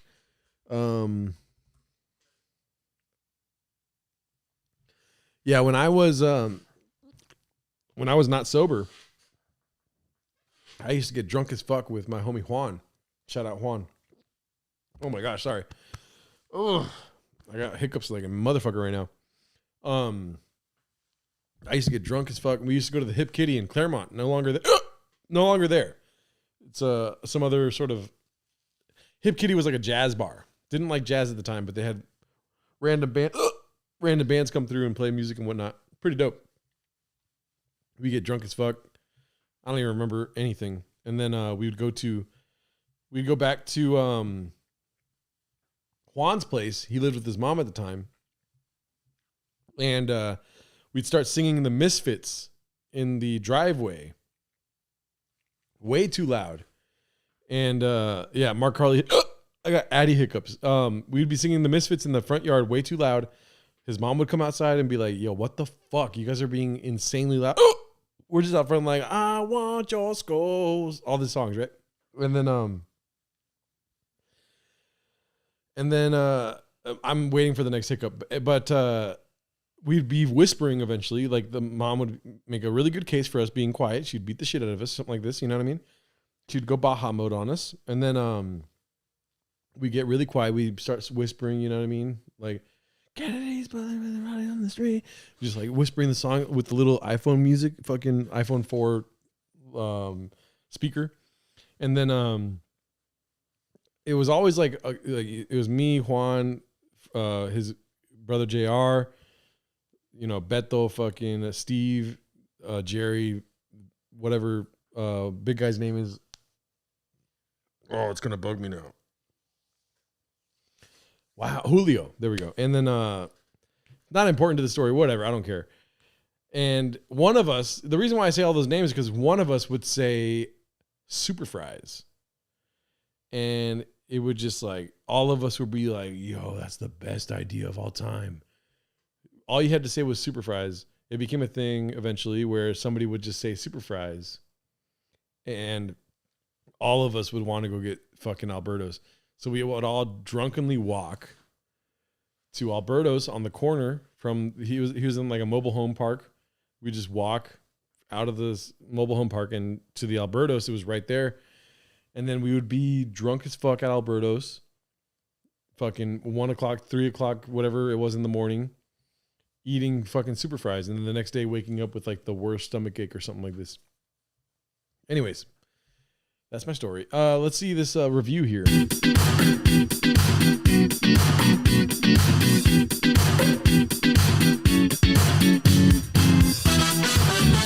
Welcome to 5 Minute Food Review. I'm your host, Joe.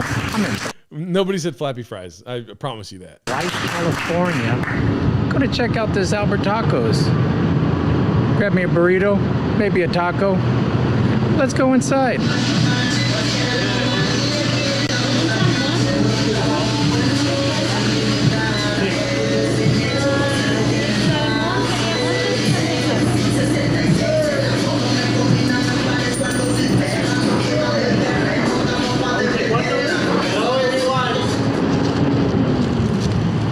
Got our food. That's hot out here. Let's go find somewhere it's nice and cool to sit. Dude, eat the fucking burrito. When you like market yourself as a 5-minute food review, I don't give a fuck about all this shit. You're just filling up time. I want to hear 5 minutes of burrito talk now, Daddy. I believe it's like over 100 degrees. It's hot.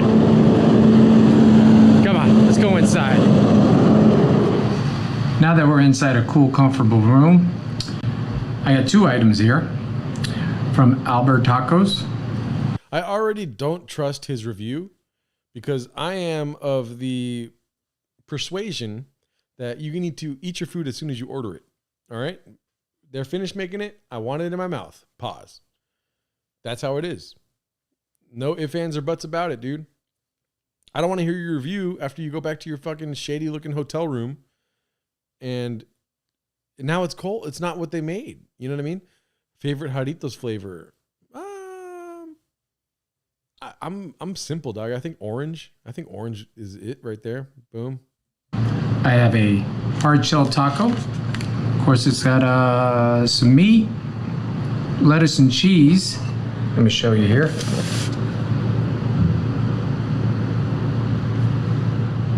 Let's give this a try. Looks good.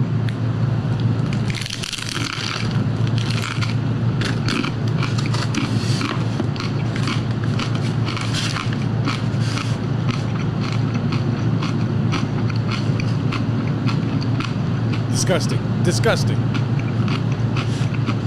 That's pretty good. That's a good taco. It's shredded beef.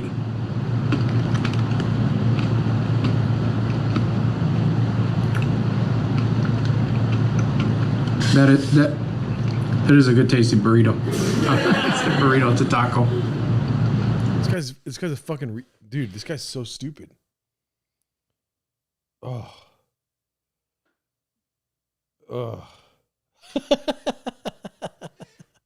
I don't trust an ICE agent looking dude review on tacos. Yeah, dude. I don't know. It's very weird. I don't know what personality type this is, but I'm glad I'm not that. I'd rather be insane. Mic up that chewing, daddy. That is a crunchy taco. It's tasty. It's delicious. I give that one 5 stars. There's one big burrito. Oh, that's what I ate earlier. Not from Ala Tacos or whatever the fuck he's at. It sounds like he's chewing ice. Yep. Let's give it a try. Well, here goes nothing. Wow, that is huge. There is something about a big burrito, dude, that everyone feels this way, right? This is everyone's face. The first time they see like a Chipotle burrito, just like, oh, fucking hey, that. What the fuck? I didn't know you were allowed to do this. What? I mean, that was my response to the first Chipotle burrito. Don't get me started on my experiences at Chipotle, because I will go all day. This is a 24-hour stream, so.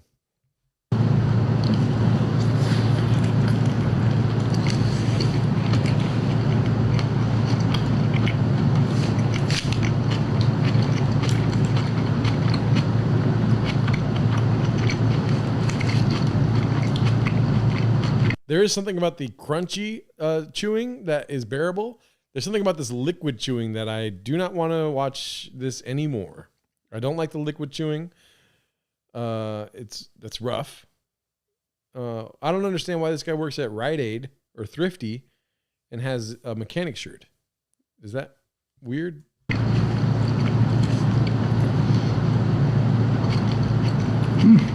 So far, so good. Hasn't disappointed yet. Haven't been disappointed yet.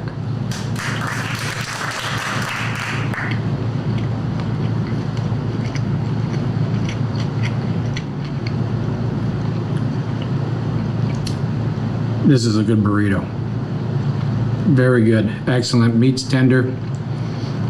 Tortilla's chewy. You can taste all the flavors with the pico de gallo and the guacamole that's in it. Let me see if I can give you a little bit of a picture here.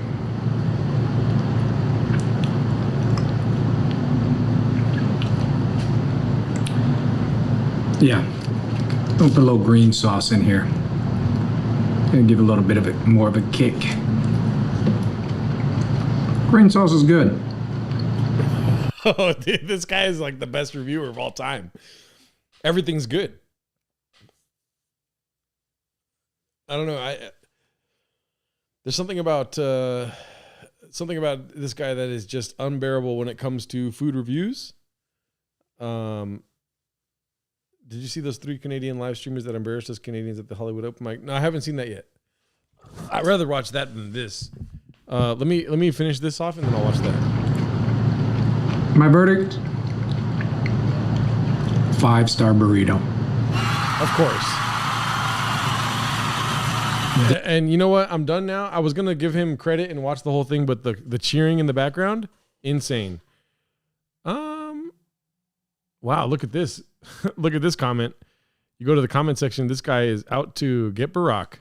Barack Obama had a police brutality done by Folsom Muslim hate crime just for me buying a Aldelbertos. I hate how violent Kings fans are.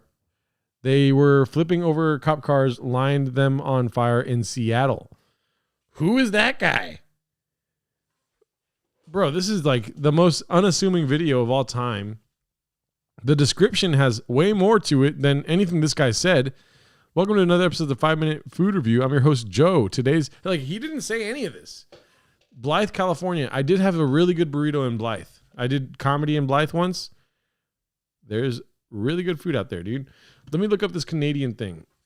Canadian open micers, Hollywood, the Hollywood comedy, I think it is. Why are open micers not funny? Okay, that's not what I want.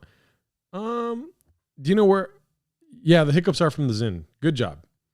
Let's see. Canadian open micers, Hollywood open mic. Oh, open mixers? No, I want open micers.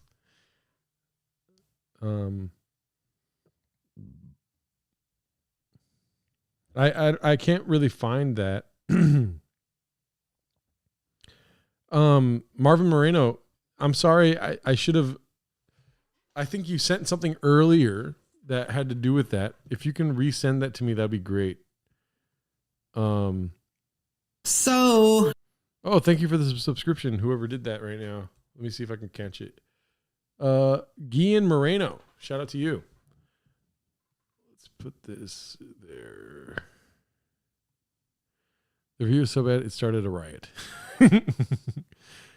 Let's see.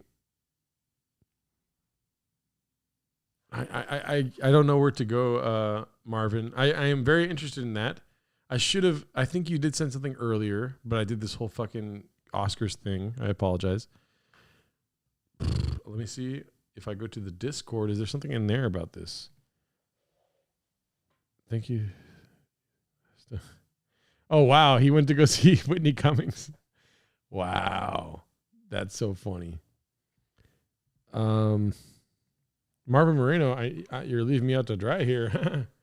Let's look up Canadian open micers.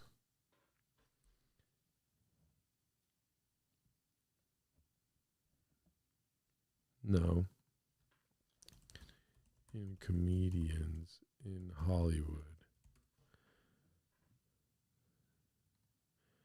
I mean, I can't find anything, dude. Reddit? Is it a Reddit thing?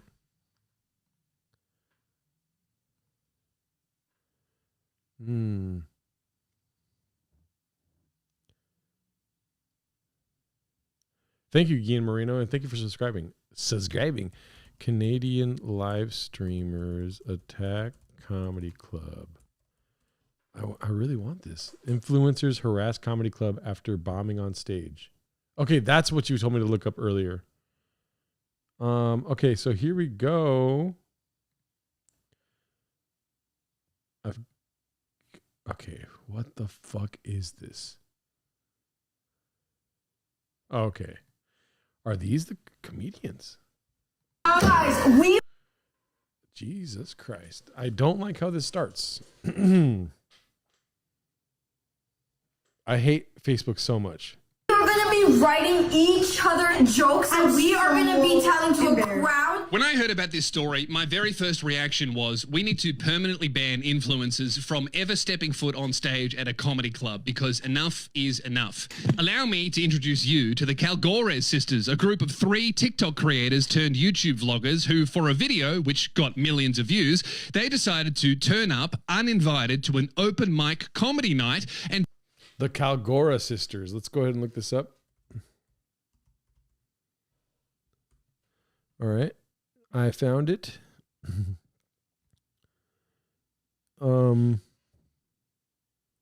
Okay, do open mic comedy. Okay, here we go. Sunday, how many laughs did you get? 0. Allie, how many laughs did you get? 0. We are so f***ed. It is 7:52. We booked stand-up comedy open mic at 9 p.m. So we have to be there in 1 hour, and we are writing each other's scripts. So there's 2 ways that we can go. I've been thinking about some jokes already, and I find them so funny, but I've heard some of Noah's jokes, and they're so unfunny that I'm gonna have to be doing this. So crowd. Totally guys, we are gonna be writing each other's fucking jokes, and we are gonna be telling. Oh my god. Oh man. There's no way they're not doing cocaine. Or they're on Adderall or something. You know what I mean? That's insane. Why are they all try to look like each other? They clearly are not similar in features, but they've all got the same sort of surgery to look like each other in a weird way. And this makes me happy to have curly hair. You know what I mean? Baddies on addies for sure. To a crowd, we are already comedians. Yeah. Self-proclaimed, YouTube proclaimed, everything proclaimed. We're comedians. If you call yourself funny though, does that make you unfunny? No, it's like you're as funny as no. What the f? Like that's like a bring out I sat here and I said I had straight hair. Does that make me have straight hair? Are you dumb? I'm gonna write that. Today I was talking to my sister. She's fucking stupid. We cannot fuck this up. Okay. This is in public, guys. We were brainstorming at dinner and this is what I got for Noah. His first line. I used to wet the bed.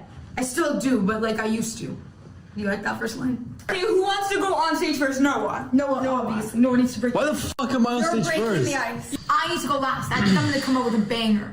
I need to go last. Can I go? This is what I got for Ellie's opener. My mom found a dildo and... No! That's what I'm opening. Yeah, so my mom found a dildo. We need to establish aura. You can't look like a pussy. You can't walk up there, say this is your mic. You can't walk up there and be like, my mom found a dildo. Because my mom found a dildo in my dresser. You know how hard that was to convince her it was my toothbrush? No, you have to say it like this. My mom found a dildo in my dresser this morning. Imagine how long it took me to convince her it was a fucking toothbrush. Okay, Keelia, what are you starting off with? I'm gonna say, hello, my name is Sunday. No, you're not using your script. Keelia, read one of mine. My girlfriend just sent me a text and she has dyslexia. It says she can't stab me anymore. Must have said she can't fuck me anymore. What do we do if we stutter? Oh, we just have to stutter the whole time so that you never get caught off guard. So I'm gonna walk up there and be like, hey, my name's Mitra. The other day, I was flying in here, so my arms hurt a little bit. You get it? That's fucking bad. That's bad. Come on, guys, get on the clock. Okay, hi, I'm Sunday. I'm already panicking, probably threw up Call on stage me. already. I probably already threw up. Can you write something just in case I throw up? You can call me Monday. Fine shit, though. No, you can. No. Hi, my name is Sunday. Some of you guys might know me by Sunday Fun Day. No, do the fine shit. Do the fine shit. That did not roll off the tongue. Wait, guys, are we going actually funny or are we going really just embarrassing? Both. Oh, shit, because I have some really bad ones for you, Ellie. Amazing. Like, wow, I gotta give a lot to stand-up comedians. Personally, I love sitting down. I have a funny one. Okay. Damn, this is going ass. I never said I was good at stand-up comedy. Someone give me a chair. That's actually good. Yes. This is what you're saying. As you can see, I'm brains, not beauty and brains. No, I'm beauty, not beauty and brains. Because you're really beautiful. I'm brains. Guys, I'm not actually smart. I just didn't. Like, I understand that they're young, you know what I mean? And they're interested in doing comedy. But just because you built an airplane yesterday doesn't mean you shouldn't expect it to work. You know what I mean? These people suck. Like, they suck. They're stupid. I hate it. And I'm going to watch the whole thing. I can't. There's something about starting comedy to begin with that is exciting and it's fun, and you're with your friends and you're doing this thing where you're like, I'm going to go on stage and say like, have you guys ever heard Arnold Schwarzenegger's voice? And my name's Arnold. And then all your friends are laughing because it's really dumb. But then when you get on stage, you realize what it is, and it is not funny. It is stupid. It's not challenging anyone's like thoughts on cleverness. It's very dumb. And now you just look like the dumb guy, as opposed to everyone knowing you're not the dumb guy and you're doing something that a dumb guy would do.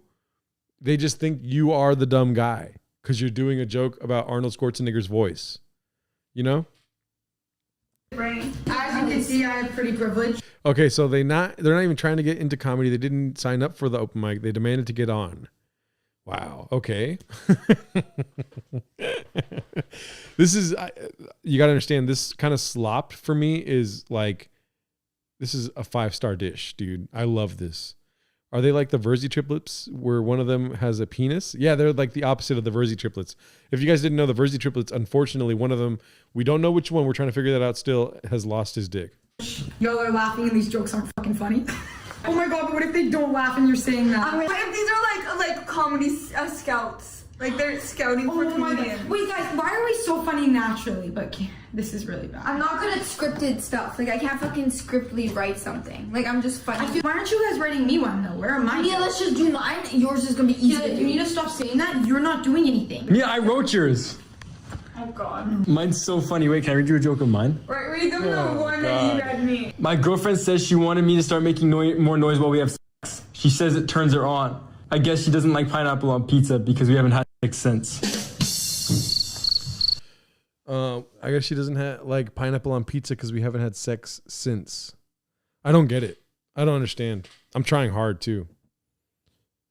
So okay, wait, let me. I don't want to rewind a lot of this, but I do want to try to get this joke. Oh god. Mine's so funny. Wait, can I read you a joke of mine? Right, read them the one that you read me. My girlfriend says she wanted me to start making more noise while we have sex. She says it turns her on. I guess she doesn't like pineapple on pizza because we haven't had sex since. So pineapple on pizza.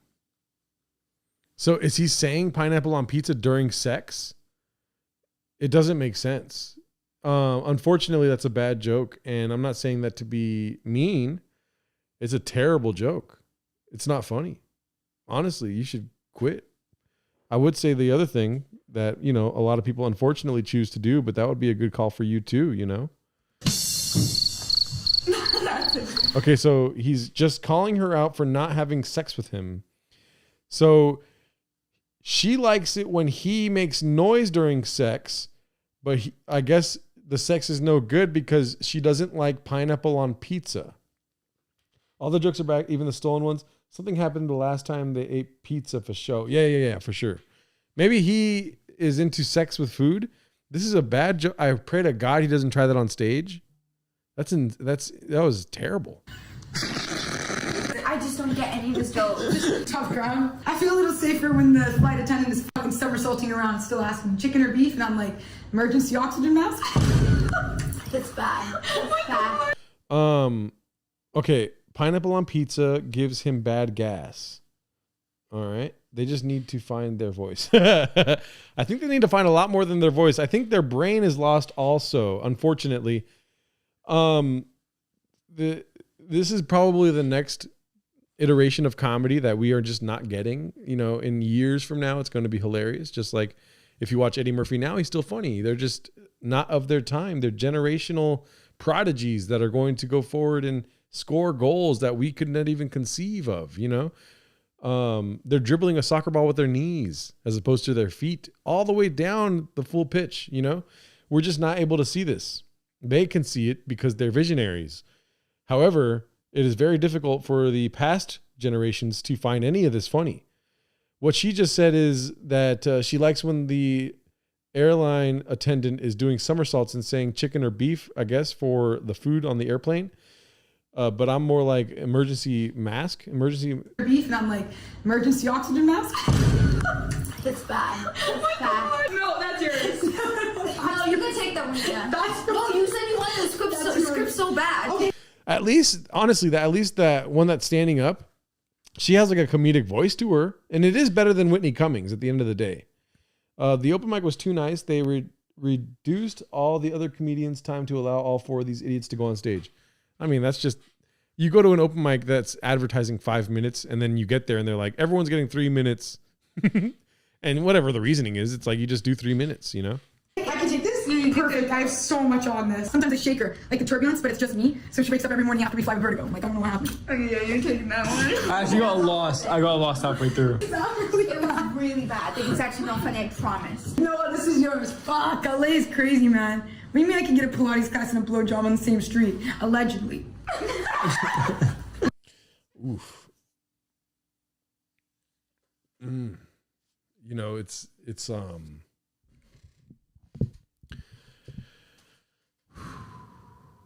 It sucks. It's bad because even if they were doing comedy for 4 years, like at a stand-up comedy type environment, they would still find that funny, you know? Maybe I'm not giving them enough credit. Maybe they will understand that that's hack eventually, and that it's just so dumb, you know?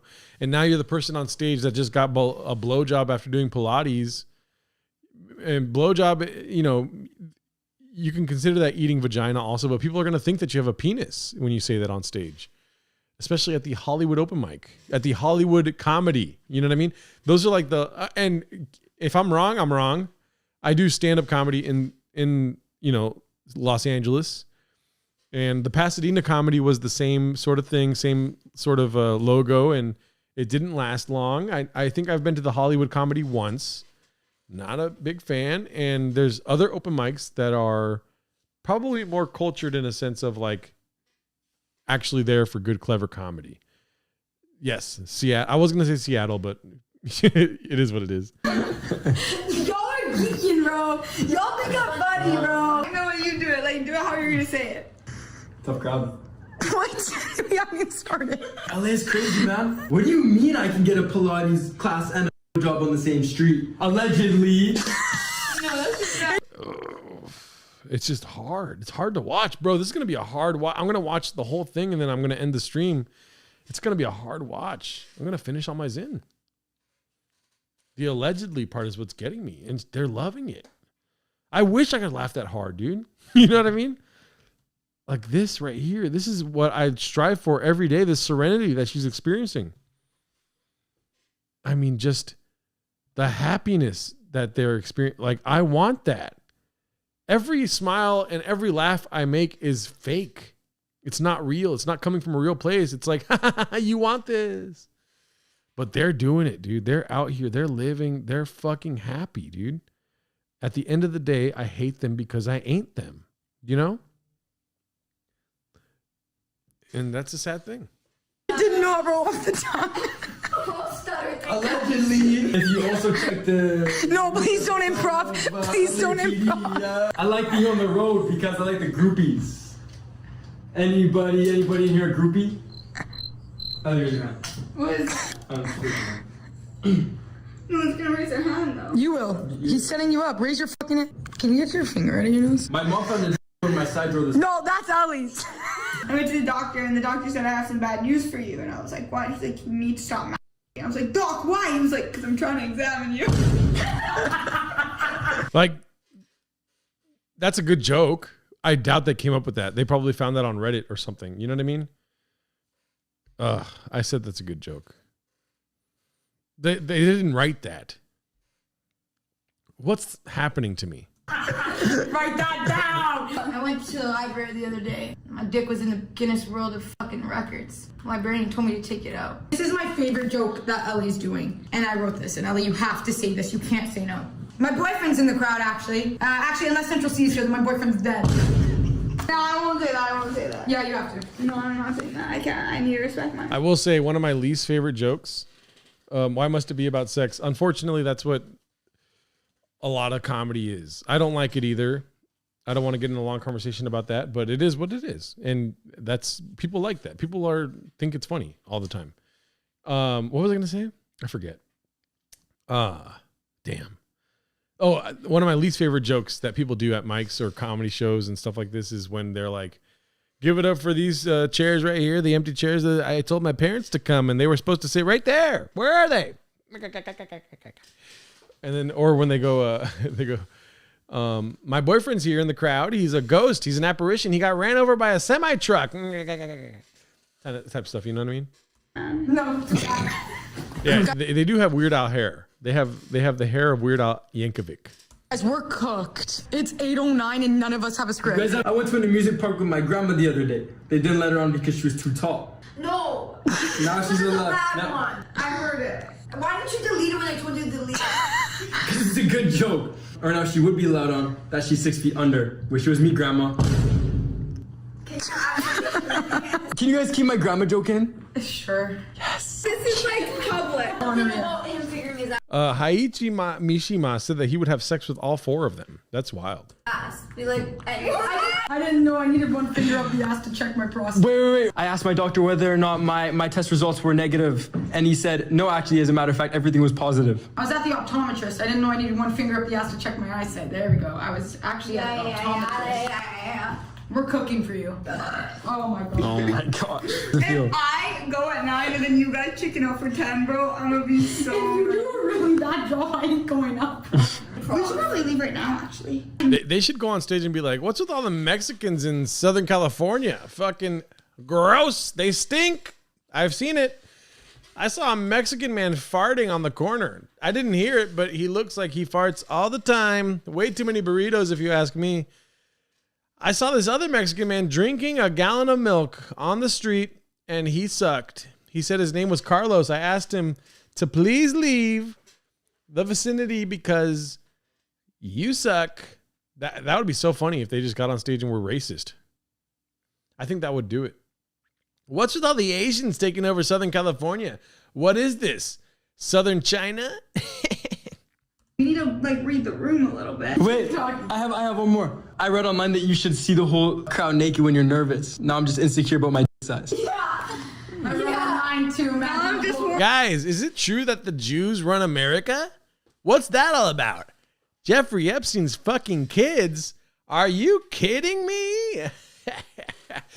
Oh my God, if Jeffrey Epstein saw me and my sisters, we're cooked. Southern, what is this, Wuhan? Yeah, if they did a Trump impression, I feel like that would kill, you know? Oh yeah, I'm a young girl. People see me walking on the streets and they immediately think of sex, just like me, Donald Trump. I think of sex every moment of the day. Grab him by the pussy, they say. Grab him by the pussy. I was told to grab the pussy. If they went on stage and did that, I would have respect for them. Try it out. You're doing a bunch of jokes that suck ass. And unfortunately, when you do that on stage, it turns out you suck ass.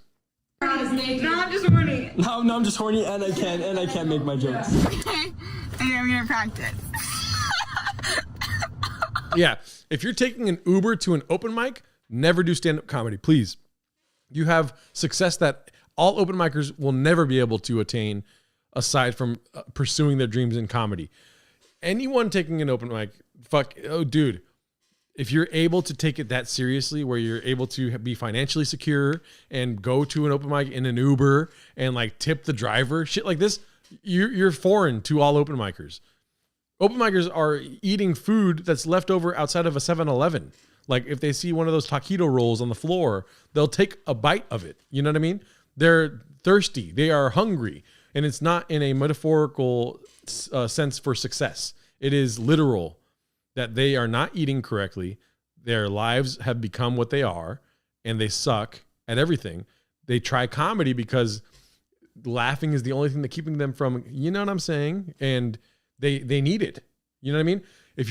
I can't imagine ever when I started comedy going to an open mic in an Uber. This is their first open mic and they're going in an Uber. You're choosing to make your life go downhill quickly. The experience you get at an open mic is something you can't return. You know what I mean? It's not the library.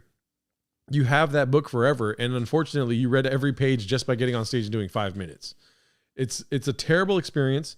And you know what? Maybe they go back to wherever they come from and they have this fund of money, whatever. They're able to do their nails and have their jewelry and do their faces and hair and be perfect wherever the fuck they are from. But this is all bad. It has bad written all over it. And as far as my consumption of it, I'm watching this. I do not like it. I hate these people. I don't want them around open mics. Open micers see them and they get a step closer to ending it all. You know what I mean? They live a life that open micers wish to attain through their success of comedy. And they're coming to shit on these open micers night. And at the end of the day, I control what I can control. And what they do is their choice and this and that, whatever. I'm being very hypercritical of it, but it just sucks. They suck. I hate them. And I'm doing what I can to demote them socially as best I can. Because this is disgusting behavior. Just the Uber ride. I haven't even seen them get on stage yet. But the fact that they're happy going to an open mic, they're going to suck. You know what I mean? Life sucks before you start doing comedy. And maybe I'm wrong. Oh, there we go. This lady's starting to get it. She's like, guys, do you understand what we're doing right now? We're going to go around a bunch of creepy guys that are going to be accused of sexual assault later in their lives. These people are making jokes about pizza boxes not fitting in trash cans. These people are losing it mentally, and we are thinking that it's going to be a good time. It's not a good time. She probably understands how bad of a time it is going to be, and she's watching them enjoy themselves, and she is having this spiritual experience of, holy shit, where am I right now? That's what it should feel like. You guys are so screwed. Stage fright. Okay, let's get started. I can't hear you. Hi, my name's Allie. Actually, my name's Demetra for the record.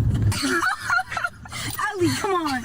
Imagine when you're on stage. You only have 5 minutes. Okay, ready? Yeah. My mom found a That's so bad. My mom found a in my side drawer this morning. Imagine how long it took me to convince her it was a toothbrush. Oh my God. Just a joke, right? By the way, the Uber driver is rock hard. The Uber driver is like, holy shit. What is it? Bro. When he's driving up to the unfortunate metaphorical corner that they're standing on waiting for the Uber ride, he's going, bro. No. Wrong. Let us go. And then he's going to, they probably edited all this out, but the Uber driver is convincing them that an open mic is a bad idea. Guys, bro, come back to my place. I have mansion up in Beverly Hills. I swear to God, I'm not going to kill you. It's going to be a good time. Open mic is for crazy, dead, just terrible people. They are racist. They are crazy, sexist, homophobic people. You're going to hear the N-word 5 times tonight. Prophecy. The prophecy from an Uber driver is telling you will hear the N-word 5 times tonight from light-skinned people, from white people. They will say the N-word, I'm going to say 7 times tonight. I'm pulling up to the Hollywood comedy. I see the people outside. Yes, these are N-word sayers, and they're going to call you the F-word for gay people. Yes. But honestly, you guys are very funny. This is very good comedy. I'm hearing you telling me your jokes. Do not look at my pants. I am rock hard right now. But what do you guys say we go back to my place and kick it? Disgusting. I have a couple of sisters. Should have blamed it on them. People keep mistaking me as my sister. I'm like, damn, I didn't know I was that fucking ugly. My boyfriend's in the crowd. Hey, actually, if Central C's here, my boyfriend's dead. Speaking about celebrities, anyone heard of the Caligari sisters? I said, anyone heard of the Caligari sisters? Is that you, girls? Yeah. No, it's not. I'm a Canadian and proud. There's so many fake stereotypes about us. Like we live in igloos, we say hey, we suck dick. Oh no, now the other one's laughing. They're bringing her back to the dark side. There's hope in her eyes again. Lose all hope, young Padawan. You have so much ahead of you in life. Just jump out of the car and suffer the damages that happen when you do that. Oh, God. Canadians be sucking dick, though. That's for sure. Yep. Facts, thick nectar. Igloos, we say hey, we suck dick. My boyfriend loves my curly hair. And then he finds out the carpets match the drapes, and all of a sudden he doesn't want to explore the jungle. Come on, man, where's Tarzan? I need a... That's so bad. Only me is laughing because she's real. How is it, sir? Do you think we're going to get a lot of laughs? That's pretty good. Really? Oh, you're going to do it right now? Yeah, right now, no practice. Oh, okay, that's good. Was it good? No, that was good. Really? Even the dildo part? For the crowd, yes. For the crowd? All right. Just for Any part where you're like, oh, Yeah. Did you like not laugh at any part? Like, did you think any part was not funny? Well, some I didn't get because you were not saying the full word. No, at least I like practice, you know? Was I good with the delivery, though? No, yeah, you were. Okay, thank you. That's pretty good. Perfect, because we're here. Amazing. Okay. Wow. Thank you, sir. What do you rate it? I give it an 8.5. Oh, my God. Thank you, sir. Thank you so much, sir. welcome. Have an amazing day. compliments to the driver there. He's getting a tip. He's going to get tipped. They're going to tip him. They need the mentorship of Casey Casperson. Yes. He rated their looks. Yeah, dude, I'm telling you, that driver, he was so horny, he had an accent the first time he talked. And then after that, he lost his accent. You guys noticed that? He all of a sudden had no accent. Oh, shit. I got to see if I know anyone here. Thank you, sir. Thank you so much, sir. Have an amazing day. They look familiar. Oh, my God. This is not good, dude. This is very accurate depiction of what it feels like walking into an open mic. Wow. I expected one sad person, not 4 attractive people. Are you filming them seeing us? Driver just wants to get the tip wet. That's true. I'm fat. My dad is Tim Horton. My father is Papa John. This is great. I mean, if I was the comic and they posted this, I would be so mad. Unfortunately, I mean, I shouldn't be. Whatever. Like, I would just be so mad. I hate when people do the vlog stuff. Every time I see it, when they're vlogging at an open mic or something like this, unless they're a comedian, when it's people that just try comedy and they put up a vlog, I'm too proud to admit it, but I do not like it. Do your thing. Get your money, whatever. But dog, please don't post my shit up there. I bombed. I did terrible. I want these women on JRE discussing the state of stand-up comedy and ticket sales. Yes. Is this some sort of like reaction video? No, we're gonna be performing for you guys. Bro, don't ever talk at an open mic. Oh, dude. I've said this a lot, and I've said before, if you're going to an open mic, you better be performing. Because if you're not performing at an open mic, what are you doing there, dude? And when people start talking to me, when I'm in this crowd at an open mic, I do not respond. I just sit there and I stare. And I'm sorry, I'm here with you. I understand these are hard times. We are both at an open mic right now. Nothing's really working out. And I'm watching you perform. I'm not going to say anything. I'm going to sit here. We're both going to sit in this awkward moment. And I'm here. I'm listening. I'm here for you. I'm not on my phone. I'm staring at you directly in the eyes. And you're not getting a response, unfortunately. Adam, welcome to the chat. Talking about Whitney Cummings B. I think Whitney Cummings is cosplaying as a young Canadian woman. How many open micers ended their lives this night? I'll tell you, a couple of them got pretty close. Oh, yeah. You see success walk in the door and you think to yourself, where the fuck am I in life? What if a couple just wants to go and have a drink and appetizers? Go to a comedy show. So, dude, Netflix exists. Watch Netflix for the night. If you want bad comedy, put on some Brendan Schaub. Watch Tom Segura's latest special. You know what I mean? There's something for everyone out there. Honestly, if you're going to ask Gerardo's advice to you is never go to an open mic unless you're performing.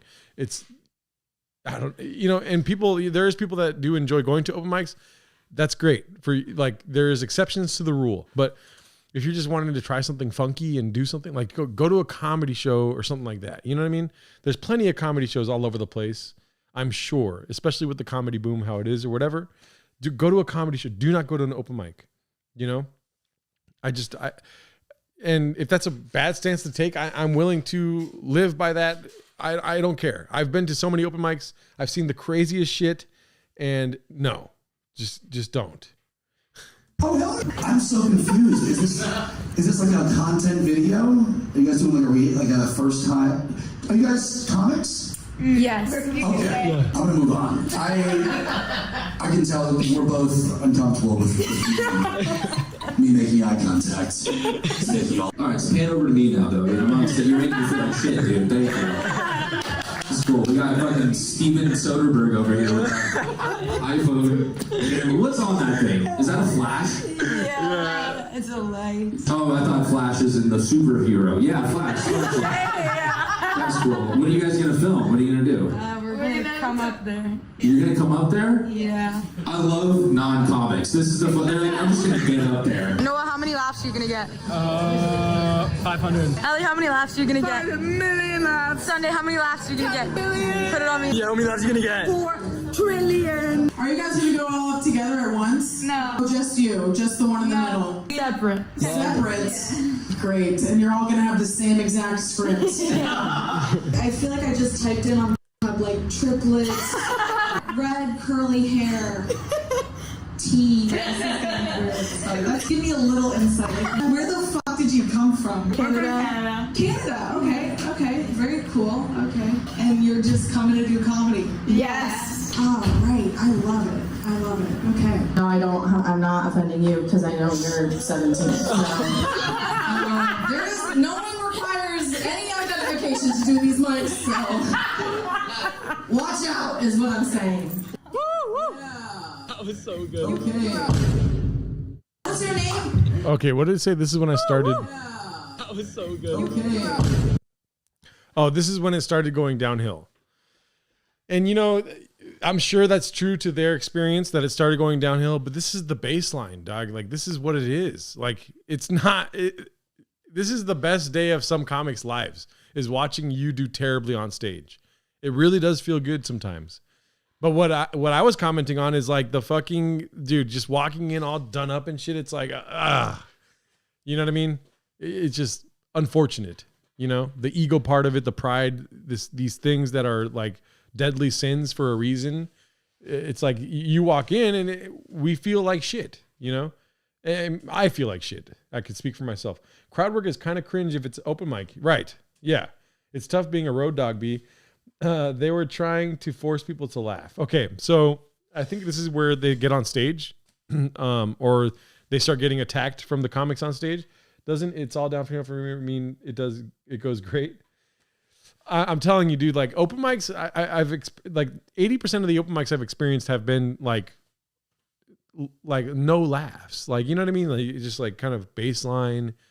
We're all here. We're in it together. Drunken crowds at bars type thing. And nobody cares. Drunk people say whatever the fuck they want. So you can say like, I wouldn't heckle at an open mic or whatever. It happens a lot and it sucks. And now it's more, there's more of a guardrail around stand-up comedy as opposed to when I first started doing it. Now there's places you go where there's only comedy because when comedy attacks a restaurant or like a fucking other place, and they still have those things, it's just like, it's fucked. The second time I ever did comedy, I got drunk as fuck and I did stand-up at a restaurant in Fontana. And they had a separate room. This is way back in 2014. They had a separate room because they already knew that the chaos that happens if regular patrons were to see open mic comedians say the craziest shit on stage. And by crazy, I don't wish to expand on that. It's just imagine the worst things ever said. And that's typically what you can expect from an open mic. You can see it while it's happening. They're doing their setup. They're going through the joke and you're like, this joke is going to involve, and then they say it. You know what I mean? What's your name? Noah. Okay, the Noah, the Canadians, the hot Canadians, okay. I used to wet the bed. I still do, but I mean, I used to. It was a lot more acceptable when I was a kid. People used to ask me if I had a nightmare. Now they just send me to get checked. I used to be a baker, but I couldn't make enough dough. So now I sell cocaine. That's a joke. I will say, I do like this girl's laughing. That's fucking funny. Like if this was a movie, if this was like a deleted scene from The Joker, that's pretty great. Her just being like, I hate her. I said her. He looks like a female. I hate his outfit. Ice cream, huh? Ice cream everywhere, huh? Somebody sent me a friend request right now. What does that mean on Discord? I didn't know we had friends on Discord.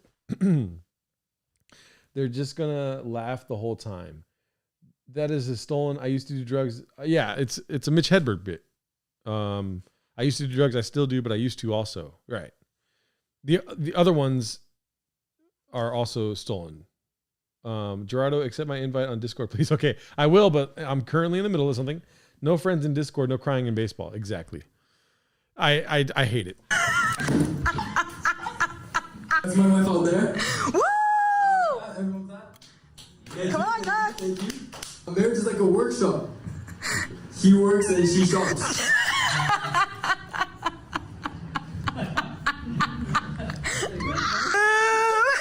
She broke up with me this week. Something about don't finger me like this. Don't finger me like this. That's so bad. They all laughed when I said I wanted to be a comedian. And they're all laughing now. I mean, this is grating. Oh, that laugh is at him, not from his stand-up. No, they're laughing because of his stand-up. Like, they all know each other. So it's like they're masturbating in front of a room full of degenerate comics. And the other comics are like, I'm working at things and that sucked. That sucked ass. He has the hair of a young lesbian woman. True. When Tony went on Rick Glassman's pod, he complained about this exactly. The friends in the back are the only ones laughing.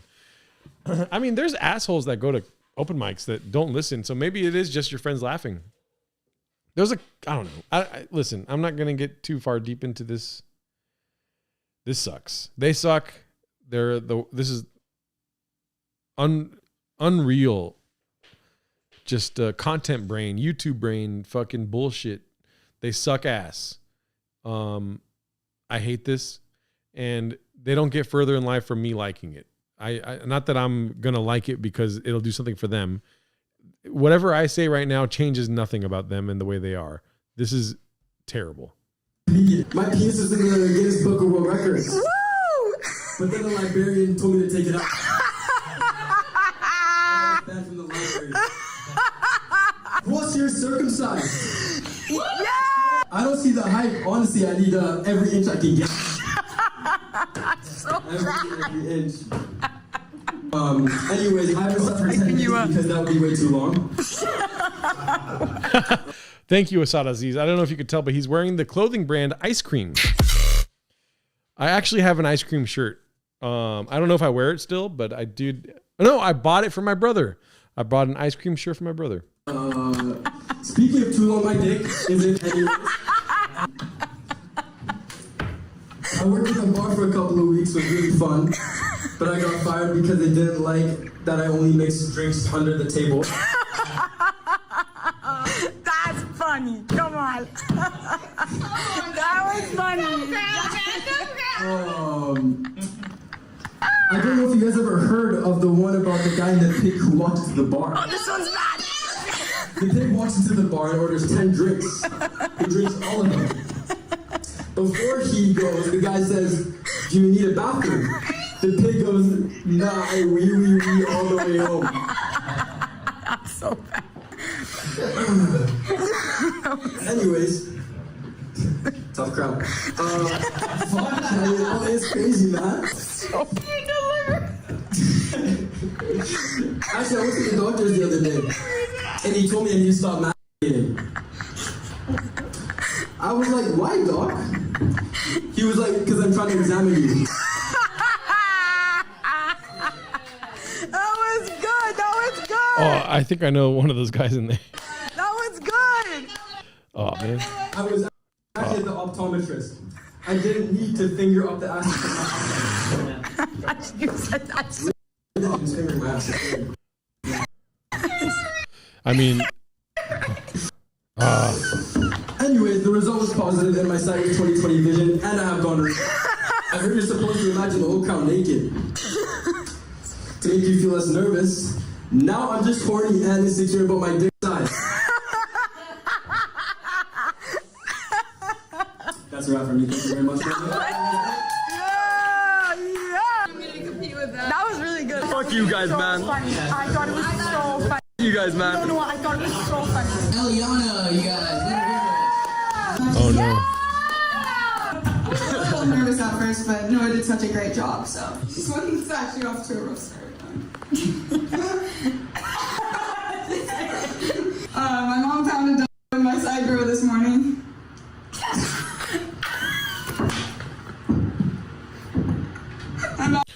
Oh my God, that was hilarious, dude. That was so fucking funny. That is great. Oh my God.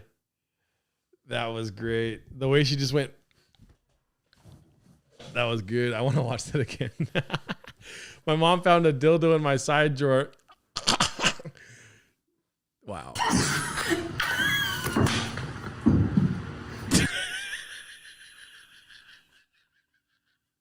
She sucks ass. Oh man, that was. Oh my God, I'm losing it. That made me laugh. Imagine how long it took me to convince her it was just a toothbrush. Yeah, everyone's out now. Everyone in the room is like, fuck these people.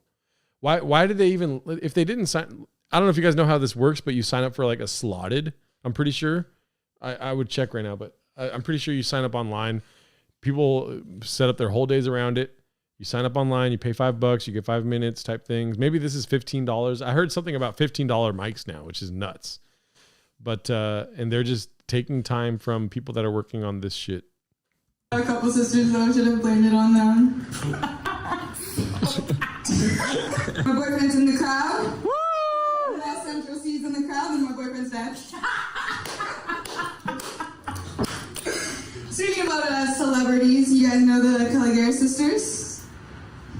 I said speaking of celebrities! Oh, those chicks are funny as fuck. Tough crowd. Is that?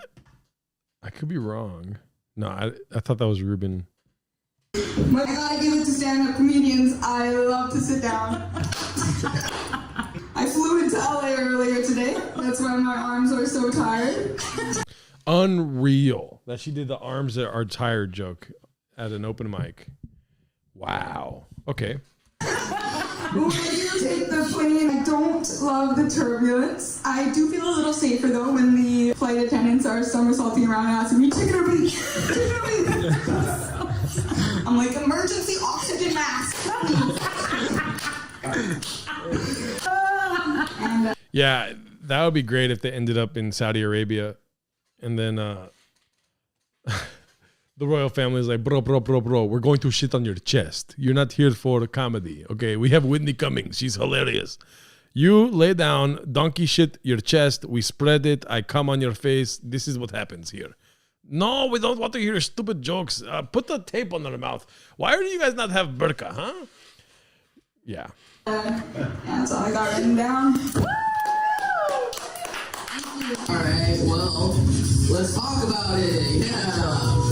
That's I feel like you guys saw Jersey Shore and like that's what we're doing. That's what we're doing. I'm allergic to nuts. Anyways, I am looking for a man. It's kind of hard when your sister looks exactly like you, though. It's my sister's right there. You guys have heard this. They'll approach her, they'll talk her up, be flirting with her. Life depends on you. You're so fucking sexy. I've never seen a hotter girl in my life. If you pinned 1,000 girls on that wall right now, I'd pick you. Then she rejects them and you trust me. You're so fucking sexy. I've never seen somebody fucking love you more. Like, I will give it up for her. She's not, she did go to the phone first, but then she's cooking. She's got like good energy on stage. She could probably be funny if she had any wit or about her, if she was clever. Maybe she is. I just don't understand it. Maybe she's in the early developing phase of life. And she's like, what is she, 10 years old, dude? What the fuck? She's actually got like some sort of comedy juice to her, dude. It's just unfortunate that she went third. I wish she would have went first. It would have gave a whole different sort of perspective around the group that just entered this room, Well, I just saw you with a heart on, talking to my sister right there. Now you're trying to tell me I'm your only girl. I don't know why I have become a man. Who here has siblings? These girls look like they have siblings. That's amazing. Yeah, they actually wrote this script for me today, every line, so that's why these jokes aren't funny. But I saw this conspiracy theory. The reason Edward isn't attracted to Bella's period blood is because it's like a different type of blood. And they're like, yeah, obviously he's not going to be attracted to it because it's like coming out of her vagina or whatever. I'm like, okay, whatever. You cannot tell me Edward doesn't go crazy when Bella's got the regs. Come on. This is her first time at a comedy stand-up show, if you guys couldn't tell. And I really love how everybody refuses to laugh and then expects people to like piss themselves laughing at you. And they come on the stage and like, I'm so ready for this, but like you weren't laughing when you were sitting there, so I don't know what you were expecting. I was actually pity laughing earlier, and then I realized nobody's gonna pity laugh for me. Fuck you guys, everybody. I'm telling you, this one, she has the most promise to be a comedian. She's doing bad, and she started saying, fuck everyone in this room. That's what it feels like. Granted, you shouldn't use that instinct, but, it does look like me doing on stage, comedy on stage after not getting a haircut for 3 years. They used AI to write their sets, and it just Stole jokes. Here's the thing about stand-up, guys. It takes 10 years. Why are you mad, bro? Yeah, I mean, no, it makes sense. I did a lot of that. Granted, I think I kind of did it enough to where I can probably be funny about it. You got to be kind of self-deprecating when you're saying fuck everyone in this room, and you got to figure out how to do that. And I'm not good at it. I usually reserve fuck everyone here for a bomb. But I do appreciate if that's not like written, you know what I mean? She's starting to be a little honest. Granted, nobody agrees with your perspective. You're on stage saying, I was pity laughing for the real comedians here. And when we're on stage, you're not laughing at all because you're so convinced that you and your group are funny. It's just not funny. And they're helping you by not laughing. You know, it's hard to get around that. But like somebody that does not want to laugh at you, I actually like that, because then if I do get them to laugh, gotcha, bitch, you know? Maybe if we pity laugh a little bit more, we'd all be on a stand-up comedy show. What do you do for a living, sir? What do any of you guys doing? Oh, I have to ask the question for the script. You right there. What do you do for a living, sir? I'm marketing, okay. Maybe if you laughed at my jokes, I'm gonna give everybody credit though, because I didn't hear any laughs for practically anybody. And that's the stubbornness that gets you to places like this. Thank you guys. She's learning, guys. She's learning. What is your name so I can bring you up here already? Sunday. All right, guys. Let's go, Sunday! Yeah! Hi, guys. My name is Sunday. This is the first time I'm reading the script, so let's see what my sisters got for me. Hi, I'm Sunday. I'm 22, even though I do look 12. Sometimes I pull that card when I'm not interested in someone. They never care, though. Sometimes they like me even more. I mean, it's such a crazy outfit to wear on stage. You know, insane to wear this on stage at an open mic. These girls deserve the world and a few bookings at the secret show with Brian Redband. I can't watch her. I feel like I belong on the files just seeing it. I know. The first one was the wildest one. It's just, it's so wrong. Why are you wearing this on stage? Baggy clothes. I always tell people they're funnier than Tony. What's up, Truck Flip? Good to see you. Yeah, I'm 22, so some of my friends are actually starting to have kids, which is fucking crazy. Actually, a couple days ago, my best friend called me and was like, hey, do you want to be the bridesmaid of my wedding? I was like, when the f*** are you getting married? What? I started thinking, I just over my sister. I hate when people say, like, oh, man. I can't stand people that talk to the comic on stage, dude. Oh, I know that people like that. Like, you know, if you're doing, you know, crowd work, stuff like this. Inshallah, brother, they will have different outfits for the Riyadh Comedy Festival. I wonder if they did like a circuit. They did like 5 mics in one night, just like a fucking, dude, just carpet bombing Hollywood, dude. they're trying so hard to have kids. Like, so you've been like all day. That's amazing. That's great to hear. I'd love to hear that. Don't stick to the script. I love kids though. Actually, I don't. She doesn't like kids. My least favorite type of kids are the ones who try to look on your phone when you're on it. Like, fuck off. You're watching some shit. You did that stuff to yourself. You know when you're watching a movie and the person dies and that shit's messed up? I get sad for sure, but if a dog dies, I'll send a hit up for the producer. Bro, keep reading, bro. I was laughing at Truck Flip. I don't know what the fuck they were saying, but Truck Flip had a funny comment that I'm not going to read. I never said I was good at stand-up comedy. So somebody give me a fucking chair. 2 of them said the same joke. Crazy. You're gonna be amazing at sit-down comedy, okay? I threw a boomerang a few days ago. Mark Ramirez said, I have hemorrhoids that are older. I didn't see that. I now live in content fear.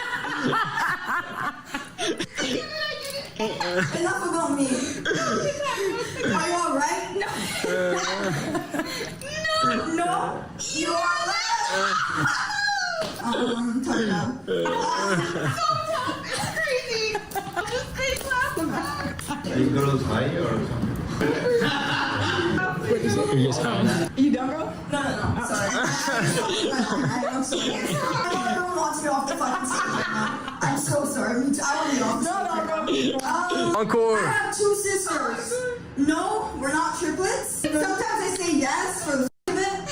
Sometimes people come up to us, they're like, hey, oh my god, What? I just triplets, like this is the best day of my life. And then like I feel like shit to say no, we're not triplets. And we go to Vegas all the time actually. And when we're in Vegas, people start gambling because of us. They're like, triplets, like that's luck, bro. And I'm like, okay, you know what? F it, gamble. Fucking gamble, bro. Fucking gamble. Sure. And I feel bad to break it to them. I'm like, okay, yeah, you know what? Hit that jackpot, man. Hit that jackpot. Why are you improving? Hold on, let me re-see that line. Oh my God. There's nothing worse than somebody like doing terribly and they won't get off stage. There's a lot of things worse. You know, there's a lot of things that are worse than that. But, you know, it's in that moment where you're like, it can't get worse than this. They're doing terribly and they won't get off the stage. God help me. I'm going to swallow a revolver when I get home. I've made the choice now. Thank God they're not getting off stage yet, because if I had my choice about me, I would drive home right now.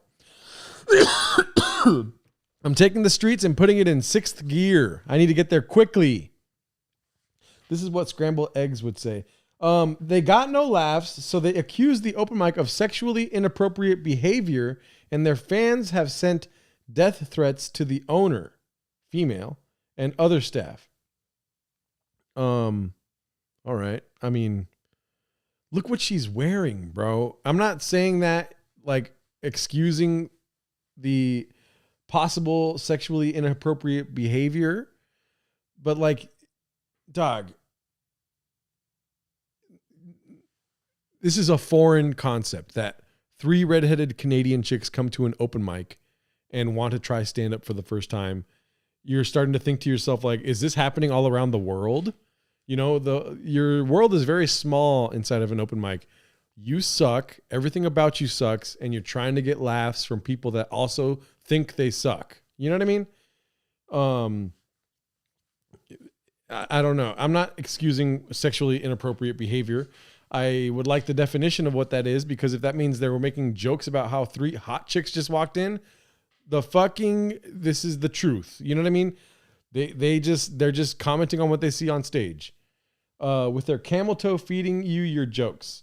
I definitely wouldn't want to be seeing these ones at a stand-up. I wasn't picturing this scenario.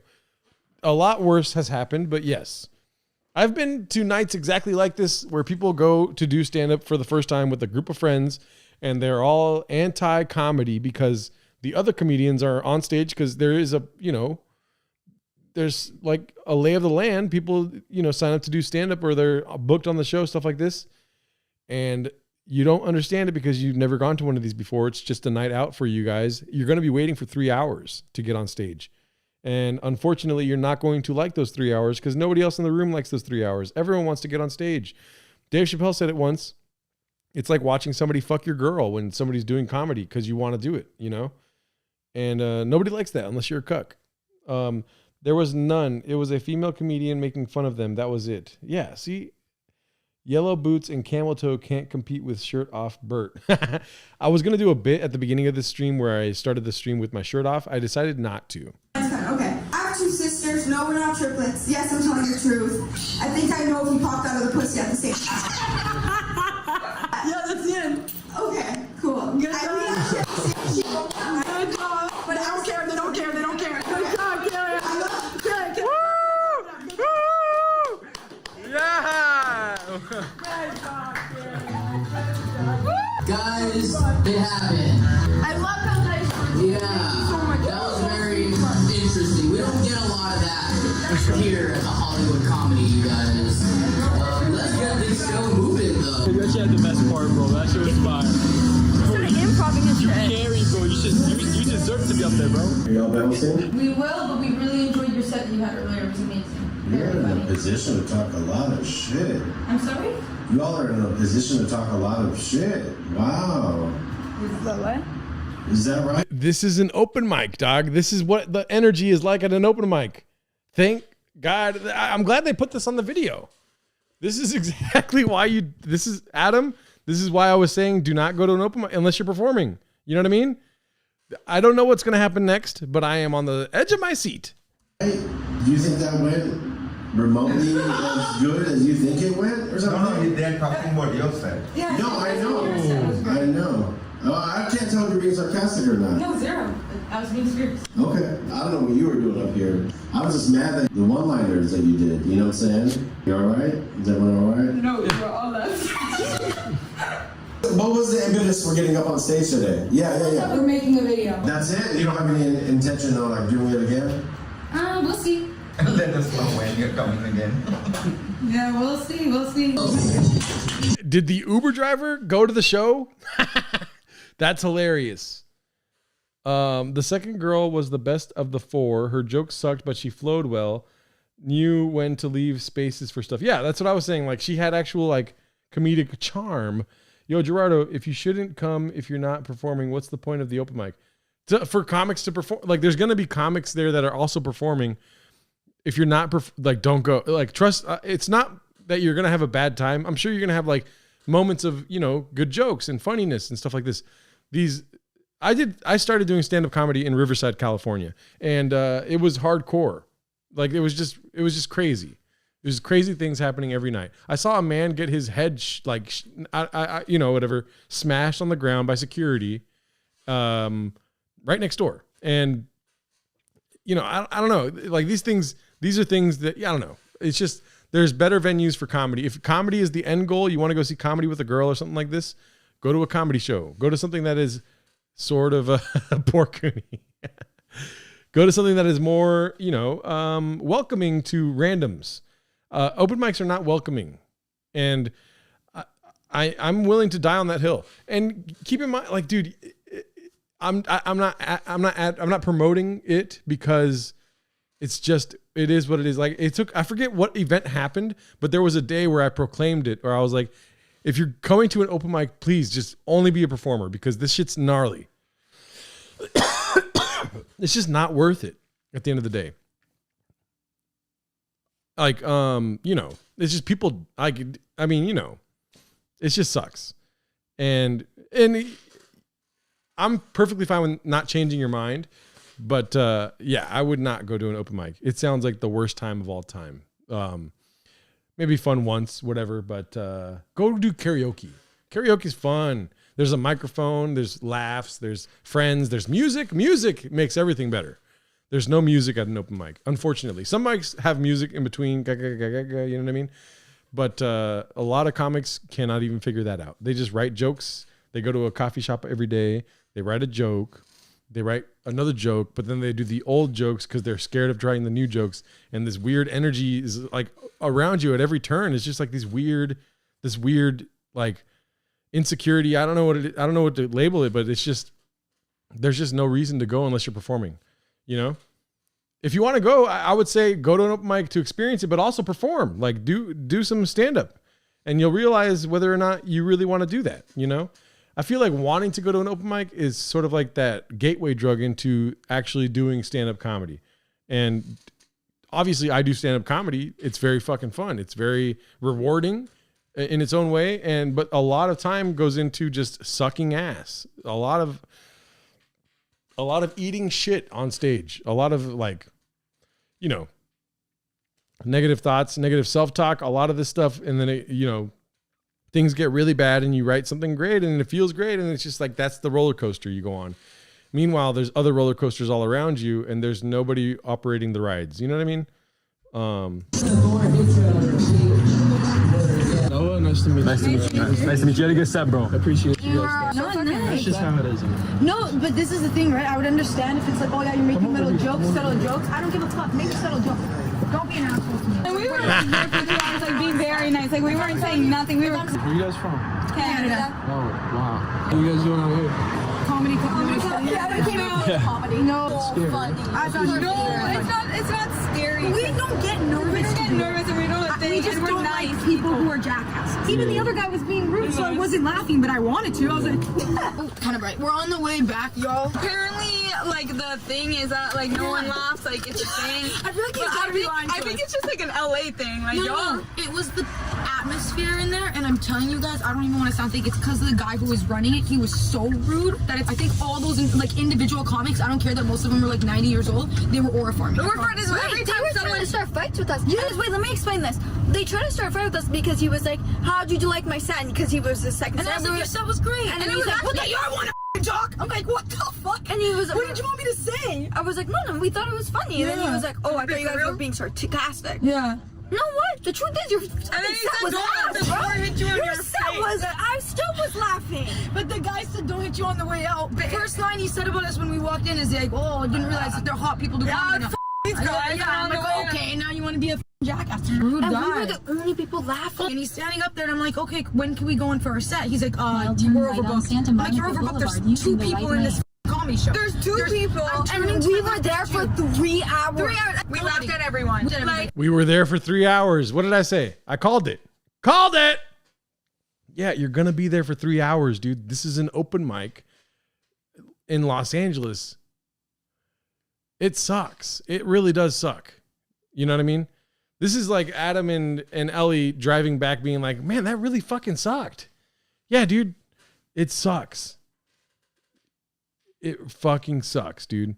They lie. I that's the one thing I would believe, though. It does take 3 hours to get on stage. I waited 3 hours on Wednesday to get on stage. I just played pool. I know what happens. I was playing pool. I went outside to watch some comedy, came back in.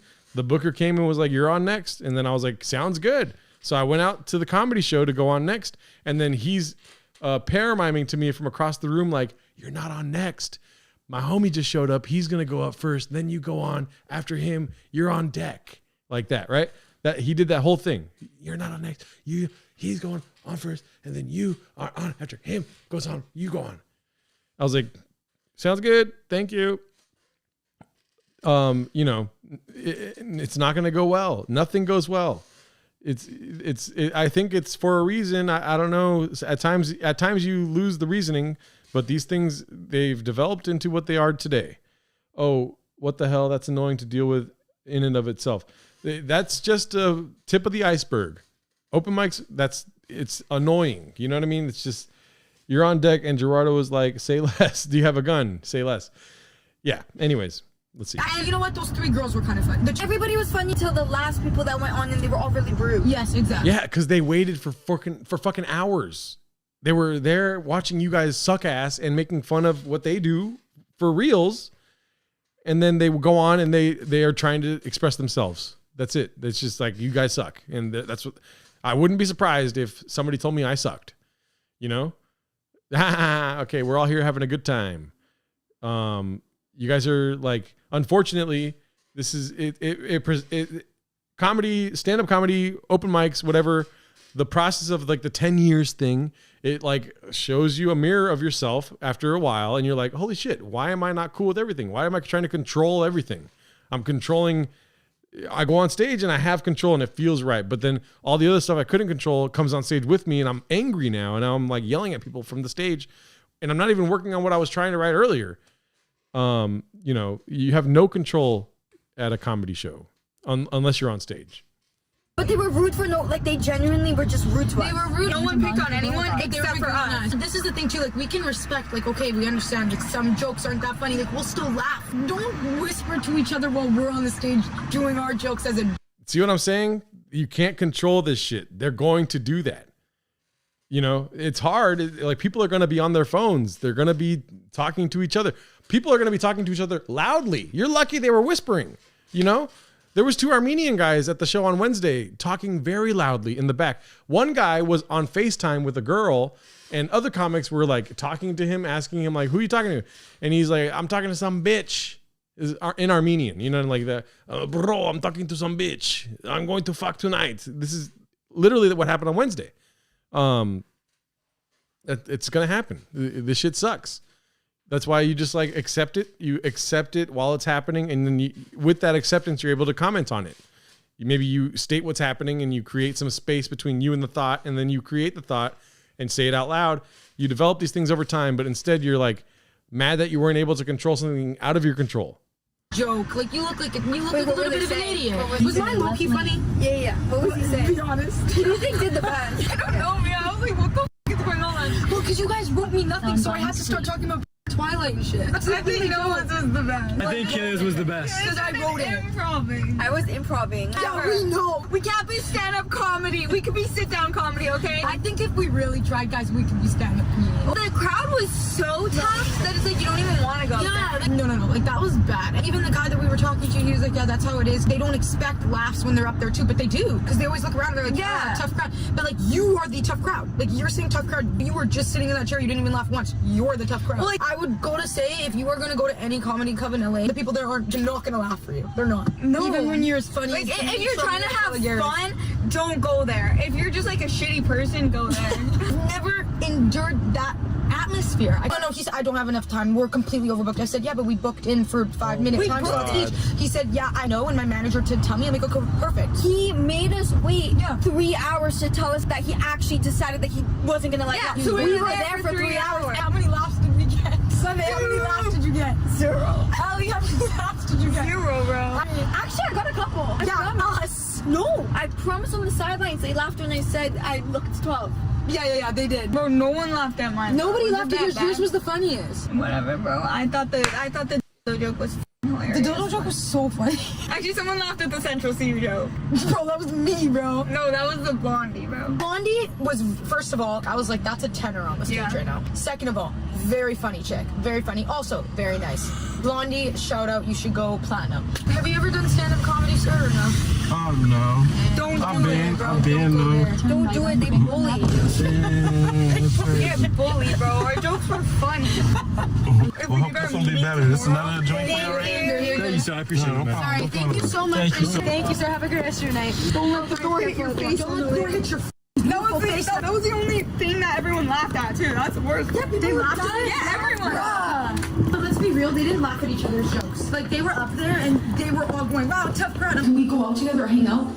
Okay, good. I want to hang out with you guys. Okay, bye, love you. This is what I told the guy because he was sitting at his chair. I said, listen, we came here tonight. We made it a very good time. I understand you could joke around about stuff. You don't need to be rude. You're very disrespectful. You don't need to be rude. And I know, even if I was watching the video, I'd be like, guys, comedy is a certain thing where you could pick on people. What would I rate that experience? 20 out of 10. It was a learning curve for me. That's so funny. Driver had a gun in his mouth the whole ride. Have you done stand-up comedy?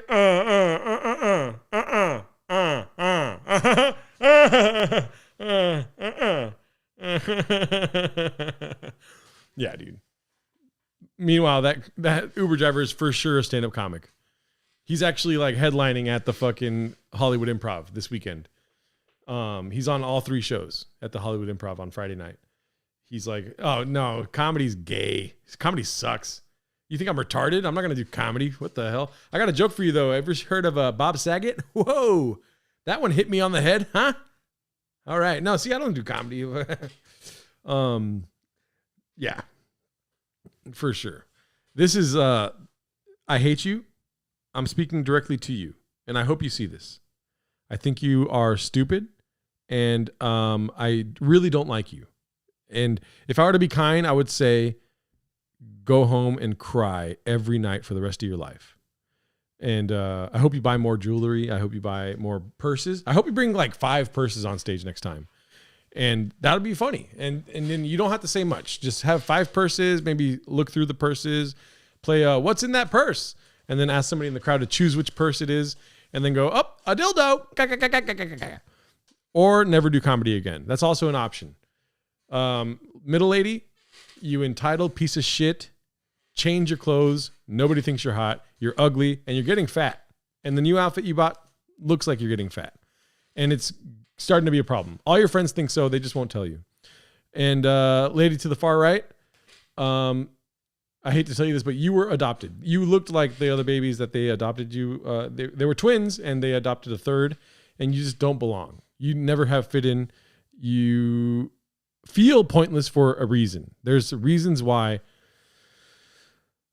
you feel that way. And I just want you to know that it's okay. People feel this way, but for you, there is an actual reason to feeling not a part of. It's because you suck. And I know that you feel like you're a triplet because your sisters, quote unquote sisters, also suck. But unfortunately for you, it's because you're literally adopted and you're not part of the family. And your actual parents were crack fiends, and they were actually frequent visitors to Jeffrey Epstein's island. But it wasn't because they were rich. It was because they were getting fucked in the ass. Especially your father. He loved it. And your mom, I think she was actually killed and put into the fertilizer of Trump's hole number 9 at his Florida golf course. Allegedly. I mean, these things are still being handled. There's investigations going on. I'm sure your parents' names are redacted. But you are in no way, shape, or form related to these two. And you should be happy about that. There's still hope for you, at least. But when you find the true cause of your parents' deaths, it's going to be hard to wrap that around and really make something of your life. But thank God you guys have money. Money is important, right? That's good. You guys have universal health care. You can go back home to Canada and, amuse those around you that are like you in a weird way, but not in any way want to be a part of what you are bringing to the table. And you still have the internet. The internet is always there for you to endorse whatever stupid fucking bullshit that you say. And I hope that all works out for you. There it is. Pick on me, do whatever you want, say whatever you want about me. I find it fun. But don't not be on the stage and be sitting down and be directly rude to my face. Don't do that. Don't continue to live. Go home and really contemplate the other option. That's opposite of living. You know what I mean?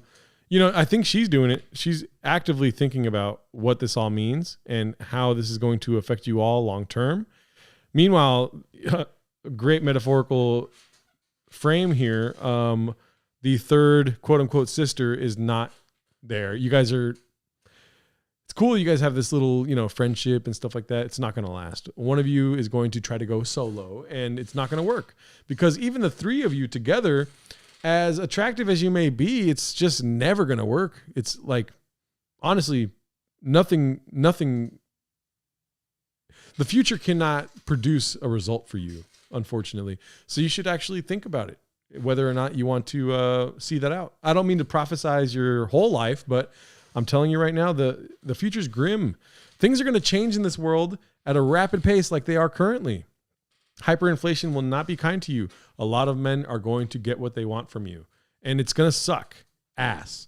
That's why you should think about maybe discovering what happens after this feudal existence, But yeah, I like how they adopted the camel toe one too. Yeah.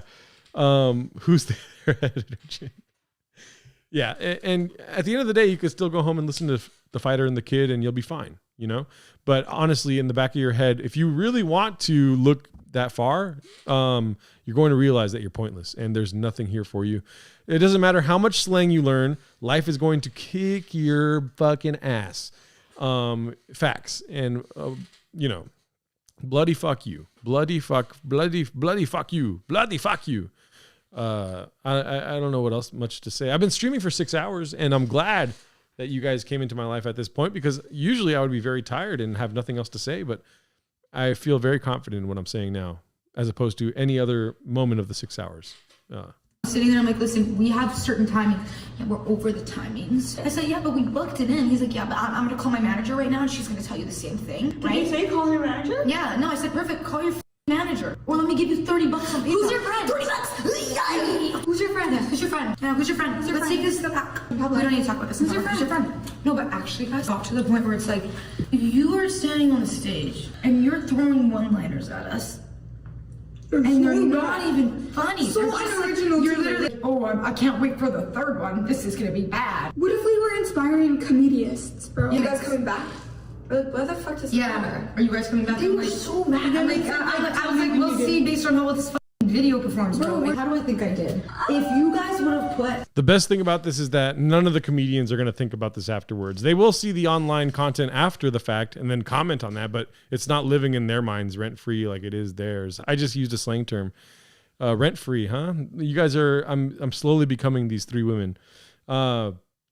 yeah, nobody cares as much as you three do. And you guys are trying to act as if you don't care, but you just bombed on stage. And there is some sort of athletic mental ability to do well on stage, and you guys don't have it. You guys suck ass. You guys make money from being funny on your YouTube videos, and now you're realizing that it's all fake. It's all a scam because you're not truly funny. You don't have anything clever to say.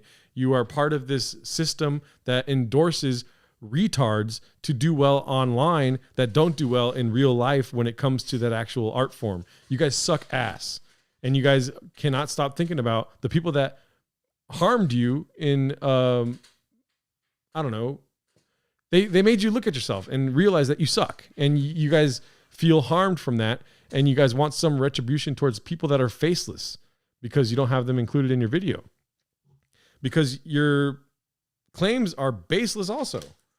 They're on stage trying to make jokes just like you guys were. You guys all three said that you should do sit down comedy. You should I'm not gonna say that. You know, you guys are hacks, and honestly, how you do something is how you do everything, and that's not like a proactive principle. That's literally something that you're born with. How you do something is how you do everything. It's not like a mindset that you go like, I'm going to do something correctly because I do everything correctly. You guys are prime examples of the way you do something is the way you do everything, and everything you do fucking sucks. You know, I haven't seen any of your other content. I don't need to, because you guys are exemplifying who you are currently with your dress and your hair and your nails and your makeup and your bags and your whatever that fucking thing is, a dead squirrel. I wouldn't mind smashing that dead squirrel. I'll tell you that right now, Daddy. You guys had a terrible day, and you're not okay with it just being a bad day. You need to make it good by putting other people down, which is why you suck and why nobody else was laughing, because everything was self-serving. Nothing you did was of service to anyone in that room, and that's typically what comedy is. You're trying to make people laugh around you as opposed to your friends. They wanted to watch you masturbate on stage. I don't think anybody wants to watch you walk into a room and masturbate with your two sisters. That's disgusting. That's something that happens on Little St. James. You know, nobody wanted to see that. You guys went into a room, took it over, and were just masturbating in front of everyone else that was trying to work on stand-up comedy. Yeah. I don't know what Gerardo's talking about. I feel like I just watched Braun drop 60.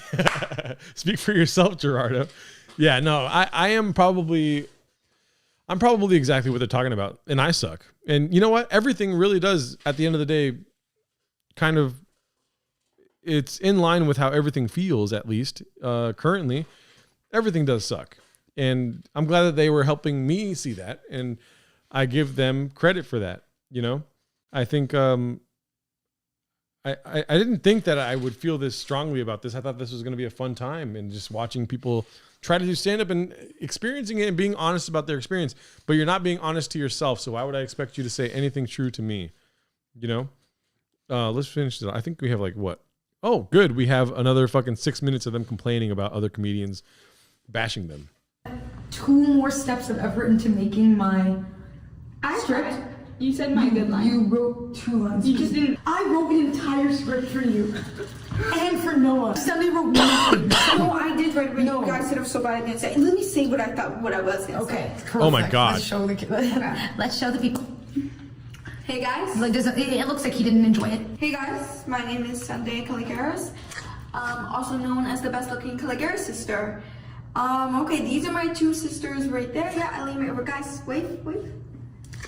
Yeah, that one right there, she's single. That one has a boyfriend.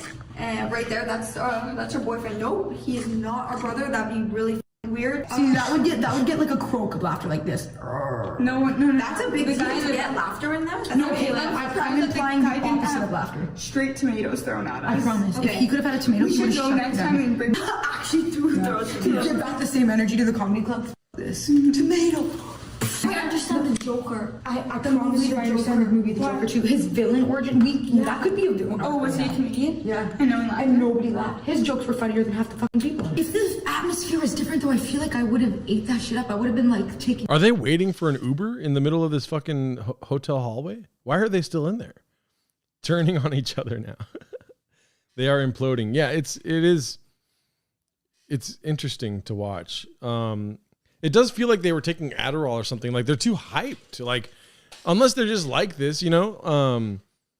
I don't know. I was very downtrodden as a high schooler, and like college I did break out of my shell, so I was a little more energetic. I was very down on life. I did not experience the joys and luxuries that these three have experienced in their short lives. They are very privileged, you know? Who's the poor fucker filming this? This the guy that has a rock hard boner because he's banging one of them. I mean, keep in mind, the guy is getting what he wants out of this because he's married apparently to this fucking train wreck in the back. I guess they're married. Like if they're telling the truth on stage, he's married to that one and is probably cheating on her with the other two, honestly. I wouldn't be surprised if the guy filming this is cheating on her with a child. You know, everyone's a pedophile now, apparently.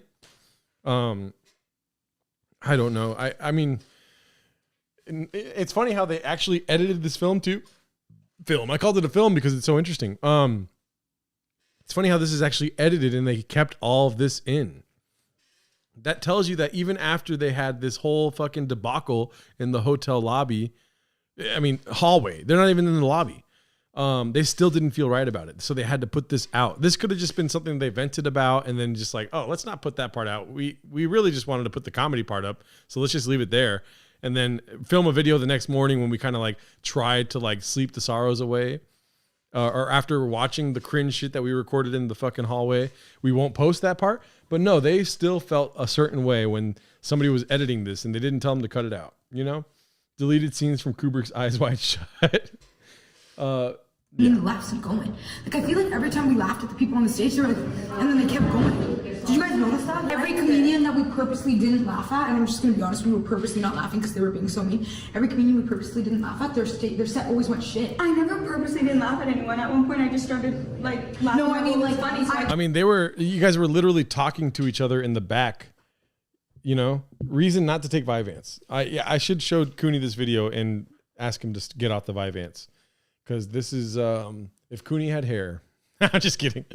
Cooney shaved the beard and got some hair. Stop laughing. Once we started reciprocating the energy, it got really unfunny in there. I don't know how people go in there. When the guy asked how his set was and we said it was really funny, then he got mad at us. We were lucky and fortunate that we take good situations out of every bad situation, so I actually found that hilarious. Me And too. that was actually a very good experience, and I would actually say that was very fun for us. I wouldn't wish that comedy club on my worst enemy. Like, I would wish that comedy club on the Joker so that he can make a villain origin. I'd be like, listen, Joker, like, if you want to be a villain... Onesie girl is sweating. That's so funny.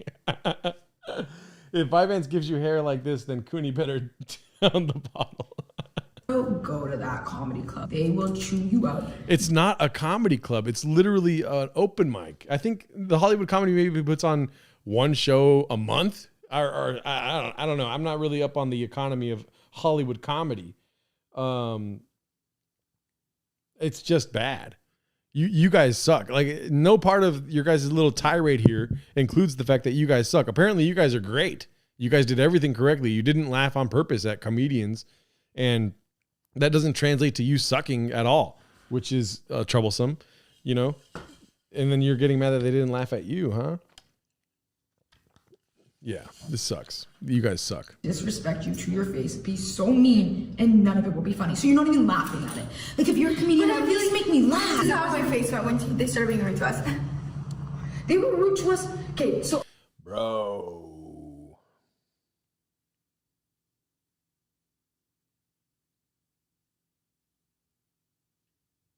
Oh my God.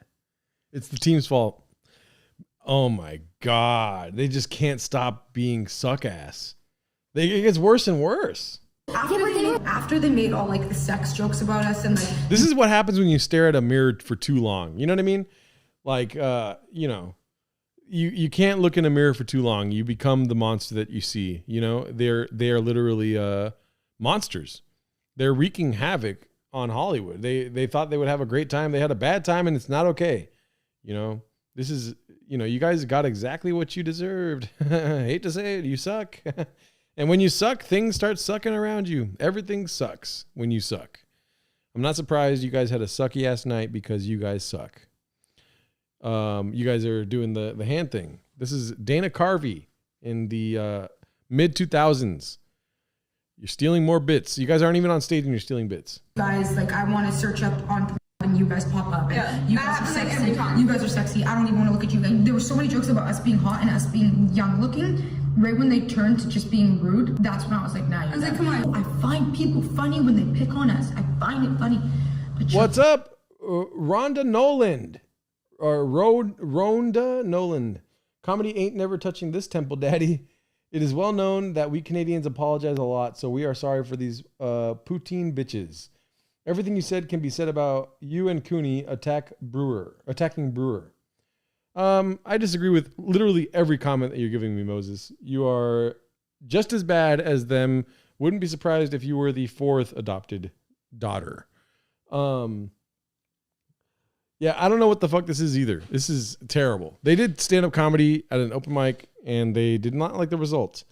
When the gaze long into the abyss also gazes into you. Yeah, when you have nothing and you stare into a mirror while doing your makeup all day long and fixing your hair, or somebody's doing it for you and you just have the mirror there, you know, you end up sucking more. It's just like, you know, iron sharpening iron, except the opposite end of the spectrum where it's like suck ass is making you more suck ass, you know? It doesn't matter how much clothes you buy or how many different outfits you've used in your life, you're going to suck. Whatever's inside of the clothes sucks ass. It all is terrible. You suck. you're just being fucking weird. I don't know. Great time I had though. I know this sounds contradicting, but I had an I think I'm gonna incredible take up time. comedy, but like I think I'm gonna become a comic. Maybe in Canada. We were there for 3 hours and we had a slot. They only let one of us go. They told us that they were gonna let all 3 of us go one after each other. So we go up to the guy, like the guy that's like hosting, and we're like, hey, like, when are we gonna go? And he's like, oh yeah, we're out of room. You actually can't go. We're like, oh, but we booked it. We've been here for 3 hours now. And he's like, yeah, we ran out of time. You guys can't go anymore. Keep in mind there was 5 people there. It's like, it's just, now they're like, I mean, they're inciting a riot. They're asking all their fucking dweeb ass teenager fucking fans to like hate on the comedy club. It's like, dog, you guys suck ass. And all these dweeb teenagers want to fuck you. So they're going to be on your side. None of this is supporting a good thought or a good idea. You guys use your sex appeal to like get new followers. They want to fuck you, so they follow you and do what you say. And now you're literally getting them all to attack a comedy club that you sucked at. It's not like you guys went on stage and did great. You guys did terrible. And it's not hard to notice that.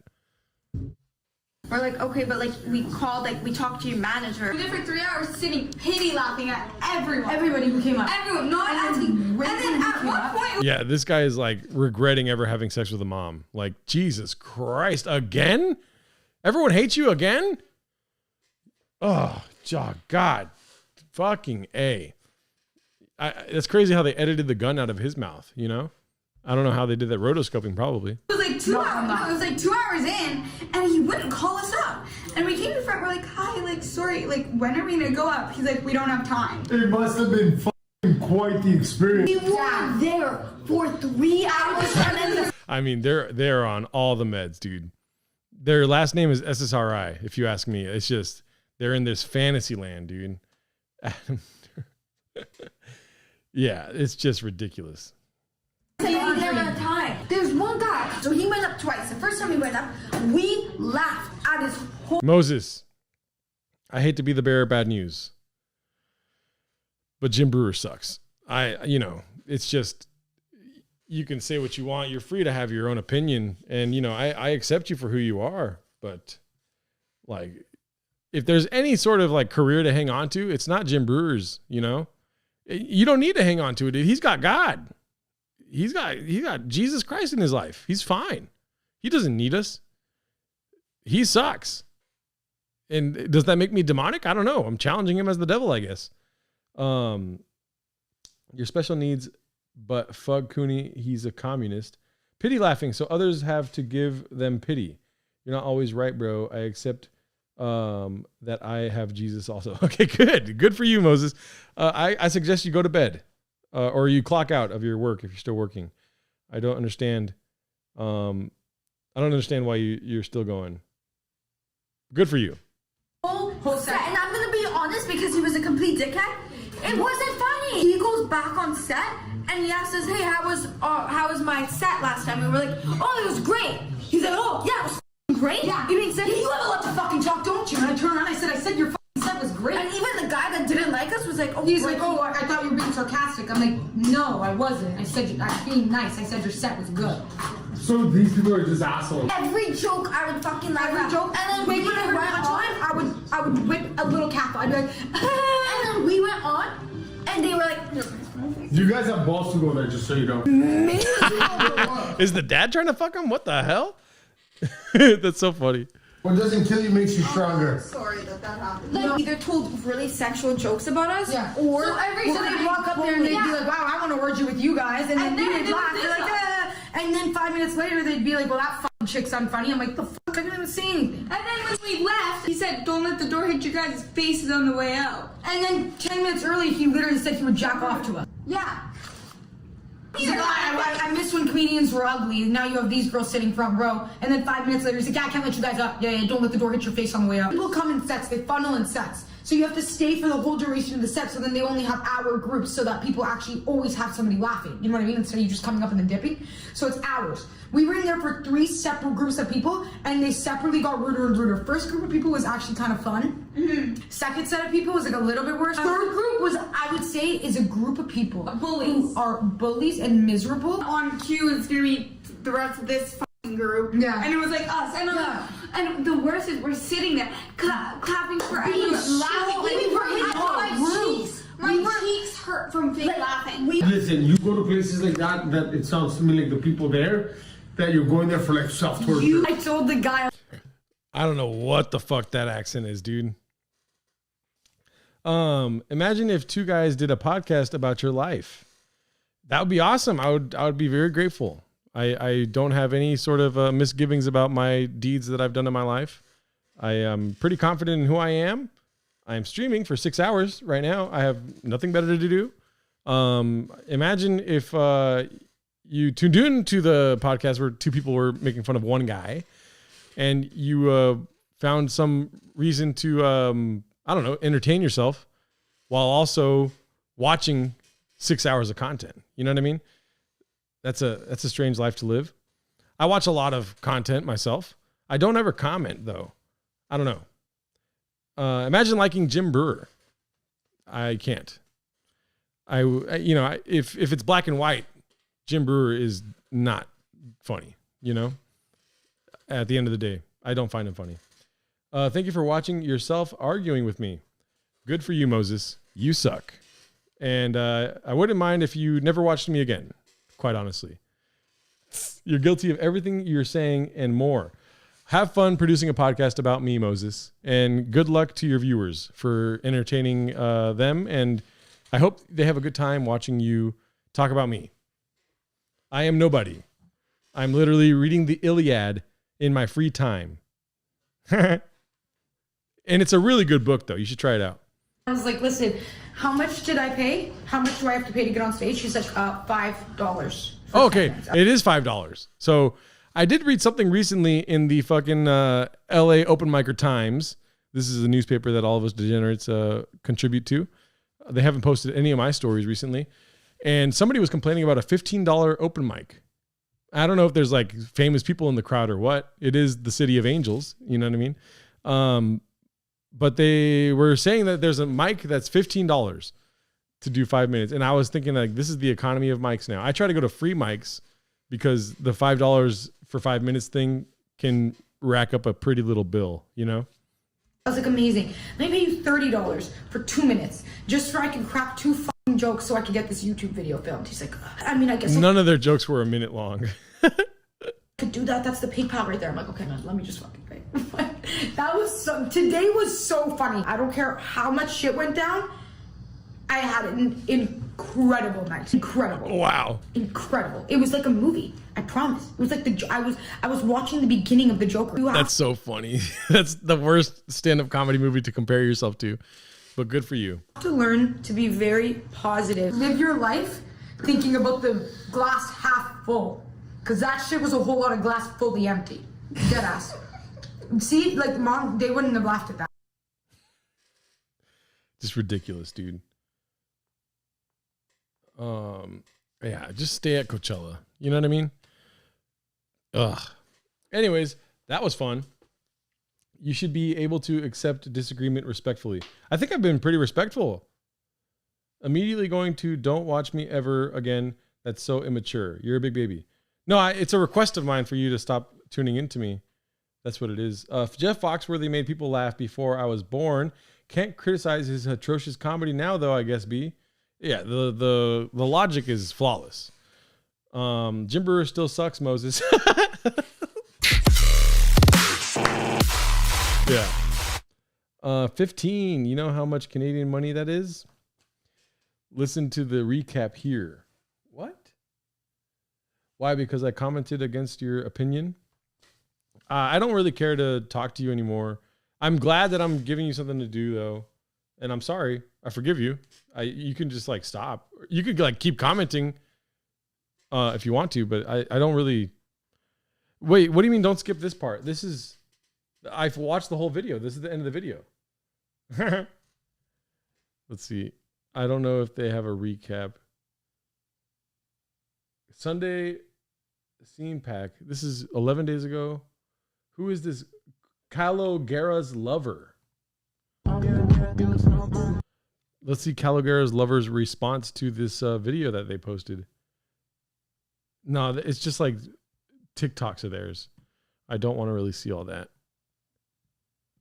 Moses is Whitney.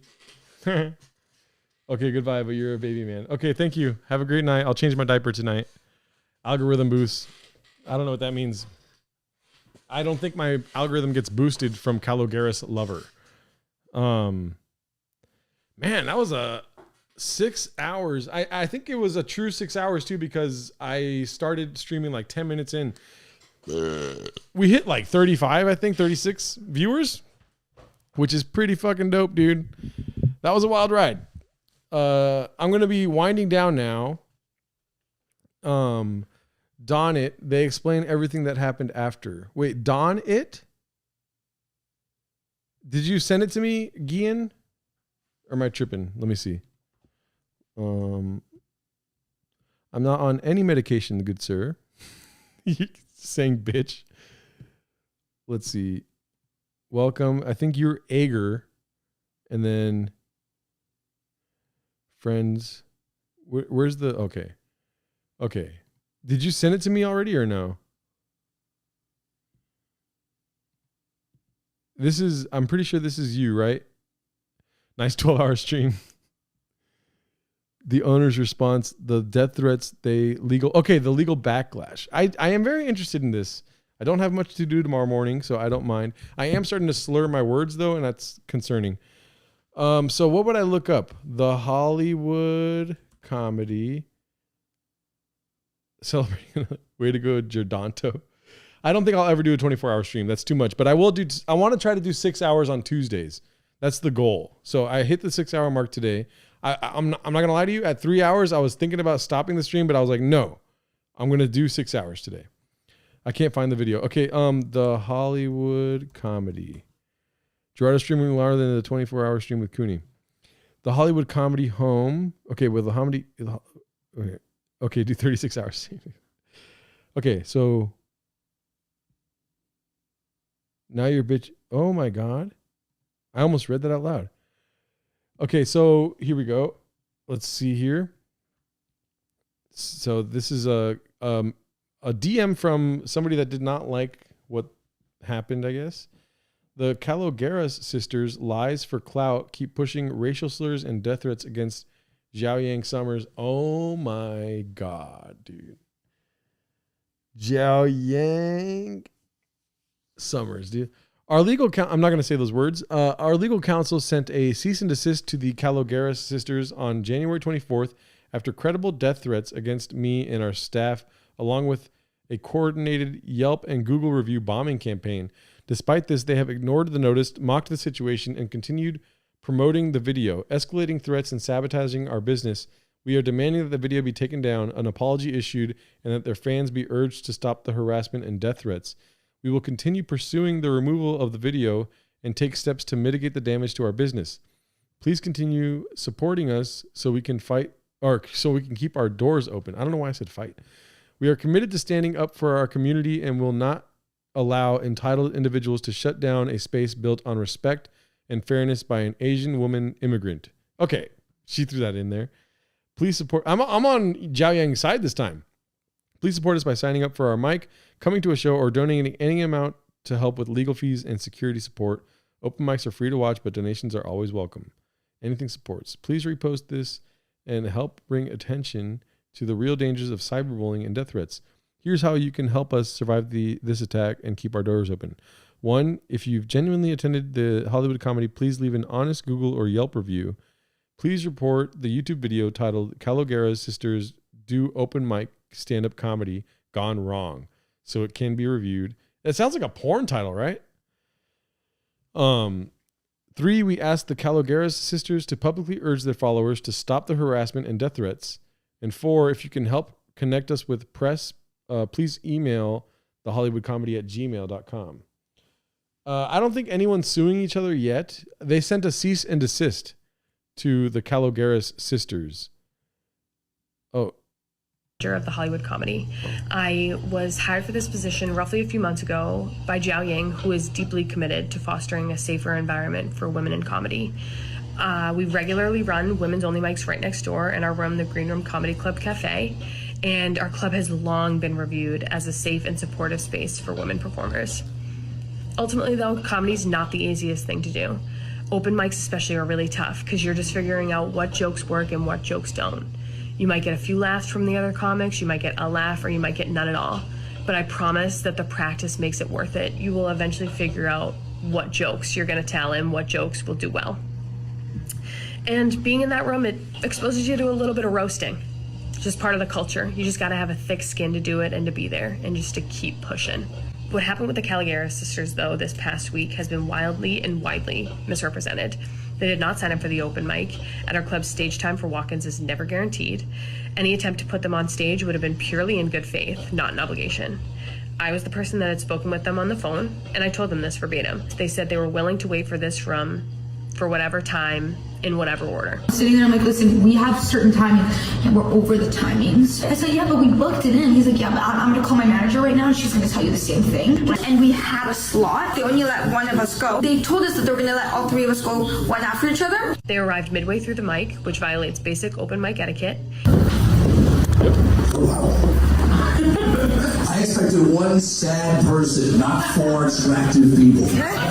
Are you filming them seeing us? Is this some sort of like reaction video? No, we're gonna be performing for you guys. Oh, hell. And it ultimately threw off the comedian that was on stage and everyone else in the room. It gave everybody a better sense of the vibe and energy that these individuals were bringing in. They later approached our host saying, fuck you, and the fuck are you getting me on stage?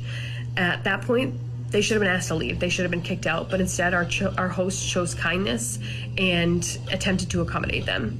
Despite that, their behavior continued to be disruptive and disrespectful. For me, fuck you guys, everybody. Fuck all you guys. Filming other comics without their consent. Yes, one individual did say turn the camera on me, but everybody else you see in that video or hear in that video was never asked their consent to be in the video. A comedian who even paid for that mic ultimately walked out because of the chaos and the behavior of these individuals. Other comedians in the room were ultimately furious. When I first saw the video, I was not yet aware of how they had actually behaved. I did not speak to any of the other comics yet. I didn't even watch the full video. But acting in good faith, I personally reached out to them to discuss their experience and to see what we could do to improve as a club in whatever way I could make up for this. They all ignored me. It later became clear why. Their video admits disruptive behavior and selectively edits events to portray them as victims. It includes false accusations of sexual harassment against our staff and host. Who's your friend? Who's your friend? Who's your friend? Who's your friend? Let's take this to the back. And knowingly repeats untrue claims about them being here for 3 hours. We were there for 3 hours. We were there for 3 hours sitting. They were here for at most 2 hours. And we were like there for 2 hours, like being. Even if someone waited 10 hours, walk-ins are not entitled to stage time. Rather than engage in a private and honest conversation, they chose to spread misinformation publicly. Because many of their fans do not understand stand-up comedy or open mic culture, this resulted in coordinated review bombing and death threats against me, our staff, and our owner, a mother of 2, currently pregnant with her 3rd on the way. The level of harassment and intimidation... Keep in mind, this is like I'm trying to be kind here because I'm on the Hollywood comedy side. That's how much these Calogera sisters suck ass, is that I'm on the Hollywood comedy side. But dude, I mean, the Hollywood comedy. I went to the Pasadena comedy a couple times. Good Lord. I mean, that's why they shut down, you know? It wasn't even in an expensive part of Pasadena. It was just like, it was on the outskirts. And oh God, it was like a bunch of auto dismantlers around them.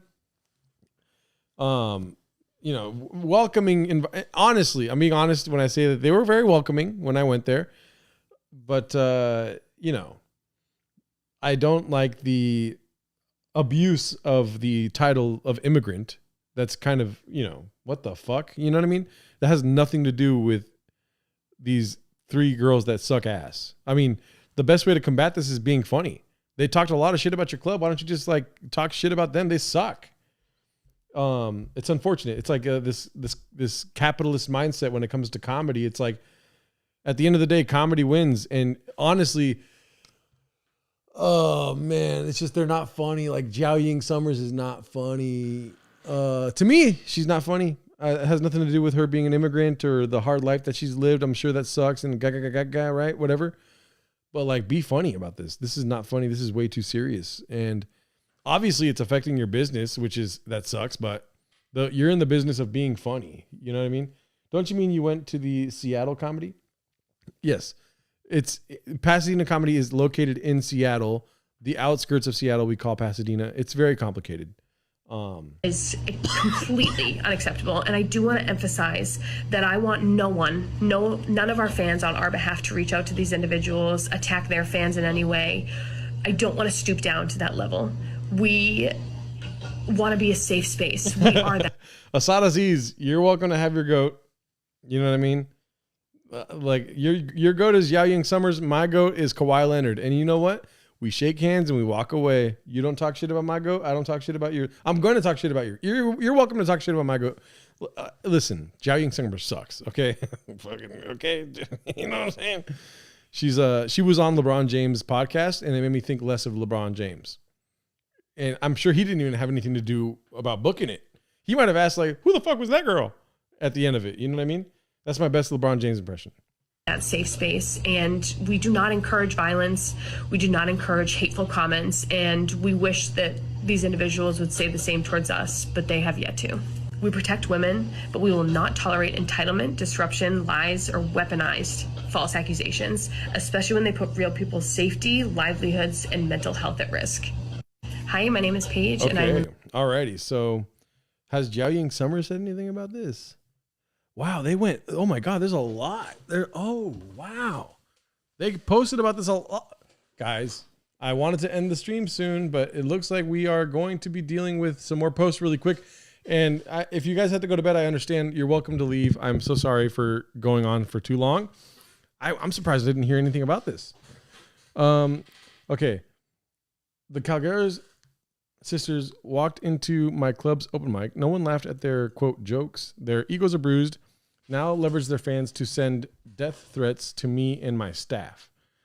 Shitty ass comedy. Not only are y'all ugly as hell, but are miserable as well. Owner needs to, KMS, huh? I go all night, daddy. These are my Epstein files. Yeah, these do feel like that. It gives that same feeling of like, oh shit, something's happening around me. Why comedians so sensitive? Not you, G. I'm talking about them. No, comedians are sensitive. I'm very sensitive. You know what I mean? At the end of the day, I am no better than sensitive comedians. I expect people to speak about me in the same way I speak about them. That's going to be a hard thing to accept in real time. I realize that, but that's something that I accept. And at the end of the day, it is what it is, you know? However, I like a good cat fight. And it's so funny. I did not expect Jiao Ying Summers to be involved in this. And I feel so bad that I got to this so late in the stream because Janae would love this, I think. Let's see. On what Mrs. Summers even talked about being okay. Oh wow. So it gets real. Wow. It's okay to be a sensitive comic. Just don't be an allegation comic. Those are the bad ones. I 100% agree with that. However, do not tune into social media tomorrow. Something's going to come out about me that you're not going to like. Let's see here. On Wednesday, January 21st, influencers, the Calogera sisters, performed at the Hollywood Comedy Club open mic, the Hollywood Comedy. They filmed other comics without consent and posted on YouTube. In the video, they blatantly lied and exaggerated their experience to their 7 million followers for clout and greed. Their followers responded by negative review bombing our small, Asian woman-owned comedy club. Like, dog. And maybe people aren't like me out there. Like, there's more probably people that respond to this sort of vernacular in a post about getting negative review bombed. But the whole mention of like the Asian woman-owned comedy club, I am racist at the end of the day. But in this sense, what I'm commenting on more is just like the fact that they made that video itself is enough to like sort of, influence people that will be aligned with you to go see that and see like they're being shitty and to respond. Just the Asian woman-owned comedy club. Those things, they rub me the wrong way. Am I wrong? I'm probably wrong. I'm usually wrong. I thought I would express that. It is an Asian woman-owned comedy club, so we should treat it with the highest respect and regard. Resulting in near thousands of racist and sexist one-star reviews and credible death threats. I mean, you could just say that and not have the Asian woman-owned comedy club thing. I don't know if they're doing research to know that you are an Asian woman and have this dark past. I think they're just like, troll posting negative reviews on your Yelp page and your Google Plus or whatever that thing is called, the Google something, Google reviews. Let's see here. Credible death threats. So I don't understand the use of the word credible there. These people have killed somebody before and they're threatening to kill you. Their fans are a bunch of murderers and they're saying they're going to kill us enough. Now, they have enough subscribers to have their own island to traffic other unfunny people. They attacked her Asian heritage, so she had to defend that point. True, but like that, you could say that they were racist, one-star reviews. And like I said, I'm probably wrong. I am probably wrong. It's just, I don't know. Something about it. I'll stop. They also filmed other comedians without consent, despite not signing up or following open mic protocols they asked for and were given special consideration to perform. Our business is now in jeopardy, and the safety of our staff comics are at risk because they choose to exploit our club and our support of female comics for personal greed and clout. For clarity, our open mic follows standard industry rules. Performers must sign up in advance. Walk-ins are not guaranteed stage time. They did not sign up, but expected special treatment due to their 7 million YouTube followers. LeBron sucks ass. Thank you. They also falsely claimed in the video that our club is run by men and that young women are sexually harassed here. This is untrue. As a woman in comedy, I support first-time female performers. Our female club manager and host made extraordinary accommodations, including other comedians giving up stage time in good faith. That night, the Calogera sisters were loud and disruptive, filmed comedians without consent despite repeated requests, performed sexually explicit material, including jokes about minors, while reading from their phones and made staff and performers uncomfortable. Okay. Afterward, they posted false claims that they waited 3 hours and made a male comedian who called them out was our host and that they were sexually harassed. The comedian of color they misidentified has since received racial slurs and death threats, including being called the N-word and told to do that. Okay. And what's the first comment? The Hollywood Comedy is the best. This is so gross. Leaving a review right now. You should definitely sue them for this. I'm pretty sure this is slander. Let's see the first big comment. Okay. Don't you realize by posting this, you are also putting these 3 young girls in danger? The comments under this post is disgusting. I mean, just watch the video and see how they were treated by the people in that comedy club. Very sorry to hear that you guys are getting death threats and getting called slurs. That is unnecessary, but your club was very unprofessional. These girls were just in there trying to make content and were nothing but nice. Is that nice? Maybe their jokes weren't great, but isn't that what your club is trying to do? help upcoming comics to be better. Even if they had no intention to become comics, there is no reason for you guys to be so incredibly hostile. Very disappointing. 7 million followers, but I have no idea who they are. Hopefully you can sue them for defamation and putting your business in jeopardy. I watched the video. Your claims make no sense. First and foremost, you claim they filmed other comics without their consent, but the only other person who had their face posted was the man who greeted them and told them to pan the camera towards him. They recorded audio of 1 or 2 other comics, but if people didn't want to be filmed and you allowed it to happen anyway, then that's your fault for not upholding that standard. If you have a rule about not filming, then either enforce it or let it slide, but don't allow it in the moment and then try to weaponize the fact you allowed it afterwards. They announced they were filming and they didn't not attempt to film in any private areas, and you're allowed to do that. And you allowed that. Their footage isn't defamatory. They didn't make any false claims from what we have seen as viewers. It sounds like what actually happened was you initially allowed them to film. Then when your own attitudes caused severe backlash, you decided you were going to say it wasn't allowed, which will not hold up in court. Once you consent for filming it to happen in the club, you cannot rescind it afterwards. Next, you say they exploited your club for greed and clout. How? How did they abuse your club? This guy really wants to sleep with one of the Calgara sisters. How do they abuse your members when they didn't name them, didn't tell people to abuse them, and didn't commit any abuse themselves? How would they use any of you for clout when they already have more fame than all your members and clubs? If anything, you are the ones exploiting them for more fame because you're using their image and making defamatory claims in order to raise your own status. Also, where's your proof? Do you have any record of them not signing up? Any record of them demanding special treatment? Because they claimed they did sign up.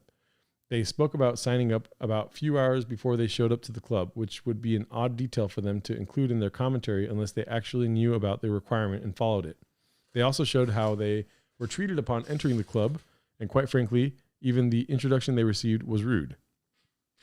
Okay. Define bullying. Yes. You hate white people. I knew it. Is this Moses? Let's see here. I was there that night. I'm so sorry this is how it ended up. It was a very weird evening. You guys are not the victim. What the fuck? You can't destroy a business because you had a bad set. You had bad reviews way before the vid came out. Imagine bombing so hard you try and get a business taken down. Hollywood comedy has always been a good place for people to develop acts. What do you mean without their permission? They said they were filming a video at the start. So this is what I mean. So I'm not trying to... I'm not trying to I'm not having to stop because I was saying earlier about the Asian-owned woman comedy club thing or whatever. The reason why I don't like that sort of terminology is because it's just not in the real world. It's not like I'm not going. I don't know who owns I was going to say the name of it, but the open mic that I go to on Wednesdays. I don't know who owns that. You know, it has nothing to do with the environment. When you start putting that out there, it's like, yeah, these guys are all right. If you just kept it real and were like, listen, this is not right. Like, I feel like you would be able to turn people easier. It's like that whole thing about like liberals trying to turn Republicans blue or like Republicans trying to turn liberals red. It's just, they just hate each other so much they're not able to see like a common ground here at all. This being the first picture also is not a good look. Shitty ass comedy. I mean, it's just not a good look. I don't know. I don't know how I would respond in this situation. Probably a lot worse than this. Calling our brow comedian the N-word and ask him to, rude ass bitch, talking shit that N should really slit his T and KMS. Our club manager personally reached out from the club page to apologize and check in about their experience 2 hours after they posted their YouTube video. Before we knew they were lying about everything, they never responded and ignored our attempt to show kindness and resolve the situation. Hi, Calgurses. My name is Paige. We spoke briefly the other day when you guys were trying to sign up for a mic. I shared your YouTube video, and from your open mic experience at our club, I want to say, first and foremost, that I am so sorry you were treated that way. Okay, you admitted that they were treated that way, like in the fucking video. And everyone say a prayer for Moses tonight. It sounds like he's going through a rough time. And honestly, I remember good interactions with Moses. That's why I was like trepidatious about his turn there. Maybe I said something wrong, but I'm just fucking around. And, you know, I hope he's all right. Moses, do better. I was trying to think of the LeBron quote when he's walking out of the press conference. You know what I mean? Moses finally snapped tonight because Gelato was making fun of Brewer and these girls. Moses just needed to jack off. He's going to come back tomorrow and be like, I'm sorry. Something like this. Is Yao Ying also incredibly racist? Yes. You know, it's so, I don't get it, man. You know, I don't know. You know, get your bag, daddy, or whatever they say. Let's see here. I am sorry. Where is it? Okay. I recently stepped into the manager role and the Hollywood comedy has in the past years become kind of a negative space. And I really want to change that. And especially want women comics to feel, why are you saying this? The person that spoke so disrespectfully to you is not a host at our club and does not represent us at all. I was speaking with this individual and taking disciplinary action.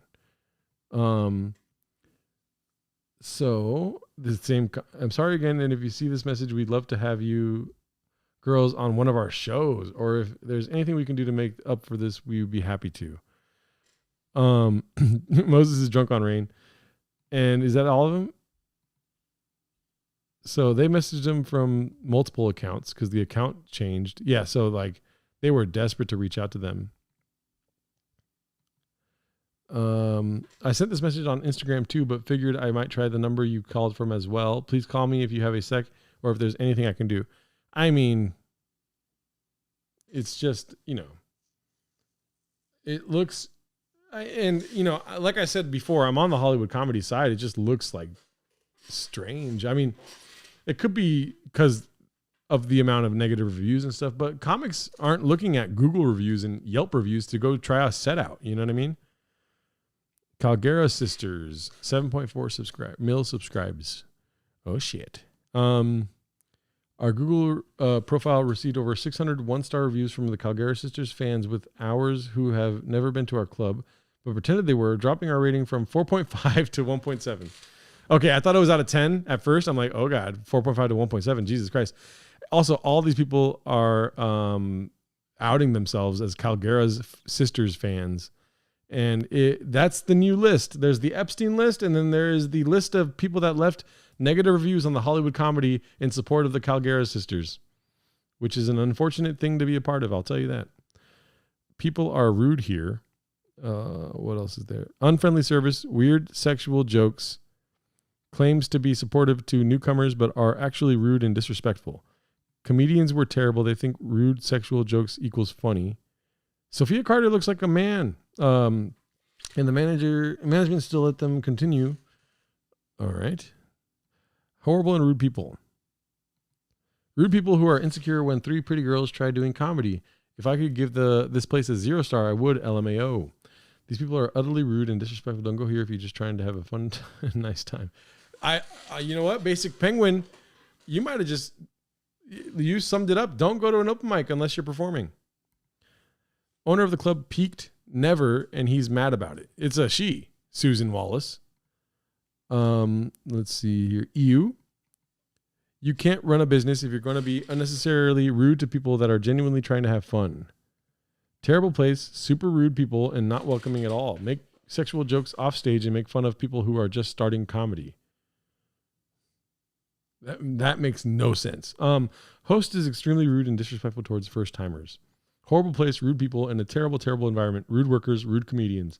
Insult people isn't funny. Learn English. I would give this place 0 stars if I could.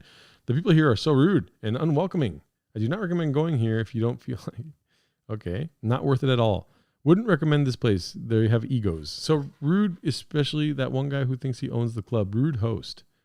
Watched a video of 3 girls and a boy walked in wanting to film a video for the fun of it. Place was judgmental and they were trashed on. Rude, pathetic host with a fragile ego. Go there if you want to be miserable and witness fragile masculinity. Horrible and rude to upcoming comedians and kids. They're not upcoming comedians. Nobody here comes to laugh, only to humiliate. 0 stars if it were an option. This place is terrible. Owner thinks he is funny, but his jokes couldn't make a single croak out of my mouth instead of comedies. Okay. Open mic equals Jim Brewer sound effects. Solid group of girls say the owner set was funny and then proceeded to insult them, make sexual jokes about them the whole time. Imagine being so intimidated by 3 girls who wanted to have fun. Lame owner / host. Disrespectful sexual jokes are disgusting. They're gringo poppying this club, dude. They're view bomb. Or Jesus Christ. Rude, not funny at all. Very rude and condescending. If you don't want to have fun, then come here. Wow. Rude to people. Very rude people. Owner is rude, not a safe space for stand-up comedy full of old men with big egos. Just, I swear to God. A lot of these are 1 review. That's a bad sign. Google Reviews is loving it. They're like, oh yeah, give me all your data, daddy. Absolutely the worst night of my life. Lola she acted like she went. Absolutely the worst night of my life. My friends and I waited for 2 hours, fake laughing at almost everyone. Hated all the jokes made by the host. Most of these people have never been to a comedy show. Yeah. Host and environment was very rude and hostile. If I could give 0 stars, I really would. I wouldn't want my worst enemy to go and tell jokes to want to be something. Rude host. Horrible, terrible place. Horrible, terrible place. Extremely rude service and disgusting sexual jokes made about teenage girls never coming here. Oh my God. Terrible atmosphere and host ongoers. Don't ever waste your time and energy here. They have terrible people and vibes. So incredibly rude, especially the host. Just stay away from this place.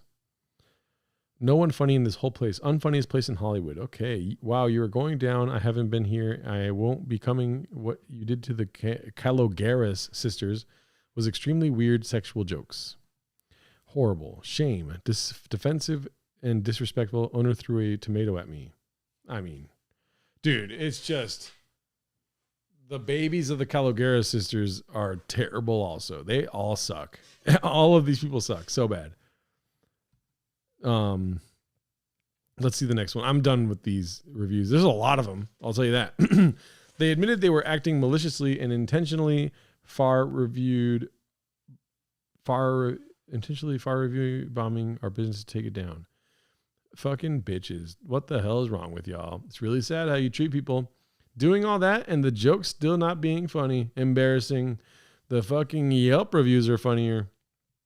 I mean, look at that name. Hebok. People are hitting you from their Finsta. Fake reviews. Oh yeah, I already saw that.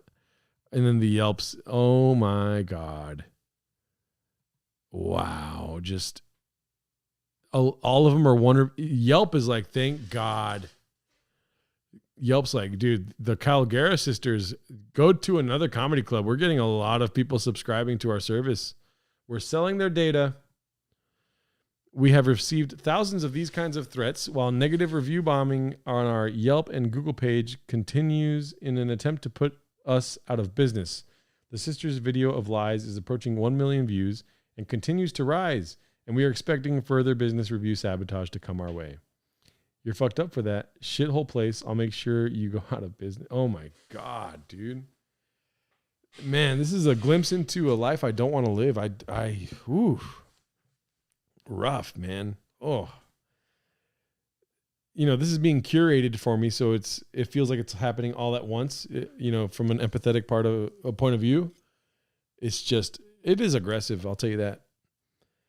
Hey, I saw the Calgara sisters vid and I couldn't help it, but I hate how rude y'all were being like actual assholes. Like they have one of the biggest following. Seeing that, I just hope y'all fix whatever it is over there because that was ridiculous. You know what I mean? The amount of likes in a text message, that's crazy. The Calgara sisters filmed our comedians without permission, exposed them online, lied about their experience of sexual harassment for clout, and put our comics in danger. Fucking weirdos, I promise you, your business is gonna fucking tank. They admitted they were acting maliciously and intentionally review bombing our business to take it down. Oops, I skipped one by accident. They admitted they were acting maliciously and intentionally. You can delete reviews, but the big internet has seen how disrespectful and unprofessional this place is. You're viral. Have a good day.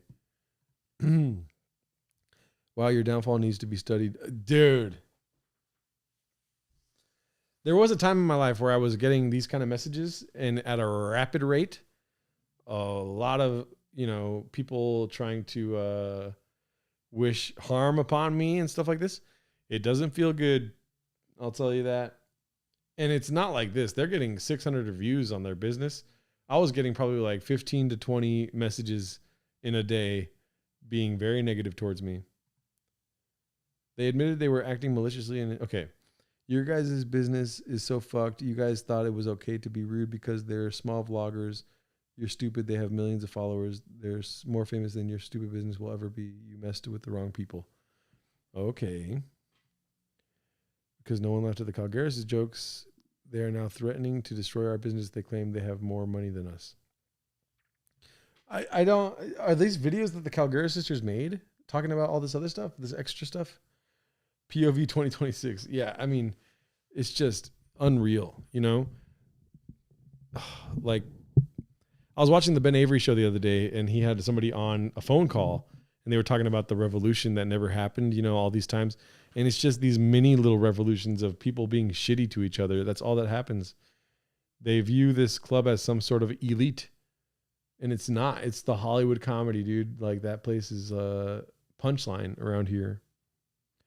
You guys are not professional at all. The way that grown-ass man who probably gets zero pussy treated them is not okay. The fact you think yous were any funnier with the way yous ended up treating them is beyond me. Please don't talk shit on people who can buy your business.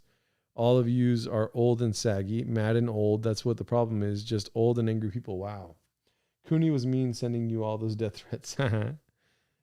I wish I still had them. Yeah. They filmed our comedian without permission and lied by claiming he was our host, exposing his name and photo and putting him in danger. So incredibly rude and disrespectful. The host must have had a fragile masculinity or just didn't understand the concept of being encouraging. He made terrible and disgusting sexualizing jokes and did nothing to encourage others. In fact, did the opposite. Oh, and then they put the host's name. Tyler. Okay. And then this is a long tirade. I'm not going to read all that. I want to go to the next post. Dude, I'm so sorry that I'm dragging this on, but it's just... They just won't stop posting about this. Okay, so, it's just the same. Okay, so she just... Hi guys, it's Johnny. I wish I'm here to make you laugh today, but I am so sorry and I'm here to ask for help.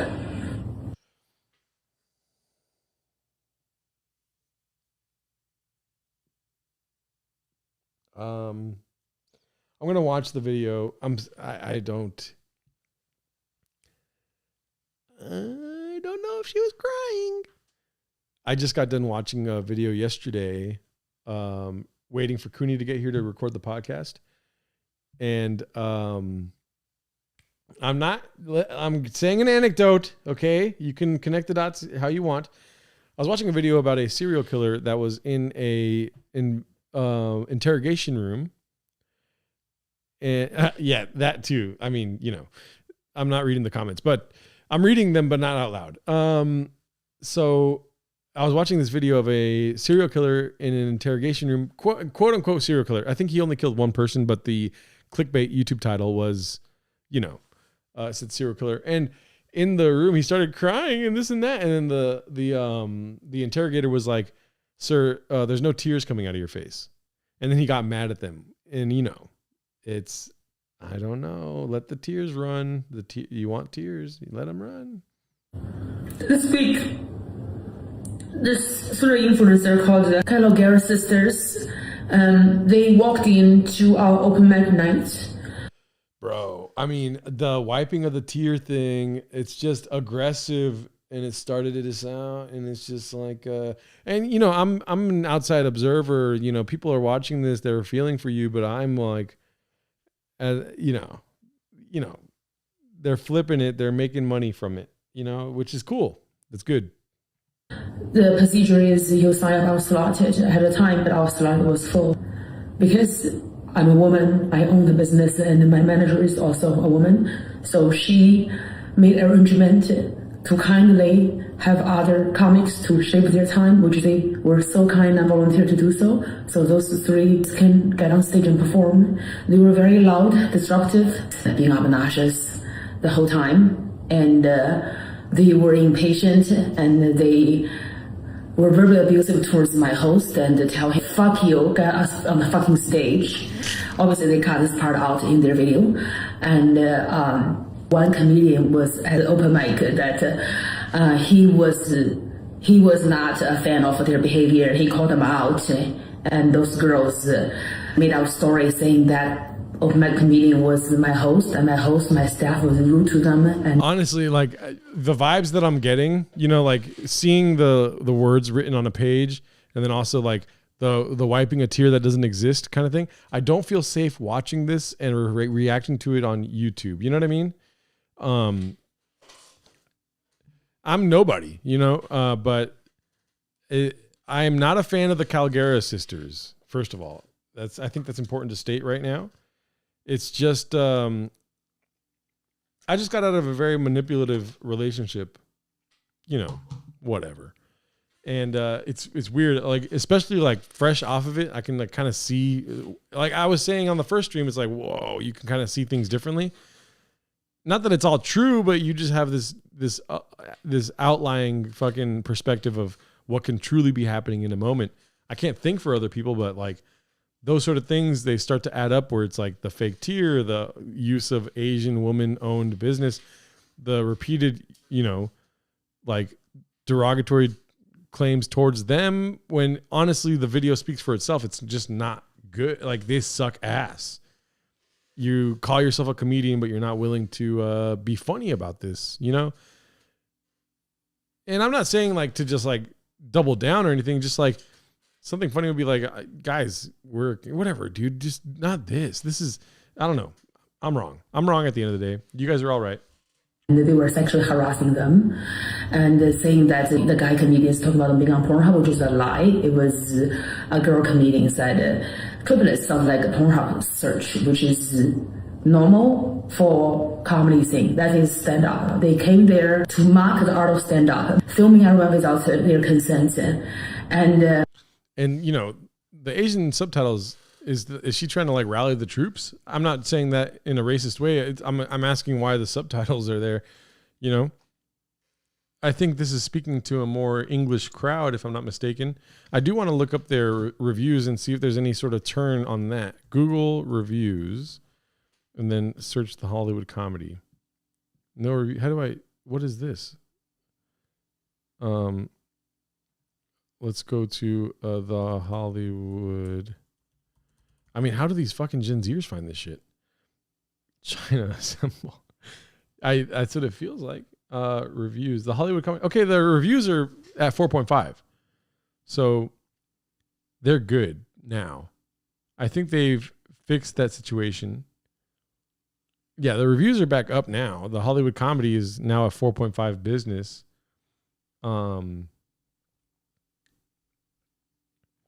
Yeah, I mean, like they've mitigated that part of it. And, I have some insight into that, the workings of Yelp and that because of my family's businesses and how they've been attacked from whatever fucking people that attack them, which is hilarious to me. I wouldn't feel comfortable talking about it on here, but let's see the Hollywood comedy on Yelp. My device is being verified. Okay, and then Yelp, they kind of like, they sucker you into paying for any sort of alteration to, the business is being monitored. So, you have to pay Yelp in order to do this, You have the unusual activity, right? Okay, and so let's go to Yelp sort newest first.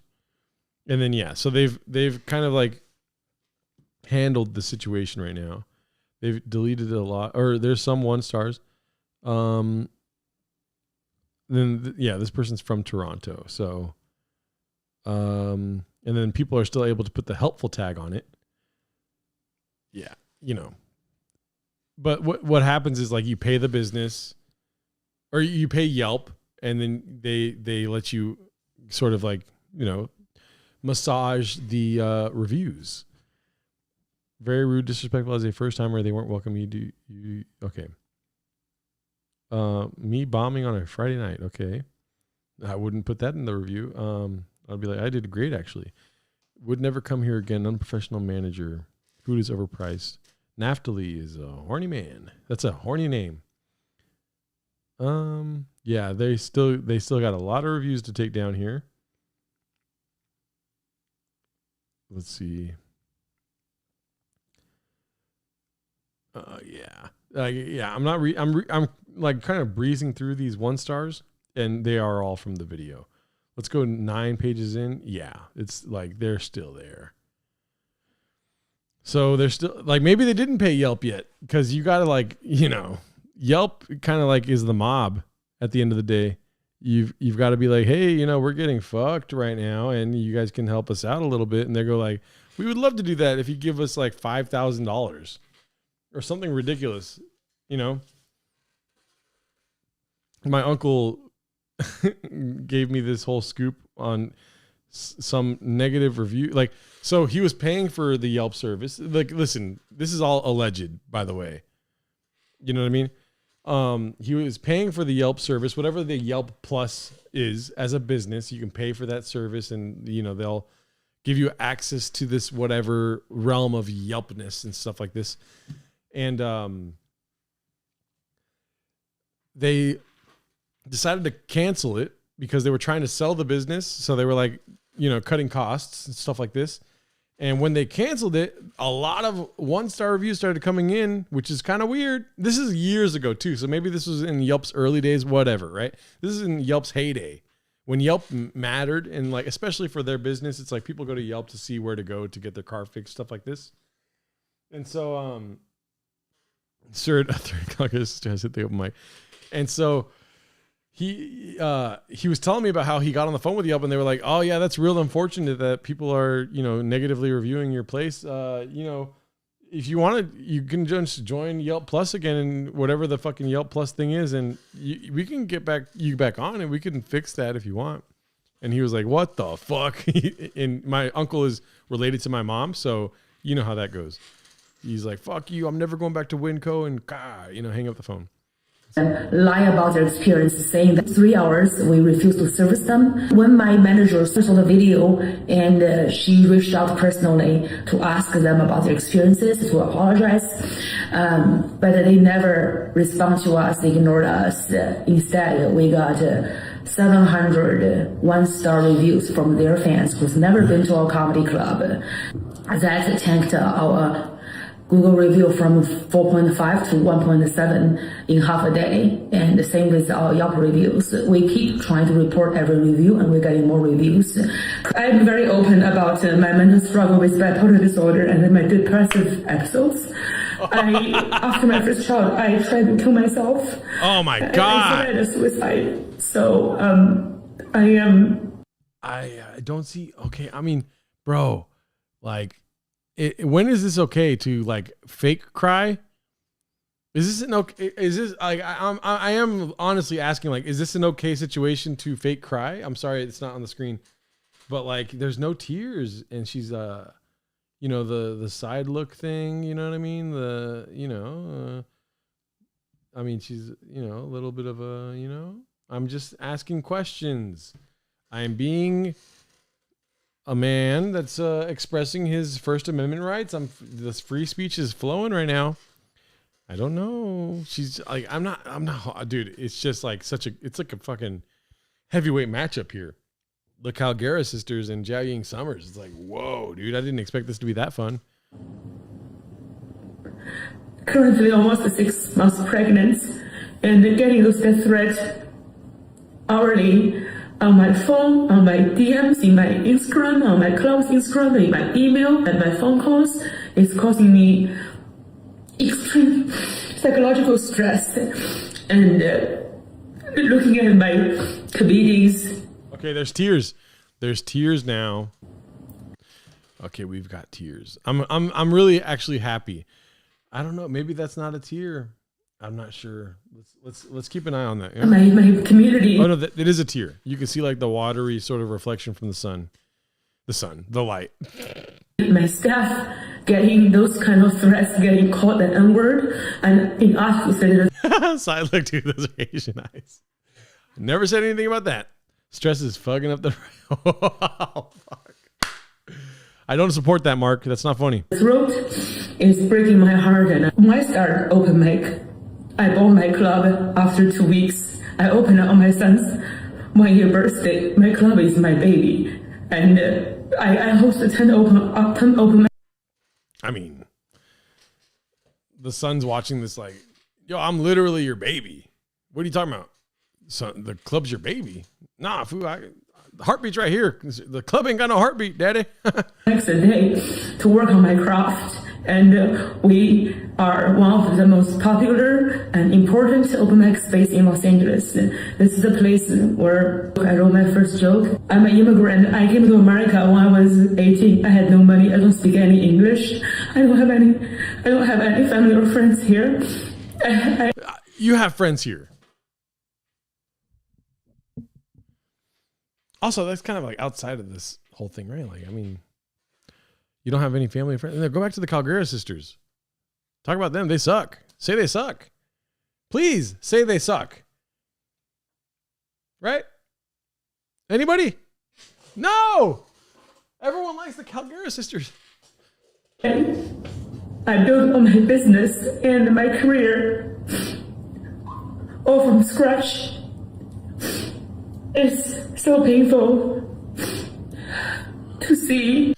Bro, listen, there might be a little bit of real crying there, but there's also some fake crying. The Calgara sisters are technically immigrants too. That's facts. They do come from a different country, so they're not American. Listen, you had more of like a, you know, you kind of like you. I'm trying to think of the right words without sounding too mean, but like kind of snuck in, and then but they came in like a firework, dude, and they were like, I want to do comedy, you know. Rather have the Sanderson sisters. Who's that? That's in my business and my personal safety and my community. My staff are under attack because those girls did not get a laugh. Okay, that's funny. That's pretty funny. Hocus pocus. Oh, it's not ringing any bells. You got to keep in mind, I did drugs and alcohol for 10 years straight, daddy.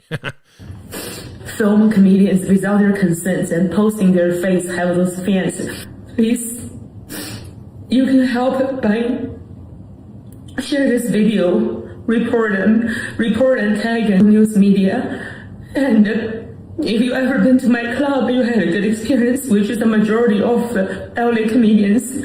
Please write an authentic experience on Yelp and Google. Please report their YouTube video. And this is causing death threats and threatening my staff and my personal safety, my children, and my baby in my belly. And this is a crime.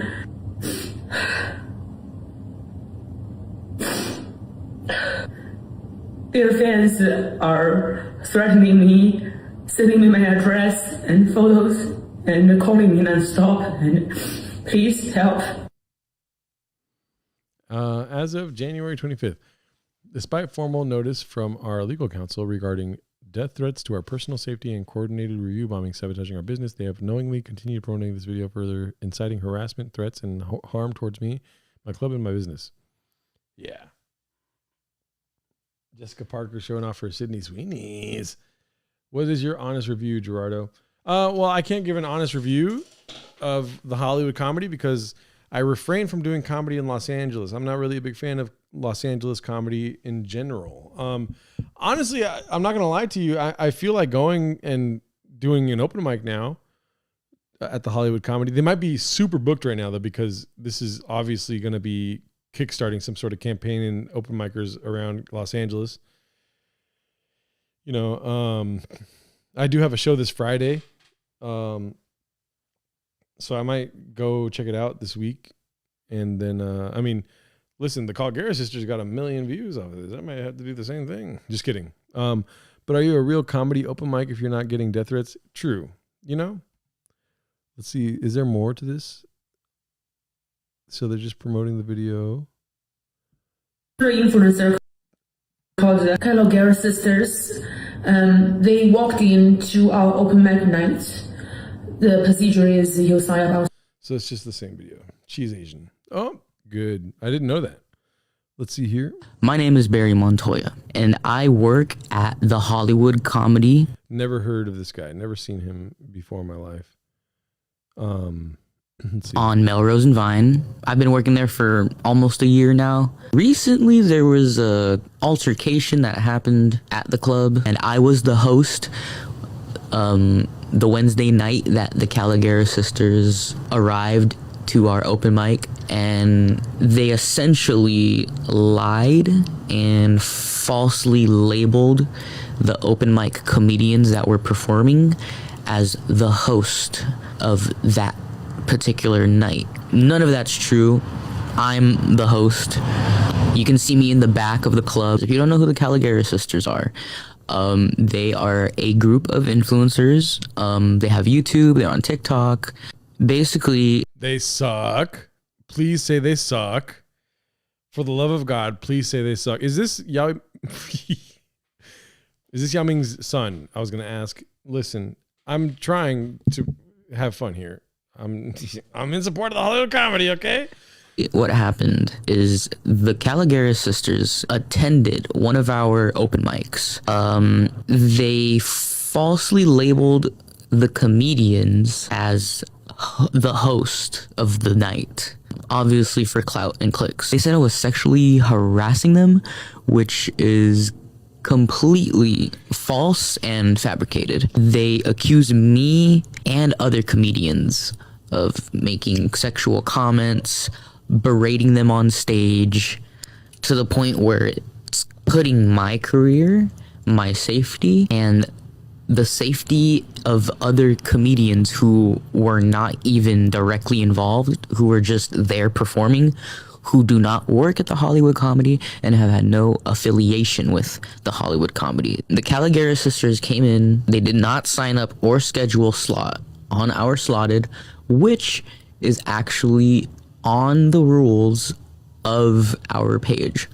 So our manager attempted to accommodate these folks. We never guaranteed them that we would be able to accommodate them. They demanded special treatment because, you know, they have over 7 million followers. They're internet famous, which still doesn't give them a reason to not follow the rules that the comedians who have been doing business with us forever continue to follow and have continued to follow from day one.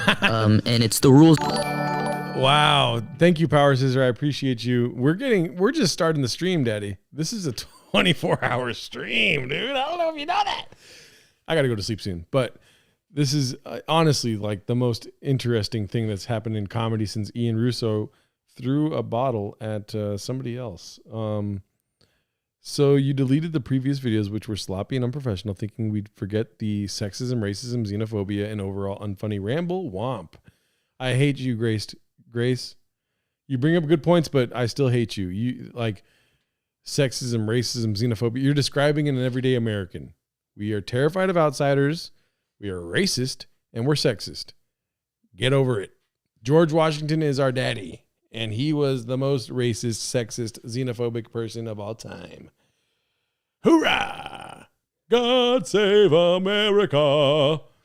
I'm just kidding. Whatever. So you deleted your first video and now act all mature. Yeah, no. Let's see. That we expect everybody to follow. By the way, Power Scissor, I love you. Thank you. Follow. Not just, the regulars and newcomers, but just anybody. They arrived extremely late during another comedian's set, who they also said was the host. That place sucks. They have 35 hosts, and we bombed. Who was not the host. Love the stream, Gerardo. You started 30 minutes into Marvin, and I work shift. You spent nearly the whole shift with us. Please live a few holes of Papa Gerardo's birthday golf game.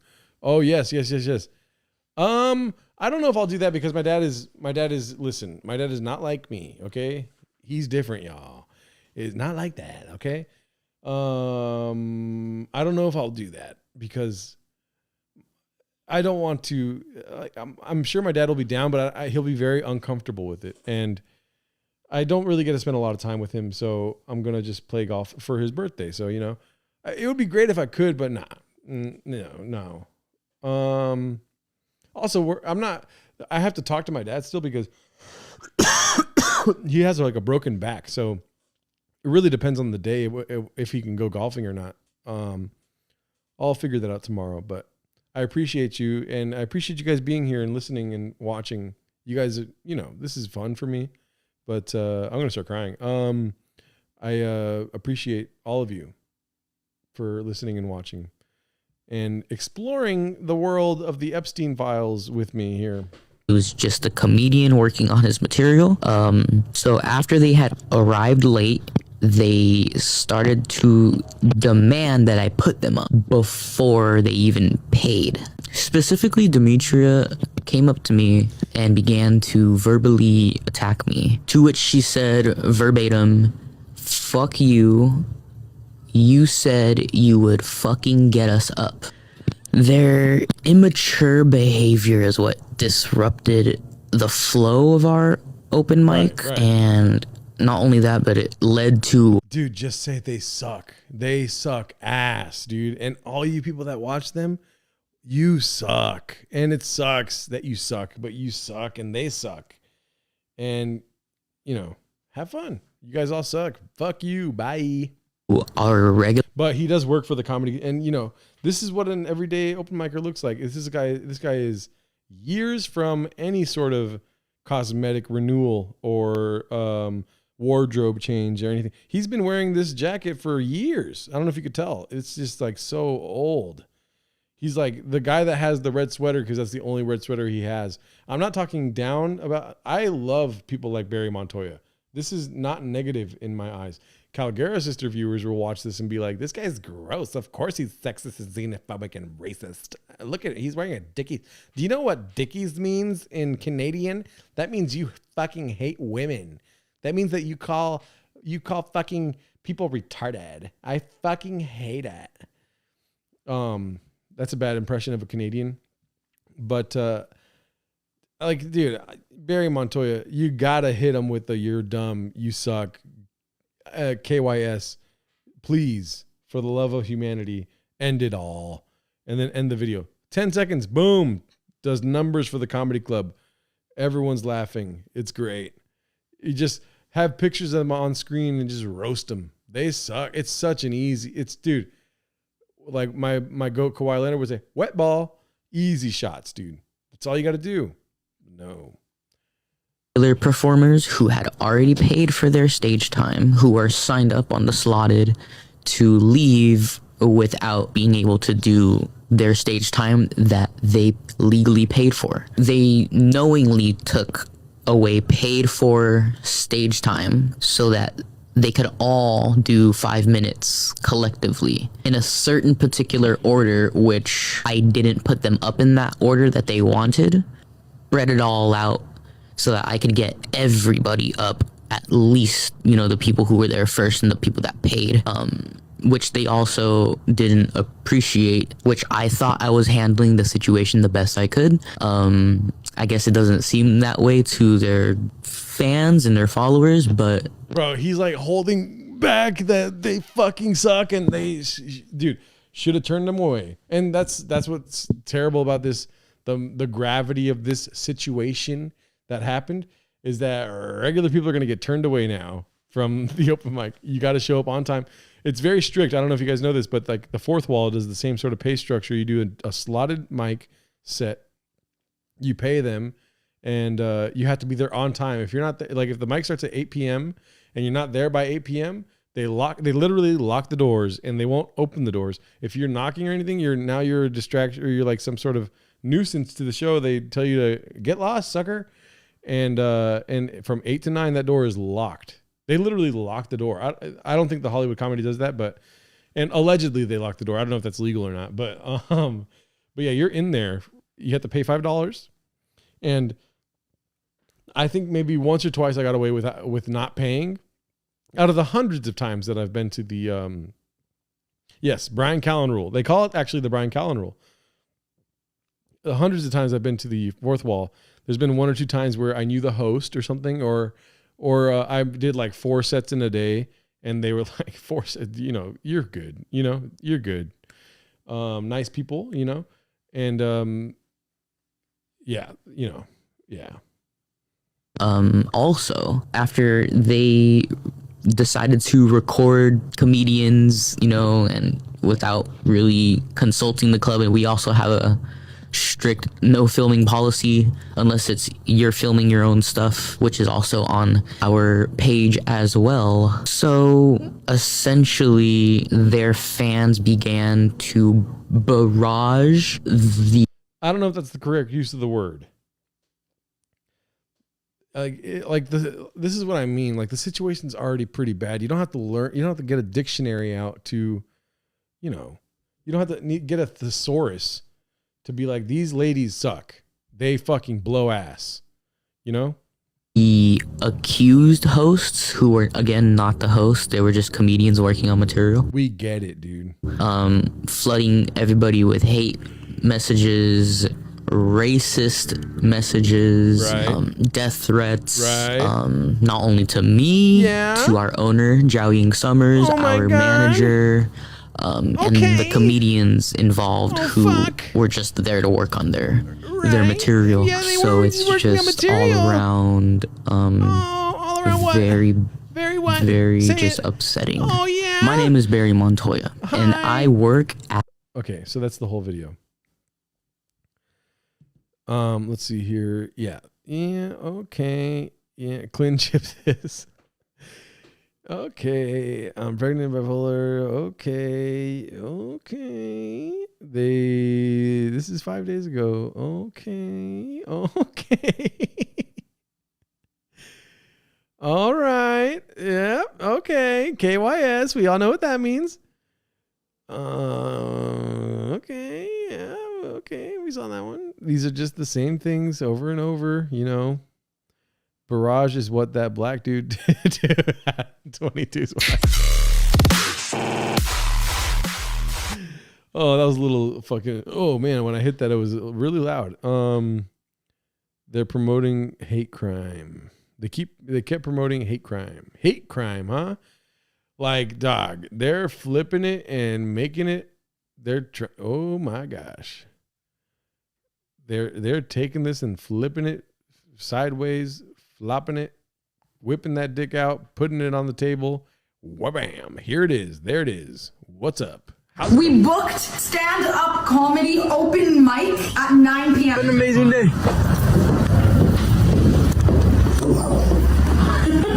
I expected one sad person, not 4 attractive people. They were impatient. Okay. It's just like a smash cut, greatest hits type shit. Oh, let's see what their stories are doing right now. Strange day of credit card fraud and locked accounts. Went to 3 different Coinstars till I found a working one to pay for this mic, but I made it. Okay, so he's just broke. All right, so maybe I'm a little behind. They're moving past it. Mics for $250. Oh my God. They dropped the price. I'm going to look up some mic slots, see if I'm available and I can go hit it. The Hollywood Comedy. I mean, it's probably going... The fucking Google Trends on Hollywood Comedy is just for the last 5 days. Let's see here. Grab the mic. Okay, so I hope none of my personal information gets out on here. All right, so please pay in advance. Let's see the open mic slots. Nothing for Wednesday. It looks like it's all pretty booked up. Oh, slot me right there for 6 p.m. tomorrow. I can't do that. I have to be somewhere at 7. For 9 o'clock, I might be able to do that. 10 p.m. might be able to do that. $8 for 10 minutes. That's a good rate. You guys might be calling me crazy, but that's actually a hot bargain. 8 minutes of stand up in a place that needs some laughs. Not bad. Okay. Not bad at all. Thursday. Oh, Wednesday, tomorrow. I do the stream. So after the stream, I can bump it on down there. I might go to someplace else though. 5 minutes. $5, 5 minutes. It's so far from me too. I live in Seattle. This is in fucking Hollywood. Let's see. Didn't realize you have to pay to do open mics. You don't, but you know, this is also a avenue you can go down. Improv mic, $5 for 5 minutes. Wouldn't mind doing that, but I'm not a big fan of improv mics myself. If I do so myself. Naomi Cherry. I don't know any of these comics, so that's concerning. 3 p.m. What am I doing Thursday? I forget. So this is a higher level open mic? No. God, no. If you want me to spell it out for you here, like, honestly, at the end of the day, this mic is not a higher level mic. 8 minutes of just Whitney Cummings as a child's TV host.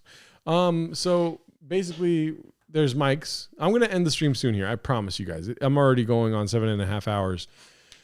Here's the thing, right? I'm not even speaking English anymore. Open mics. There's open mics at bars, which have regular patrons there. And, you know, those are typically free. You have to buy a drink at the bar, which can be anywhere from $3 to $5 if I'm getting a Diet Coke, you know, or you're buying a beer, stuff like this. Some places implement a one drink minimum. So you got to get a drink, but there you're actually getting something. You're getting a Diet Coke that you're shaking and you're sipping nervously before you go on stage, stuff like this. There's shows where you just get time, which is what really you want from open mics. You just get time on stage. You can go to shows and get spots and not get paid, but like you're not paying to go on. So like that's usually the route that I like. I'll hit up people and be like, hey, can I get on your show? And then you do shows. So there's the Hollywood comedy. There's one that used to be called Bert's Back Room that turned into Vicky's. It turned into Vicky's. There's also like 2 milk minimum. You can go to Flappers. I think Flappers has a 1 drink minimum thing. You have to buy a drink in order to get stage times, and they keep a tight eye on you. You can't just like not buy a drink. They make sure they have like the system of like checking your name off when they see that you have a drink, or like they ask you if you got a drink, something like this. And then there's the Fourth Wall, which honestly is my favorite of these slotted type mics. The Fourth Wall has 2 locations. There's one in Hollywood, which is far from Seattle, and there's one in North Hollywood, which is pretty close to Seattle, closer than Hollywood. There's the cafe in Hollywood, and then there's the North Hollywood Fourth Wall. You could pay $5 for 5 minutes. And the good thing about that is that you know when you're going up. Like other mics, you can show up at a bar mic and sign up, and you might not go on for hours. That's unfortunate. And if it's a sign up, there's different tiers of open mics. There's the worst kind, in my opinion, which are still good and doable, whatever, is the fucking lottery mics. Lottery mics are when they put your name in a hat. They bring the hat on stage as a host. They tell host jokes, whatever, and then they pull your name out of a hat. You're waiting all night for your name to get called out of that fucking hat, dude. And sometimes it's a bucket.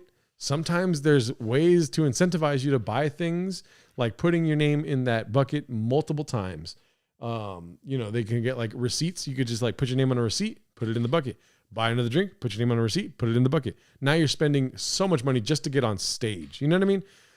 There's these sort of, abuses of this. The thing about lottery mics is that 100 times out of 100 times, and I'm willing to put that sort of statistic on this, somebody's going up that's not getting called out of the hat. You know what I mean? It's just like there's this weird trust thing that's happening, and like they're pulling names and it's their homies and there's a lot of people in the room and it's the best time to get on stage. It's not a random draw. You know what I mean? So you're waiting around. If you know nobody there, you're going to wait until the end. It just happens that way. The new people always go up last. You're waiting for hours. I mean, I can't emphasize, I don't know how, like a synonym of hours, you're waiting forever to get up. It feels like a lifetime in this fucking terrible room, So you're waiting all night to go on stage to do 5 minutes. And sometimes by the end of the night, they have to shorten the time. So they'll give you 3 minutes. Sometimes it goes to 2 minutes. You know what I mean? It's just like that fucking itch to get on stage. It's a fucking drug, dude. Anyways, comedy can get expensive, yeah. And then there's other mics that are free. Like I'm pretty sure the Zebra Room. Let me look this up. I'm not gonna dox myself here. The Zebra Room comedy. I'm pretty sure they run 100% free open mics. Let me read their little fine print here. Unless they put a price tag on it now. Rules for all mics. You must be on time. If you're late, you risk forfeiting your spot. No last minute cancellations. If something comes up, please pay us before canceling. So they're now taking money at the where's the dollar amount? I don't see a dollar amount. Pay in advance. Okay, $5 for 8 minutes. Not bad. That's pretty good, honestly. And yeah, I mean, $5 for 8 minutes. It's standard, at the end of the day. It really is. When do they open though? They're never open or what? It looks like they had a slotted for tonight from 10 to 11:30, the play date mic with Nia Daniels. And that one is in a sketchy part of town though, but it used to be free mics all day long. I don't know how they were making their money. Oh yeah, it was like a podcast studio. It used to be Third Wheel. I wonder if Third Wheel's still around. Third Wheel Comedy. No, they're not. Under new management. 62 weeks ago. So now, it's the Zebra Room. So yeah. And then there's other rooms. There's comedy clubs like the Comedy Store and the Laugh Factory and the Improv. Those open mics are I'm not sure if they're free. I feel like the Comedy Store is free. The Comedy Store potluck is free. It's just terribly hard to get on potluck. There's like 300 comics trying to get on potluck every week. And at the end of the day, it's not a random choice. It's like people see you in the scene and they put you up if they want to see you at the Comedy Store. Does anyone ever walk out to music after a 3-minute open mic spot? Yeah. I mean, like the Comedy Store is going to bring you up to music. It's not like music. It's a piano. There's a guy playing the piano the whole time. He's just ding ding ding ding ding ding ding ding ding, And then there's the Improv. The Improv open mic is the only open mic I haven't been up at. The Hollywood Improv. It is, I'm very talkative on podcasts. You guys see me. I'm very extroverted. But I'm not really I'm not like this, y'all. You know what I mean? Quoting the Gringo Poppy there. I go to these mics and I just keep to myself. I fucking find a corner and I hide. And at the Improv, like you gotta be out there talking. You gotta be. And I've tried. I don't like it. It's gross to me. It's fucking disgusting. Like doing this social climbing thing. Like I don't like it. Nothing about it is honest. And it's not a good thing. It's a fault of mine. I wish I could change that. It's just hard. So I've never been up at the Improv open mic. It's free, but it's just terribly hard to get on. I've gone many times. I think it's Tuesdays. I could be wrong. Tuesdays or Wednesdays at around 5:00. The worst hour to be driving. Every time I go, I'm just like, I'm like, You don't get to choose your music. Here's the thing. I would go out to Little Browse if I was on the road still. When you're on the road and doing shows at like improvs, in different states and cities, they ask you what music you want to come out to. And usually I would choose this song. I had a couple of songs that I would always go to, but this one is, I was trying to think and talk or type at the same time. Talk, type, think at the same time. This is the song I would come out to right here. But I had them come in at 40 seconds or something. Oh, right here. I'd come out to that and do my thing. Wow, I got really tired closing my eyes right there. But yeah, I would come out to that song. Get ready for Gerardo Farkenabom. Yeah, that's what I would do. And then I would bomb for 15, 20 minutes. Did they do any other videos of this? Go to Los Angeles. Okay, yeah, no, they didn't. I'm going to end up watching the Calgary Sisters all night tonight. I'm going to be laying in bed watching the Calgary Sisters. I'm the newest fan. I just subscribed. You guys didn't see it. Unfortunately, I did. I just subscribed. Reach out to Lil Brows. I'm uncomfortable with doing that. Reaching out to anyone in that Brendan Schaub universe. That'd be awkward. Obviously, I make a show that mocks them and everything they do. I don't feel comfortable reaching out to them. That would be kind of unnecessarily confrontational. I rather just observe and love every single piece of content they make. True, but music right now. Oh, music M. Yeah, we could reach out, collab on something together, bruh. You know what I'm saying? Get that shit going and shit, bruh. You know what I mean? Like, you got the motherfucking, I got the lyrics, dog, and you got the motherfucking shit on YouTube, and we just talk about it, and we make it happen and shit, dog. Not a bad idea. I'll tell you what, guys. Oh, you did, dude. This guy sent me the 117 words per minute thing. I am falling asleep right now, but let me try to do this.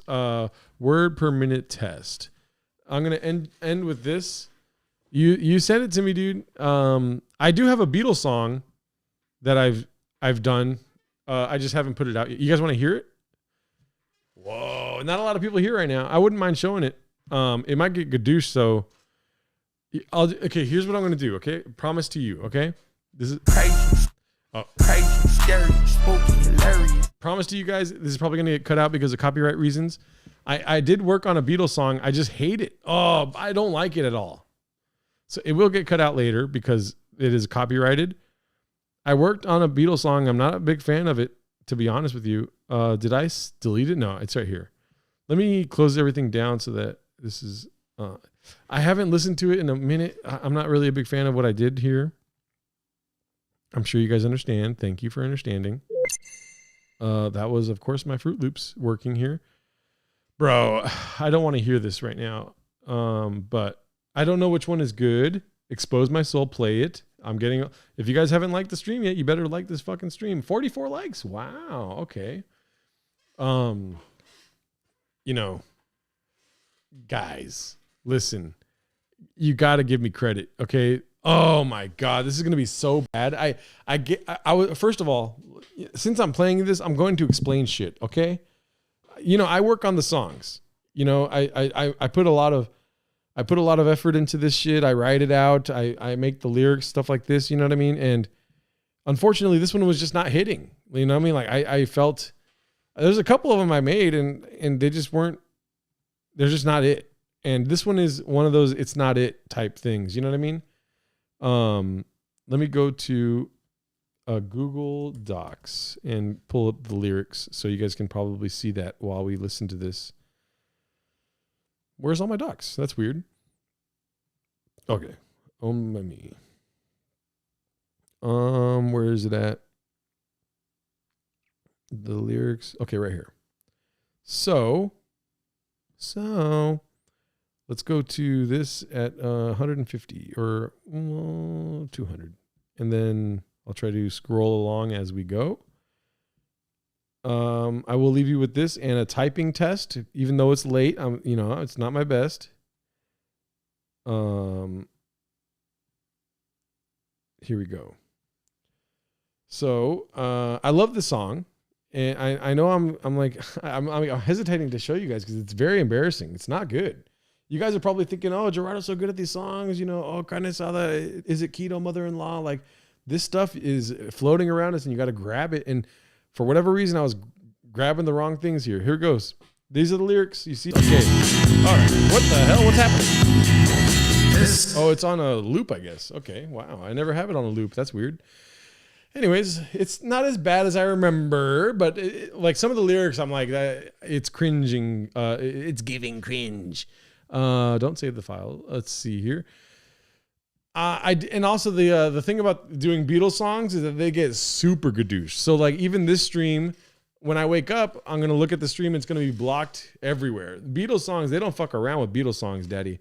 You got to go through like a bunch of hoops and fucking, shit like that to get the Beatles song parody okayed. If you're playing guitar, doing a Beatles song, this song, Volume Punched My Loins. Damn, Volume Punch would be a good idea for that. I tried to focus on one thing. Like this whole thing was like, my idea of this was that he tries to give stand-up a second chance and then him on the road again. I don't know if you guys know the original song. It's called The Ballad of John and Yoko. It's a great song. It's basically John flossing on everyone while they're hating him for being with Yoko. He's just flossing on everyone like, y'all wish you had my life. You know what I mean? I'm flying from here, going to Gibraltar. Like fucking, I'm going everywhere, dude. And you guys are hating on me. And then when I get home, they all welcome me with open arms because I'm a cool guy and you guys all suck ass. And, you know, that song's a banger, dude. A lot of shit was happening in my life too. Here's the thing. Like I recorded that song and then I got sick. I'm pretty sure I got COVID. Yeah, he's like, maybe we should get married in Gibraltar or whatever it's called. That's my name, Gibraltar. I don't know how to say it. Gibraltar. I don't know. It's fucking late. I've been streaming for 8 hours, Daddy. Come on, give me a break, brother. Okay, word typing test to end the night here. And hopefully I do well. I don't know if this is going to go well. You just bottled magic. But yeah, I love that song. And I was thinking about doing it in a way where it's about how Brendan Schaub tries to go back into stand-up and he's on the road. But in this fantasy, he's back with Mark and Mark is supplying him with addies and baddies. And at the end, we get Gringo Papi too. But then I couldn't really find a way to put that in there. So I started talking about Mike Tyson and you know what I mean? I bet it's no better than 72 words per minute. Janae, where have you been? I was talking about Jiao Ying Summers for about 3 hours there. Okay. Should I do a page test or a 1 minute test? What do you guys think? This is a big deal right now because I am really fast on my fingers. Let me do all caps. Which one? AIDS test. Got it. 1 min. Okay, so Thick Nectar saying 1 min.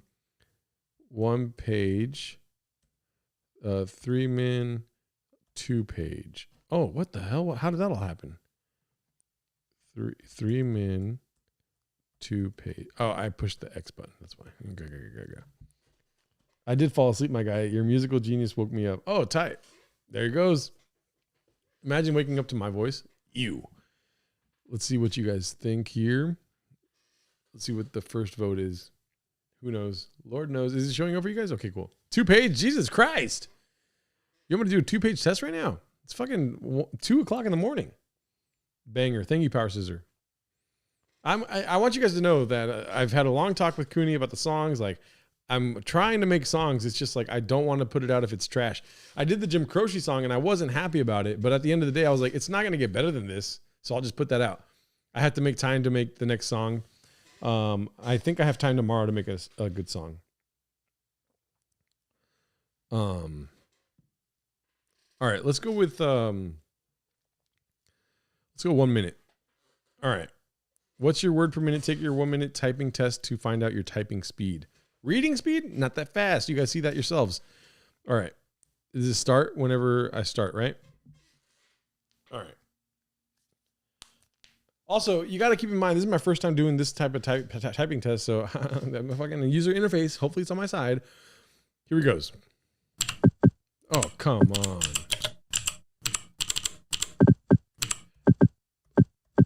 I'm hitting the T. Wait a minute. I'm hitting the T. Why isn't it working? Oh, caps lock is on. Why is my caps lock on? God damn it. Okay, here we goes. Oh, the caps lock's still on. I didn't turn the caps lock off. Oops. Okay. All right. This is for reals. All right. Bro. I'm trying not to laugh because that was kind of funny. Okay, not going to lie. But let's just go. Ready? Alrighty. I'm so tired.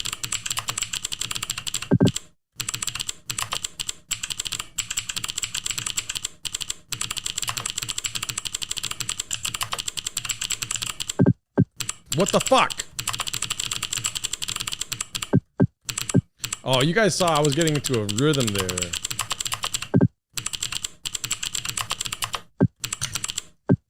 God, fucking damn it. Ah, fucking.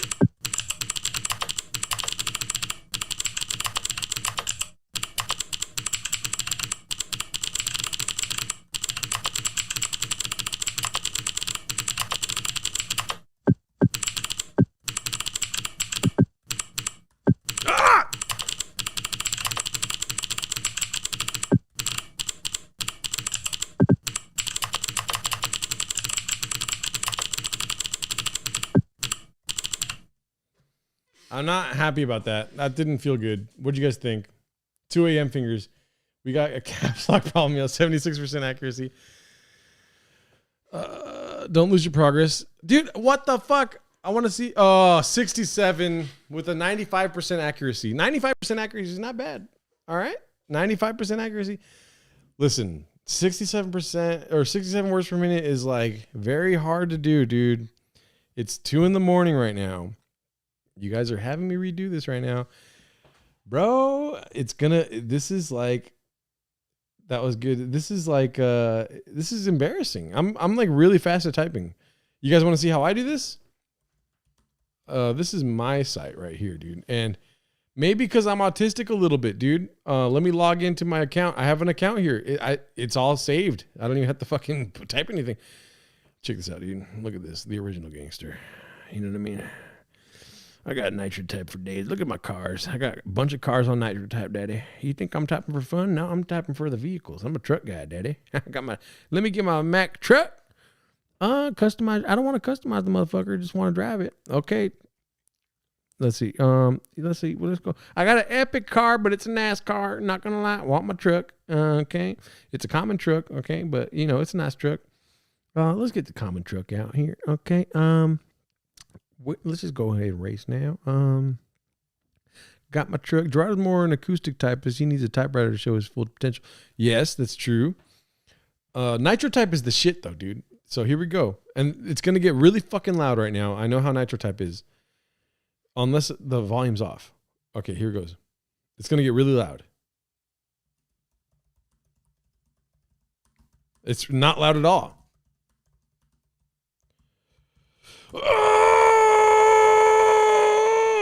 Fucking shit. Oh my God, I'm sucking ass right now. I'm so tired.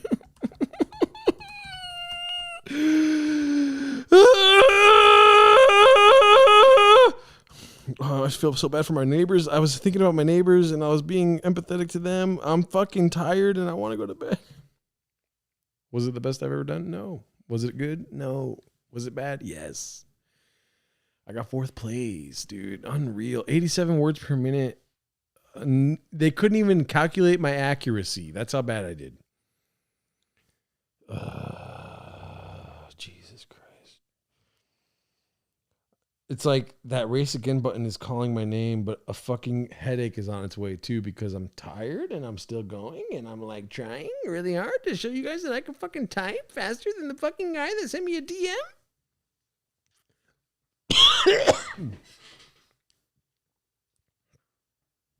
Also, this is a new laptop. All right. It's so weird. Everything's so close together. I like having it right here, daddy. Fucking typing it. You know what I mean? Got to protect the keyboard. Honestly, if I sit up and work on this, I'm gonna get to 120, daddy. Can I go to my statistics or something? My stats. 80 words per minute average. You know what, dude? It is what it is. Highest record is 99. I've played a lot. I've done 229 races. Hamnet and typing test. Good. I sent you a better website, G. Let me check that real quick. Okay. Let me fix. Everything's kind of. I'm kicking the fucking. Everything's so like locked into like this little tiny space here. Burp.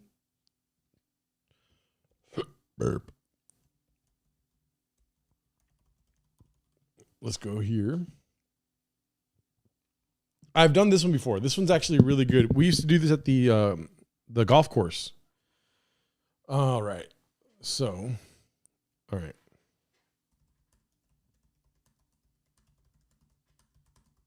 Oh, fuck. Ah, why am I fucking ass right now? Fucking ass. What the hell?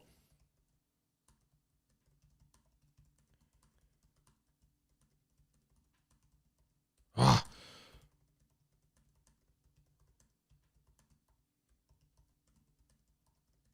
You know what? I could do better.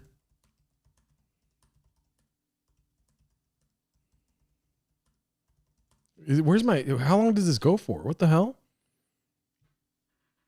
What's the deal here? Oh, okay. Let's restart. I was like, am I just gonna keep going until I fucking fall asleep here? Okay. I do need some music though. You guys mind? I closed everything because I thought I was gonna end hours ago. Let's go here to Finder. I don't know if you guys are old school like me, but I sometimes have music downloaded so I don't have to access the internet to listen to it if I need that, that little. Why do I still have this? Move that to the trash. That was weird. Why didn't it go to my... This shit addicting. You can make an account too and record your scores. I'm going to do that. Trust me. Without you telling me that, I would have done that. Here goes. Unreal. Everything was against me right there, dude. Everything was against me right there. The world, life, people. Nothing wanted me to succeed, and I still got a 71 with a 93.19% accuracy. All right, so eat my ass, okay? I'm going to go to bed and watch the Calgary Sisters all night. What was I going to end on? I forget. I completely forget now. I don't need to. My dick is bigger than yours. All right, I don't need this bullshit. What was it? I forget. I'm closing all these. Shams, what's the next trade update? Nothing. Okay, cool. Unscathed. Guys, I don't want the stream to end because I'm not going to stream until Tuesday, which is, obviously, my fucking lover right here, dude. I'm going to be streaming on Tuesday. I'm making time out of my week to stream Tuesdays. I appreciate all of you that have hung around and watched the stream all night. You guys are the best, and this is my time.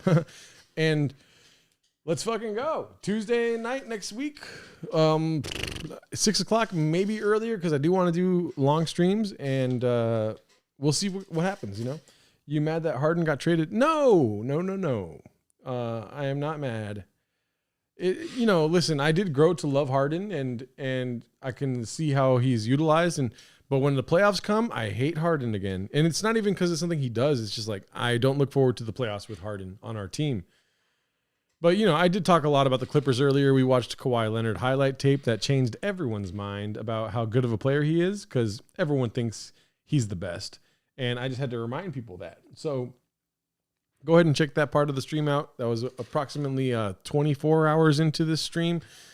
And yeah, thank you guys for hanging out with me, and I appreciate you all. I would wind down and read some comments, but I think we're all pretty tired, aren't we? Aren't we all trying to go to bed right now? Missed the first couple of hours. Yeah. Peace. Thank you guys for coming through. I will see you guys on Tuesday of next week. We will be dropping Timos on Thursday, technically tomorrow. And yeah, have a good night. Thank you guys for hanging out. I said that 3 times already. Later. All you guys are the coolest. All y'all are the realest. Cheers. Salute. I'm addicted. You know what I mean?